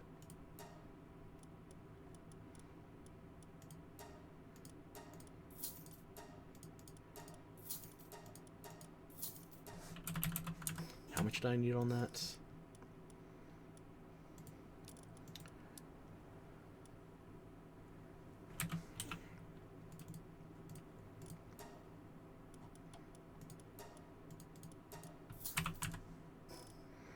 So I need an extra 992 or 993.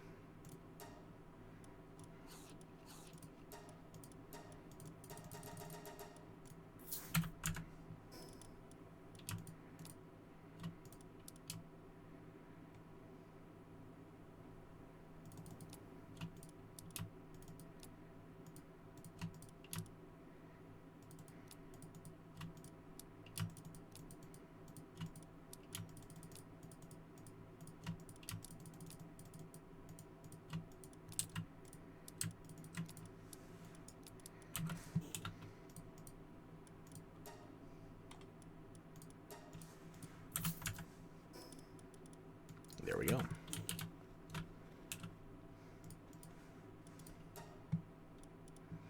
Don't want the other guy to get any ideas. I'm just here for business. I'm not doing him any favors, you know? Yeah, there you go. At least those Frostallions paid off for something.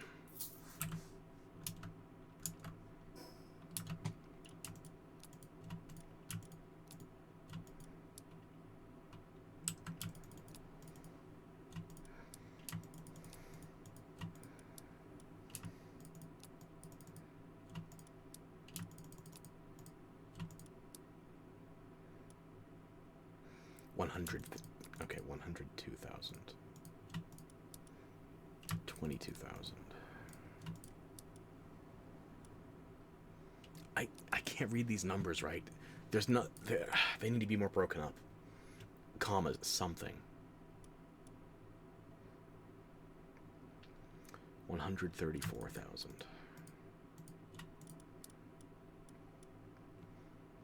13,000.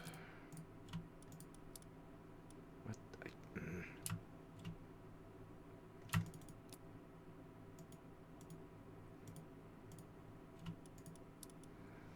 23,000.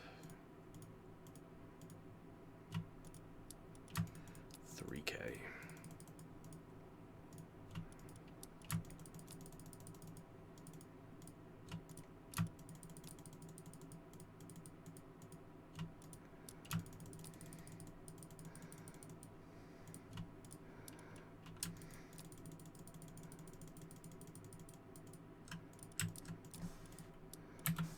There we go. Much better.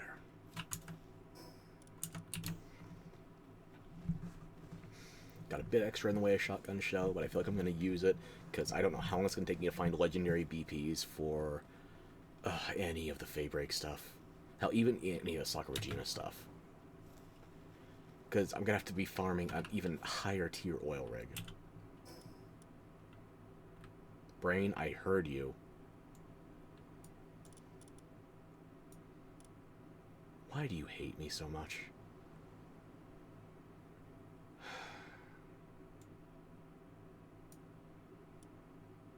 No, not tonight. It's already 2:30 in the morning. Not tonight. We're going to go find Ram. Or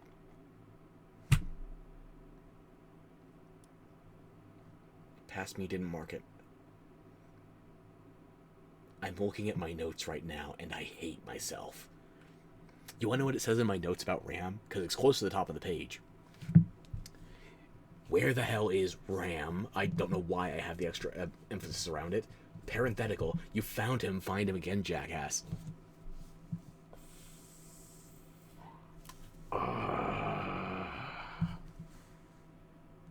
I can't tell which me is more evil. Past me, present me, future me.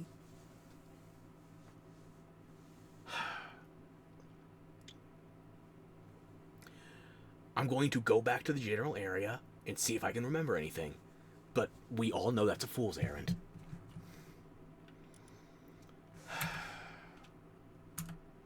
Why? Why did I do this to myself? It better have been for your amusement, because anything else I'm just going to be pissed at.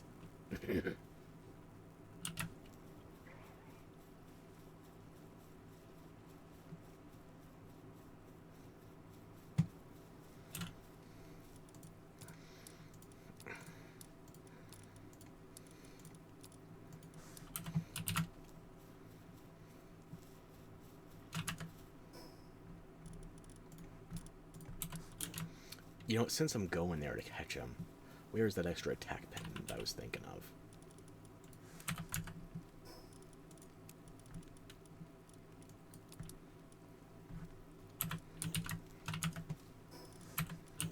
Just one extra. The rocks are already back up.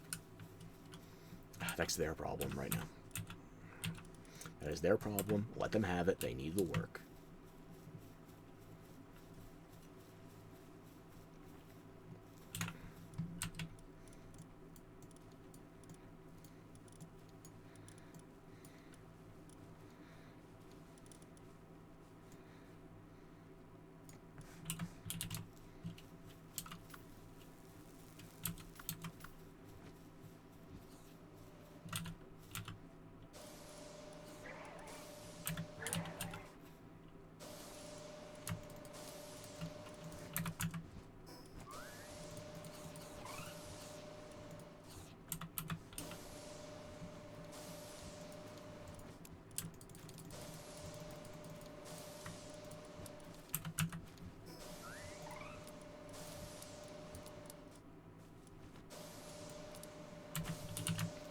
Let's go see if we can find Ram again, and after that, I might have to punch out.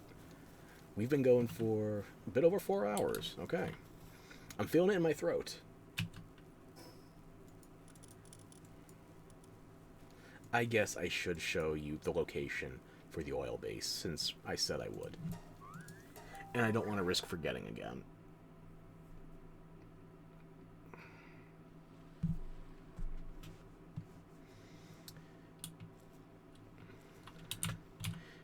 If you want to be very specific with the location here, make sure you got all 3 oil nodes well within your lines. You don't have that much blue, if any, over the ledge into the water.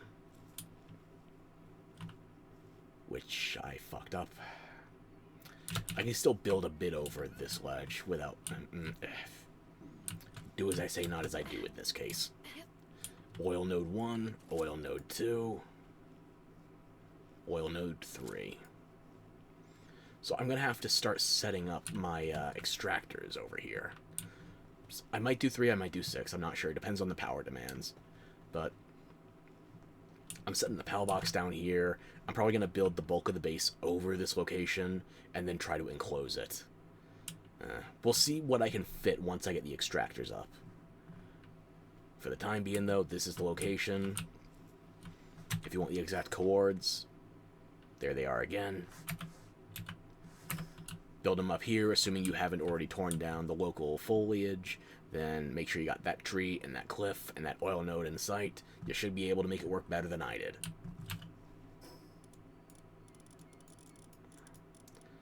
Okay, let's see. I think... Did I approach him from the east or the west? I've already...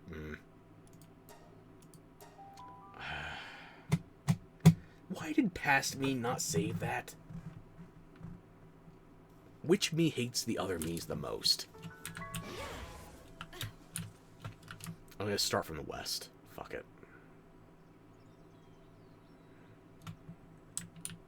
Because I know I've searched the east extensively.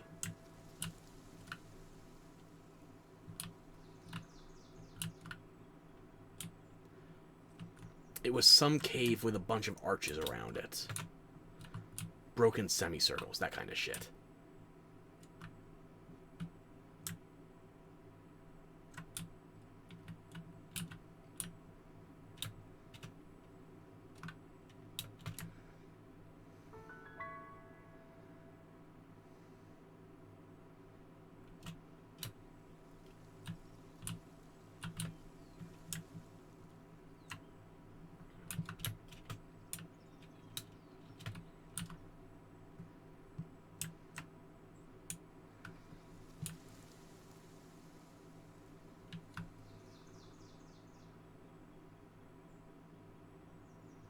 Maybe if that popped in, I would recognize it. No, not there.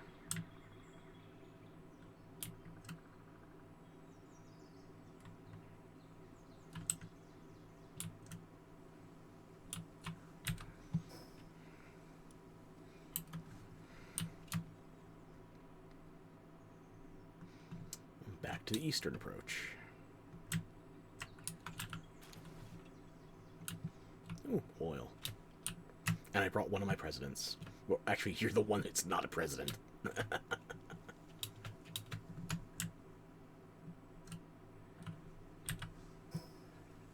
Okay. We're approaching from the east, so keep your eyes open west, I guess.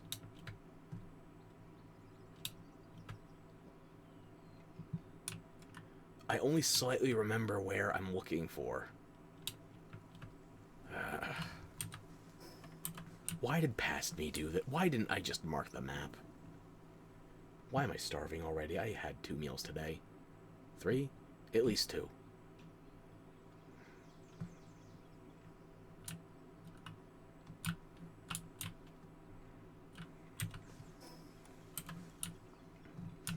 No, I'm right over him, so...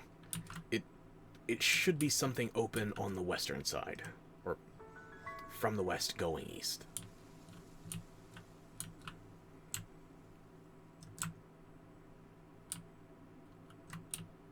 I found him last time, I just don't remember where.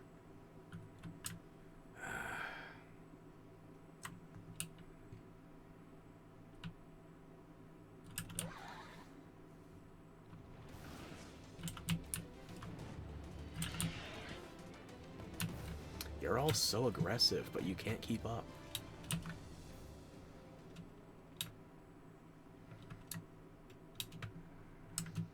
texture popping can't even keep up.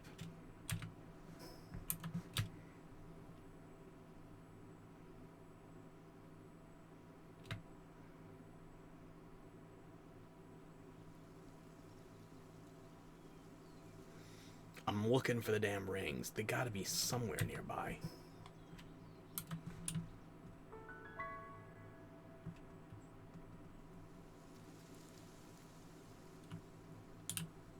Rings, arches, something.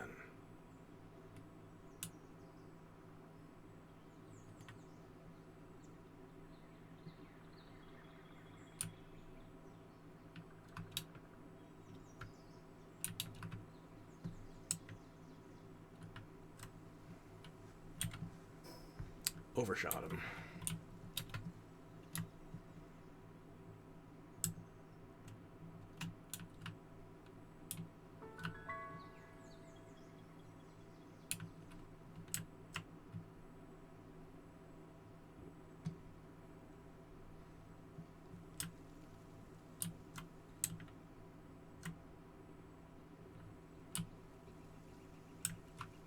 No, that's an Aghanon entrance.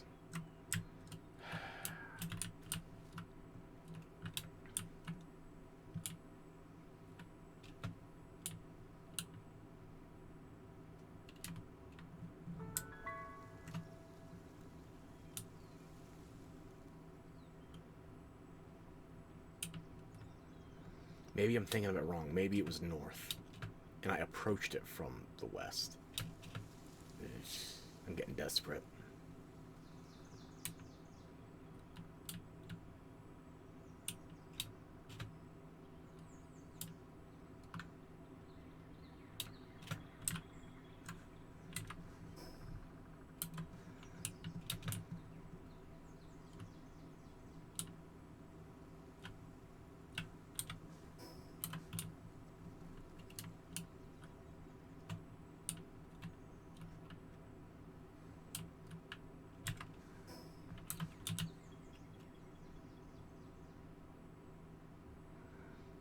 Why can't I remember this damn cave? I remember the shape, just not the location.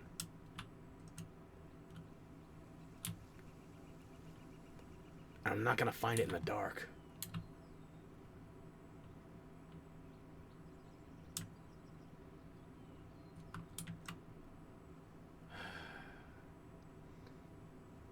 I can't give up when there's still vanworms in sight.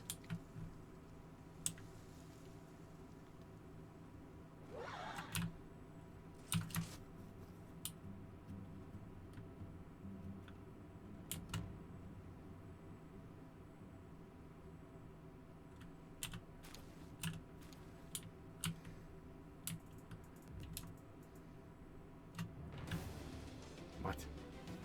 Oh, right, you're technically a boss.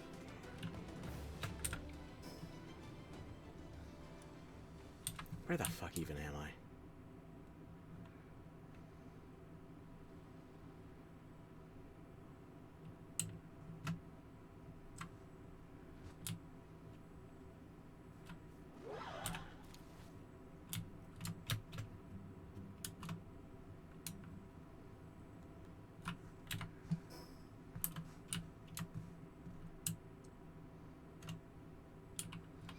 No, there was red in the area when I saw the arches. What? Oh, piss off.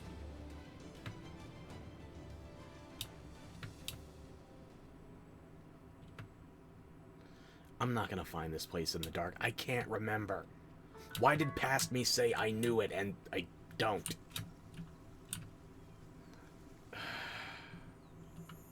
Wait. I hear a Lucky. Ooh. Ray of Mercy equipped?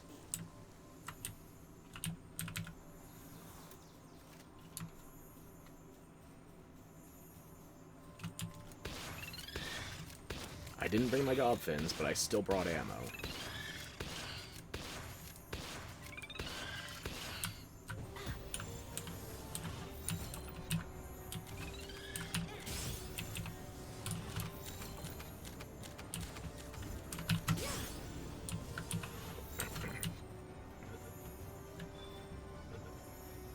Didn't even need to bust out the ultimate. There we go. I'll take that. Well, it wasn't a complete waste of an not a complete waste of an adventure. Not what I was hoping for, though, because I'm only missing one bounty target, and then I've gotten all of them. I've captured all of them as well. Unfortunately, there's no bonus for getting them dead or alive, so... I'm catching them dead. I'm catching them because I want to catch them all. Okay? Where is this damned cave? I remember. Just enough to make it useless. Wait. Wait.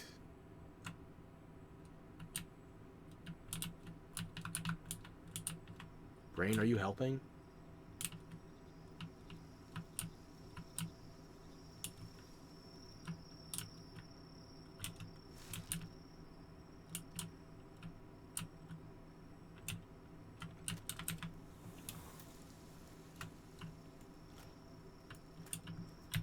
Brain, you didn't betray me. We found him again. I don't know if that was on purpose or not, but I'm taking it. I'm giving you credit.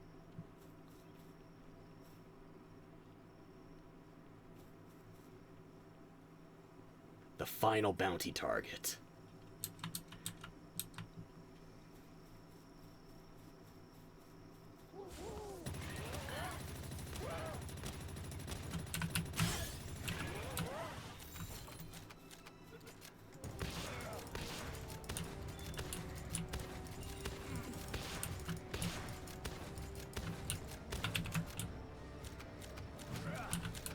You deal more damage than I thought. A lot more. Jesus. Well, I stole his pal. But, okay. Okay.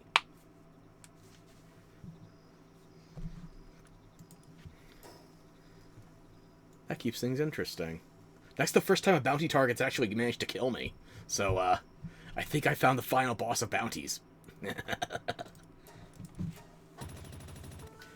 Okay. This is going to be a worthwhile end.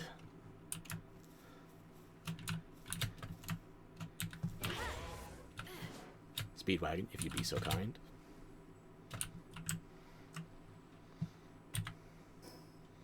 We're heading north.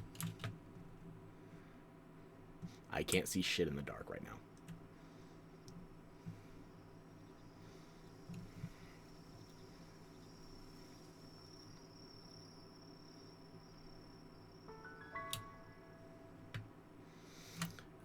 I was planning on doing him with just a shotgun, but the stun was not the stun was not enough for how much he was doing through my shield. So I'm gonna have to use the AR. If I can get my ammo first. Which he kind of has dibs on. Maybe I just use the Jet Dragon's missiles. It's a big enough area. I can fit it. If I remember where the cave was first. I didn't mark it again, did I? No.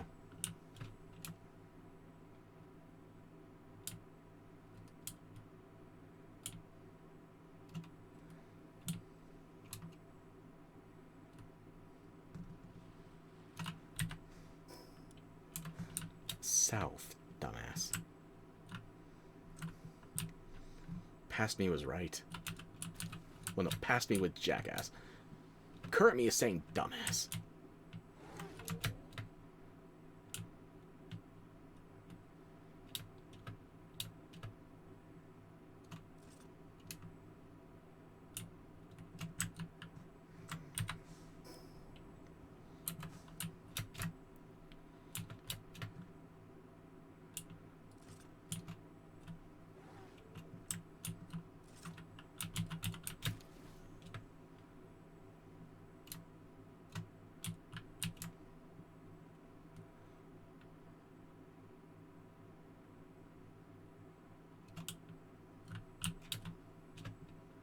It'll be easier to spot once it's light out.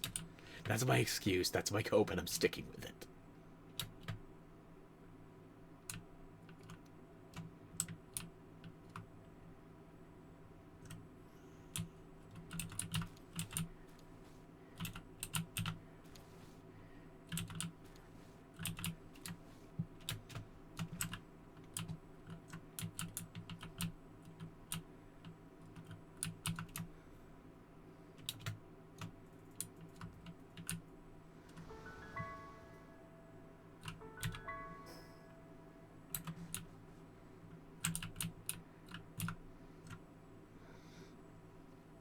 I have one clip of AR ammo, and I have no idea what I got left in the shotgun. Wait, was that Lucky Sparkles? I'm hearing shit.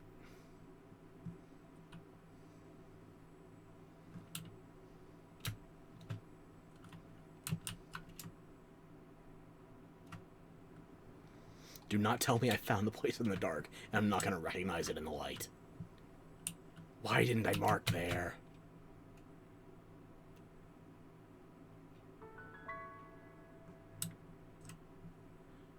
Wait, before I go anywhere, mark it.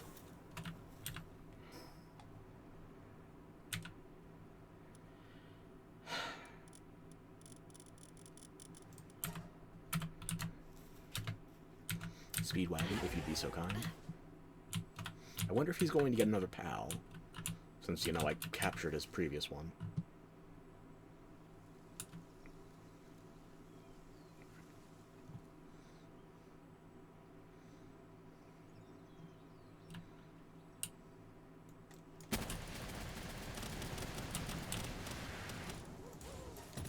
He did get another one. I'll be.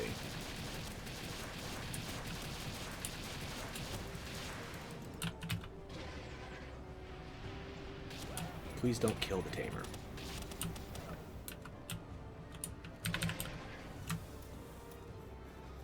I'm okay with you killing the pal. Oh, you're still aiming for the jet dragons. It's not here. That's cute. Please stop burning. I want to catch you. 9%. I can work with that.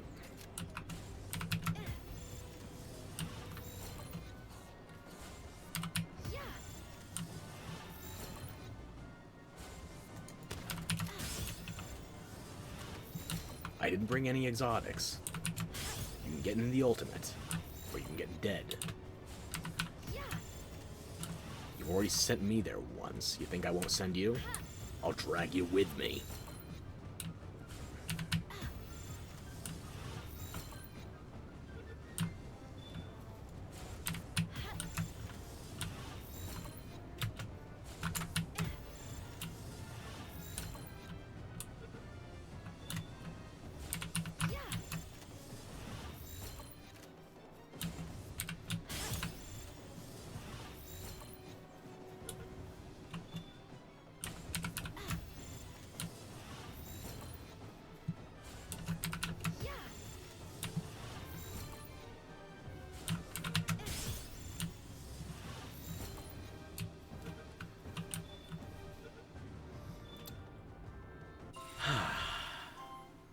Final bounty.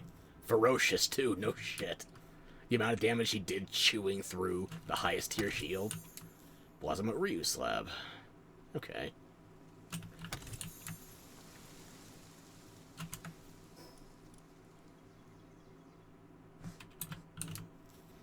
I just need regular tech points, not ancient tech points.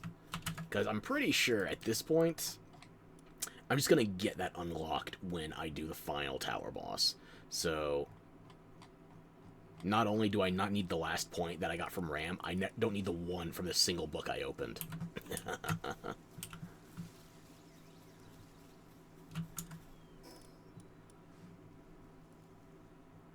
Yeah. That's, everybody off the map.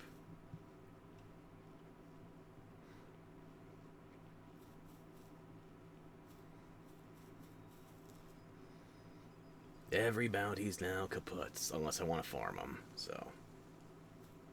That could be fun for another day, don't you think? Hang on. Looks like the stream overlay might be crashing on Twitch, so... I should probably just get back to my home base and call it there.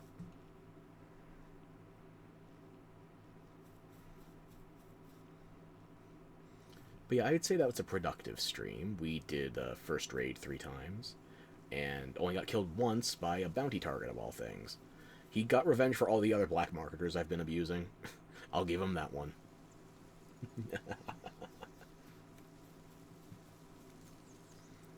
The hardest part of it wasn't actually fighting him, it was finding the bastard. How far away was this tunnel entrance from him? far away?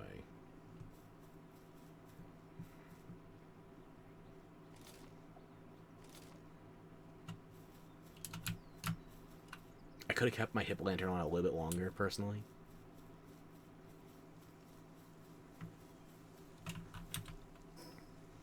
Oh yeah, what the that was completely outside my search radius. I was thinking, like, here, not this far north. Only found it through sheer dumb luck, and I did it 3 times. 2 of which were tonight. I'll take it. I'm more confused than anything else, but I will take it.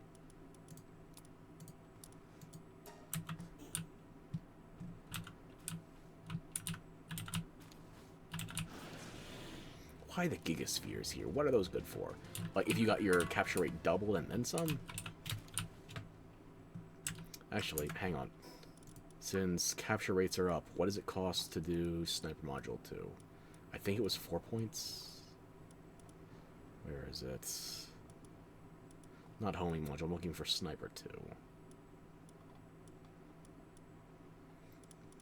Need 1 more point. Well, I know what I'm going to need next time. I'm going to need a lot more tech points, too. Okay, closest fast travel points. Pronalia. Sorry, Van Worm, I need to go home. It's getting late.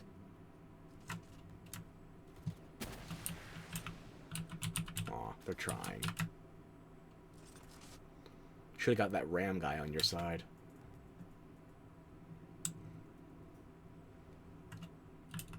I hope that was my stomach.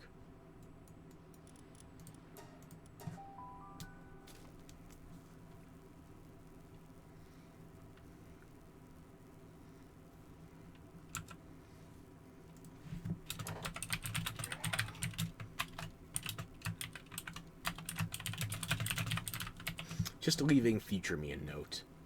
I have to go through this full-on note file sometime. Not right now, though. I am about to crash, so let's just get things sorted. Don't leave the ore on the stairs.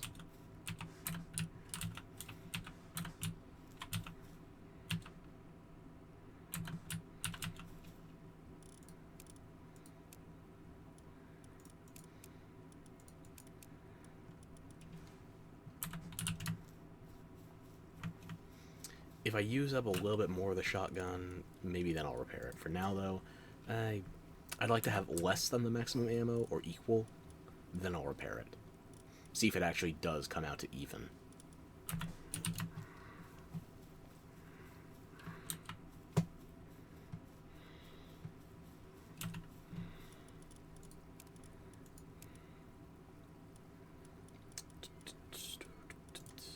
Sell that.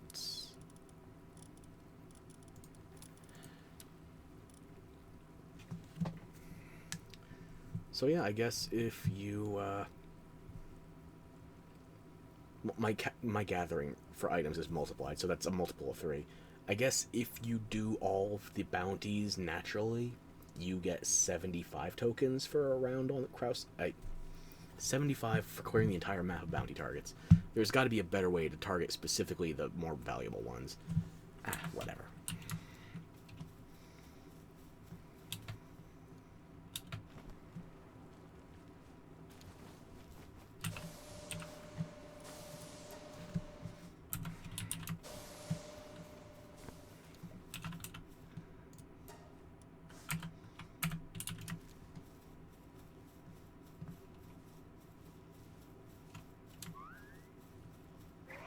You finish up the missiles. Good. How about the, was it circuit boards or polymer I left you with? Polymer, okay.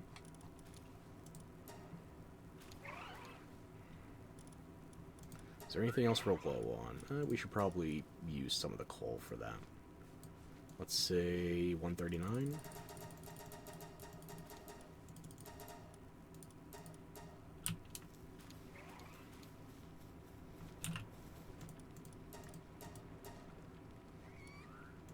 Just an extra 16 to keep that over the 400 threshold.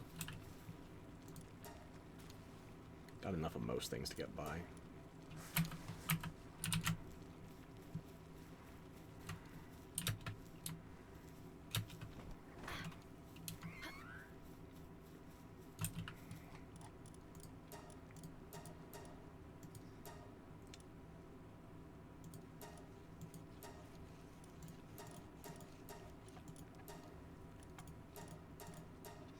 I gotta start making my ammo instead of buying it, but, well, I'm leaving it with the base workers. It's not gonna be my problem completely. They'll help. Either they help. Either they help with the ammo, or they know where I'm using it in the next round. Ooh, yeah, I got nothing left in the tank.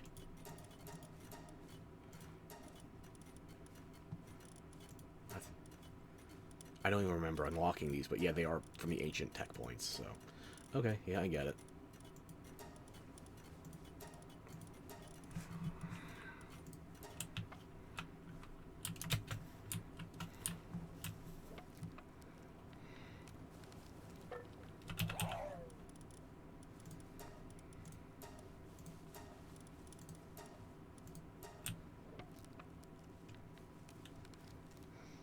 I'll wait to do the one with the PAL metal for another time.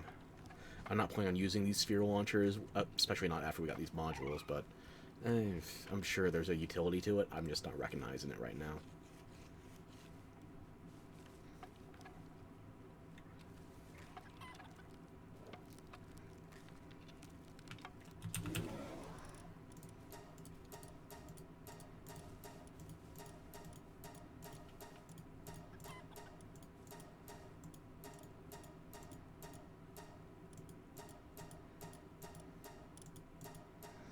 Homing sphere launcher. Could you combine that with a homing sphere module for some kind of stacking buff?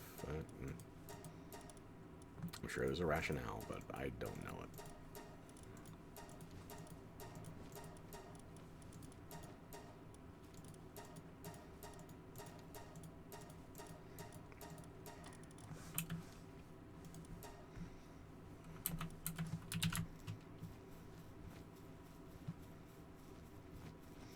How's the carbon fiber looking? Already done? Good.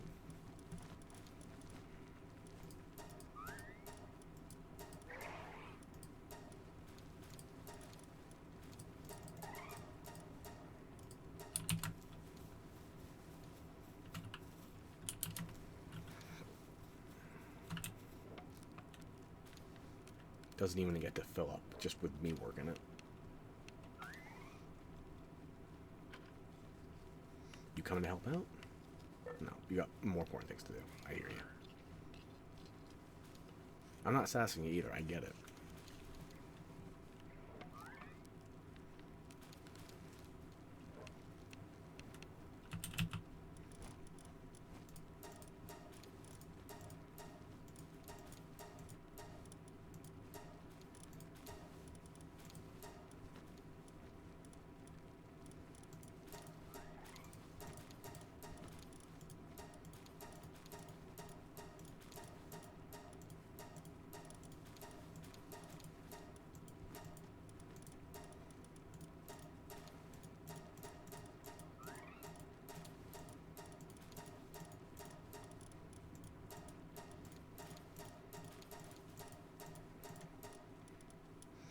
I have not been using the base metal detector.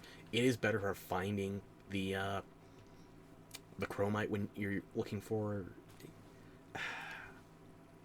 Smokey doesn't help you find it so much as you just use him when you know where it is. Metal detector does help you find it, but it is such a pain in the ass to find outside of dungeons for me. There has to be something I'm not understanding. Like, dungeons and overworld boss rooms, I'm not finding it anywhere else. I don't get what I don't understand, so... I'll have to narrow that down another time.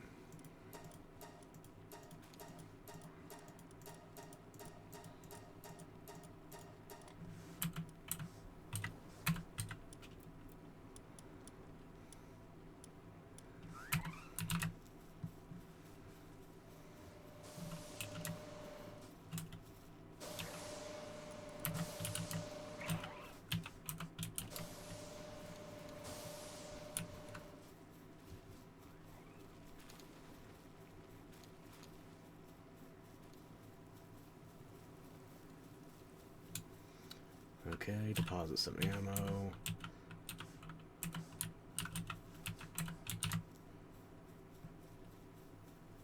Deposit these weapons I'm never going to use because I don't like the sphere launchers. I prefer throwing them. If I wanted to use a launcher, then I'd probably be using the homing module. I prefer sniper.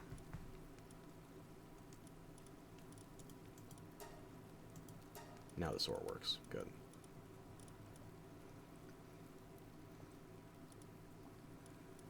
Was that just how much I used it, or did they add durability to that too? No, that's a strange number. That has to be how much I used it and just forgot.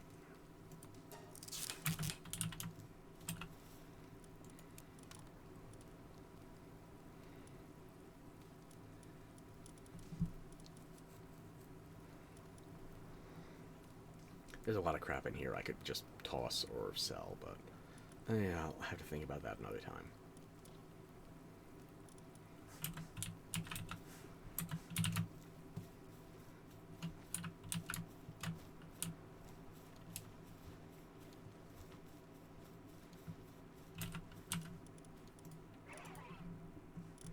Actually, no, Speedwagon, you need a meal after all that.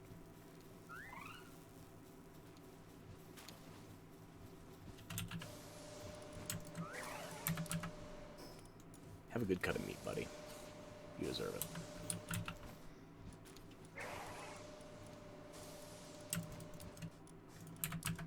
Just in case you need a little something on the side. There you go.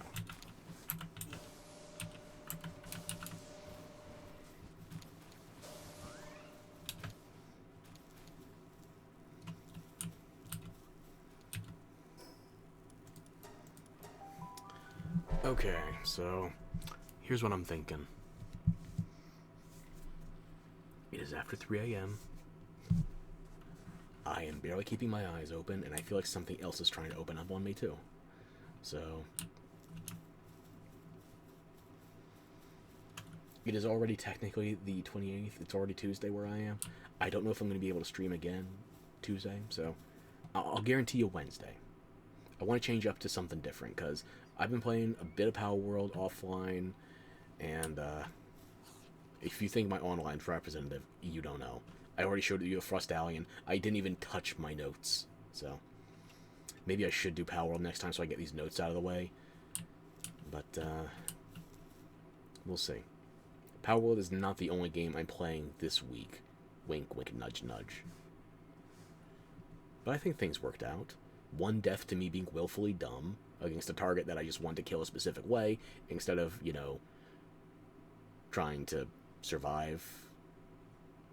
Remedial life preservation skills. It's not something that is quite instinctive, you know? Colossally overblown architecture, however, that's built in. That's for free. And it's just for you. You think it's just for me? No, it's just for you. And you're gonna get more of it next time. So, catch you then, pal.